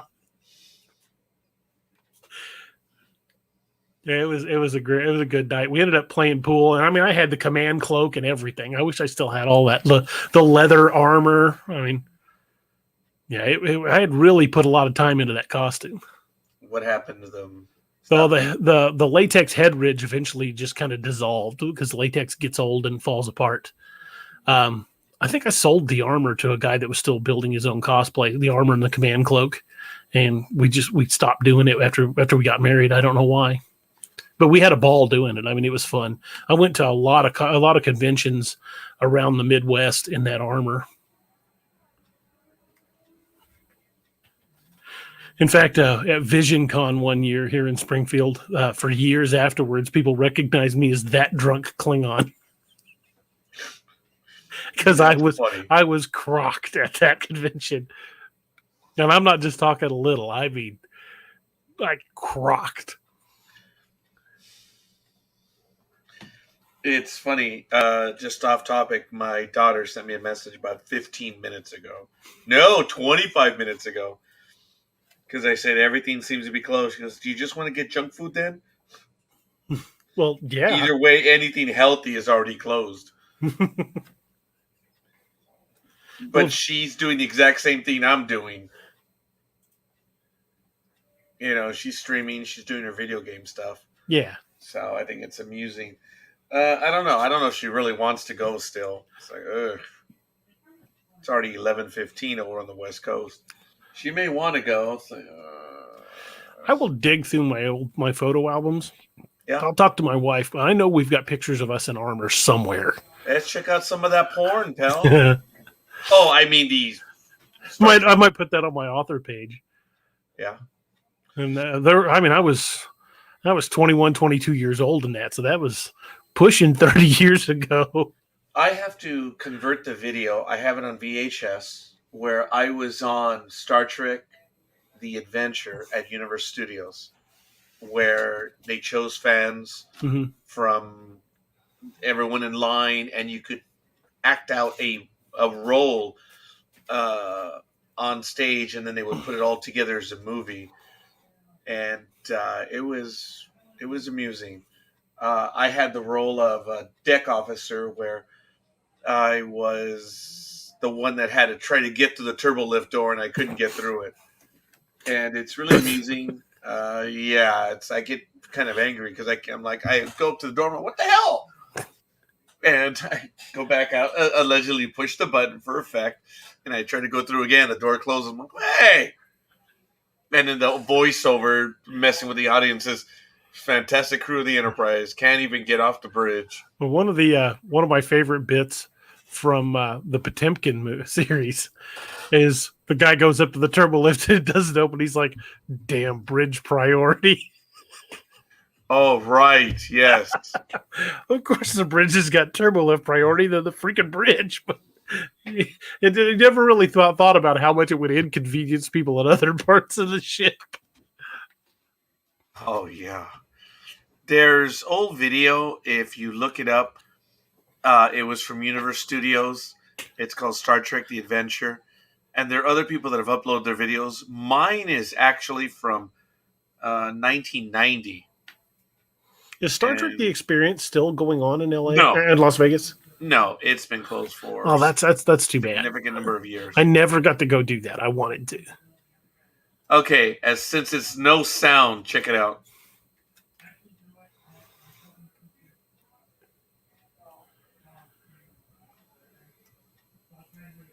So you get to act on stage.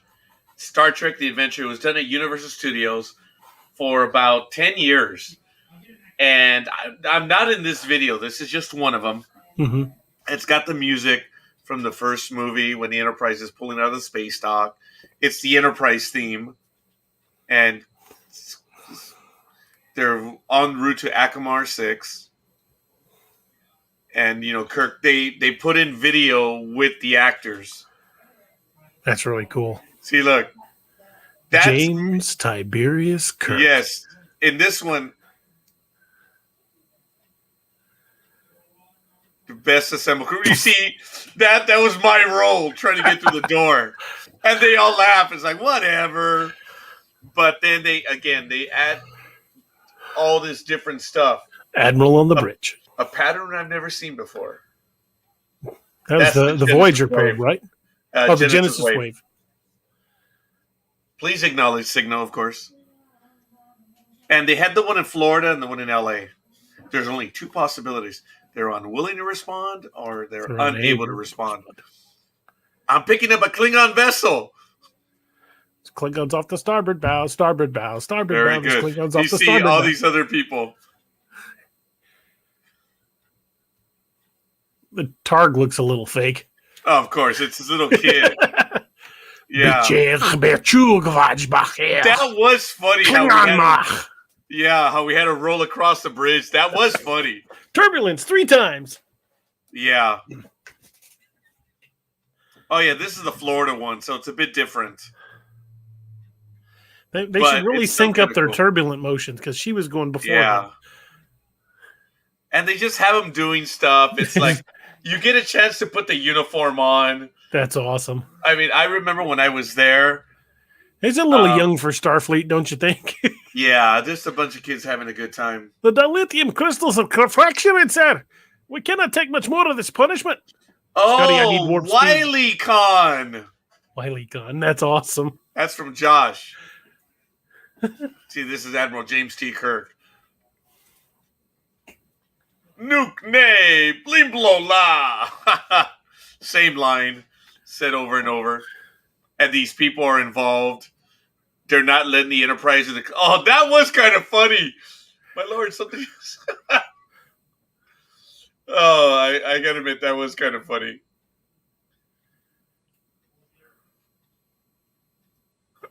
Yeah, stuff the confetti back in. Yeah, she already had her hand ripped off. They look more like they're wearing helmets instead of they do. ridges. But it was... I remember when I was on the bridge before we went live. Oh, idiot. He pulled it out. Oops. They're adding live footage. Pool kill. Yeah. In the midst of an attack of a Klingon vessel. Oh, yeah, they said, okay, everyone, don't move. Oh, that was funny. Because then the kid starts moving all over the place. It was hilarious. And then they go down to investigate because they've lost all power. It was funny. There was this little How do they transport if they lost all power? Hey. Don't nitpick the story idea. Hey. What's going to happen? The kids are all in red. Yeah, it's so funny. They're fighting with the Klingons. Beat the Klingon with a rock. And there was this... Oh, look at him. He sits on... It's a little different in the Florida one from the LA one, but they really got into it. It's funny. It's like a 40-minute whole deal, and they just splice everything together.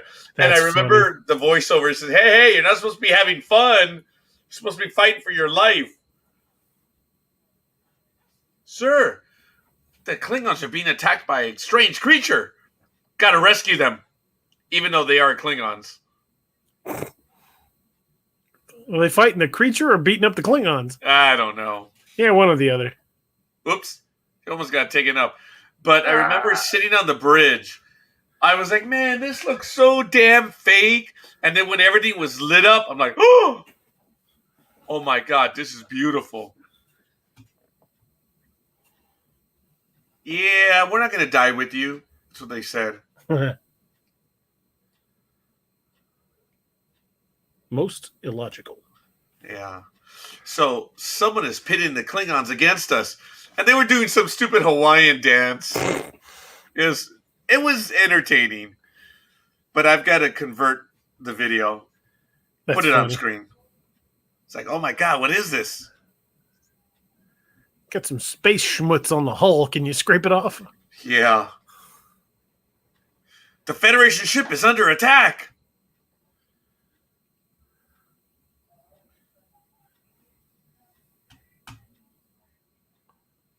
So they all worked together and they blew up the Enterprise. Yeah, it's okay. They worked together, and I'm Now getting they're a voice friends. message. Klingons. Hey, I'm back on Friendship Channel 3. I'll be damned if I'm going to be out friendlied by a Klingon. Yeah. All of that you've experienced is an illusion. You can coexist. Your cultures are primitive, but there's great hope for you. You're not as different from each other as you may think. Learn our lesson well. You should become allies. Hey, Macarena. Yeah. Until we meet again, Kirk. Was that Klingon wearing glasses? Yes. I took my glasses off. Mr. Scott will be going to warp speed. Aye, sir. What speed at your discretion, sir? Yeah, so I've and seen my name up on this thing. It was That's like, holy cool. mother of God. That's really cool, dude. And everyone got a chance to play in it. You make a movie, but they screwed you for like $40 back in 1990. So it'd be like 120 now. Oh, I think it was even more than that. Minimum wage was $3.35, pal. Ooh, yeah, I remember. That's a lot more now. Star Trek Experience, only $295 per person. Check it out. If it was $40 divided by, well, it was $3.65 an hour. Mm-hmm. That's almost 11 times. So if it's $15 an hour right now times 11, oh, that's $165. Pretty expensive. Yeah, it was. I mean, unfortunately, I couldn't pay for it then. I borrowed the money off my buddy Joe, and I paid him back. It took me a little while, but yes. And then we did it. But I've got to convert mine to DVDs so we can play it. And it was kind of funny, as I had a chance to be on it. But I wore the red uniform, and like I said, I was standing on the bridge, getting ready to be in front of a stage, and I was frightened. I told my buddy Joe, I said, Joe, I'm going to get on this. You don't leave me. And the idiot left for a pretzel. And the minute because we were right in front of where they choose us, and man, I held my hand out and I made eye contact with that guy, and he chose me, and I was a part of it. And I kept telling Joe, I said, Joe, you idiot, why'd you leave? I told you I was going to get on this right, and I did, and I got on it, and I have my own little movie because of it. That's awesome, man. Yeah, and that was in 1990. It was June 10th, and it was 106.7 KROQ that arranged it. Kevin and Bean were going to do on Friday. They were going to be tour guides at Universal Studios, and Universal Studios said, "Okay, that's fine. We're glad you want to do it, but at that hour, we're not going to open the park just for both of you. You can bring 100 guests, and 100 people showed up, in addition to the 10 people that won that would be in their cart. Yeah, there were two of them." The one where we were with, and then the other one with all the other fans. It was awesome. I bet. And we did the show with the KROQ 106.7. That's awesome, dude. Raj, I think we've reached the logical conclusion for the night. I'm hungry. I need to go to the bathroom, and my back is killing me. So yeah, you know what? The trifecta. My daughter and I might go and get something. Yeah, I think that's what we're going to ultimately either order out or go get something. All right, young man. I'm always astounded at how things just seem to fall together sometimes when we do a show like this whole convention idea. I never would have thought of that. This might be the only time I take a tiny bit of Well, you deserve a lot of credit, Raj. A lot more than you give yourself. Whatever. You're the talented one. Good night, Josh. Thank Good night, you, Josh. Roger. Good night, Roger, and everyone thank else you. watching us. You guys are the best. Thank you guys for sticking with us, even when we get goofy and maudlin, or even just being morons, because we're having a good time, because we're hanging out with our friends, we're hanging out with our family. So thank you guys for joining us. You guys are the best. Yeah, I look forward to this convention stuff. Yeah, I think it'd be awesome. I've been wanting to do one for a long time. And now there's reason to. Springfield, Missouri is about as close to smack dab mid-dead center of the United States as you can get. Yeah. Did you ever see The Last Ship? Yeah, I've seen the first episode. Yeah, okay, we'll talk. Yeah, I need to watch that. I don't watch much TV, Raj. I just don't. I'm either working on promotions, doing a show, planning out the next novel, or writing. That's pretty much my day. I get out of bed, I eat, go to the writing room. We'll get to work then, damn it. I'm working on it, brother. All right. Ladies and gentlemen, he's DA. I'm RN. We are the Nightmare Hunters. Ladies and gentlemen, good hunting. Good hunting. Y'all be safe. Peace!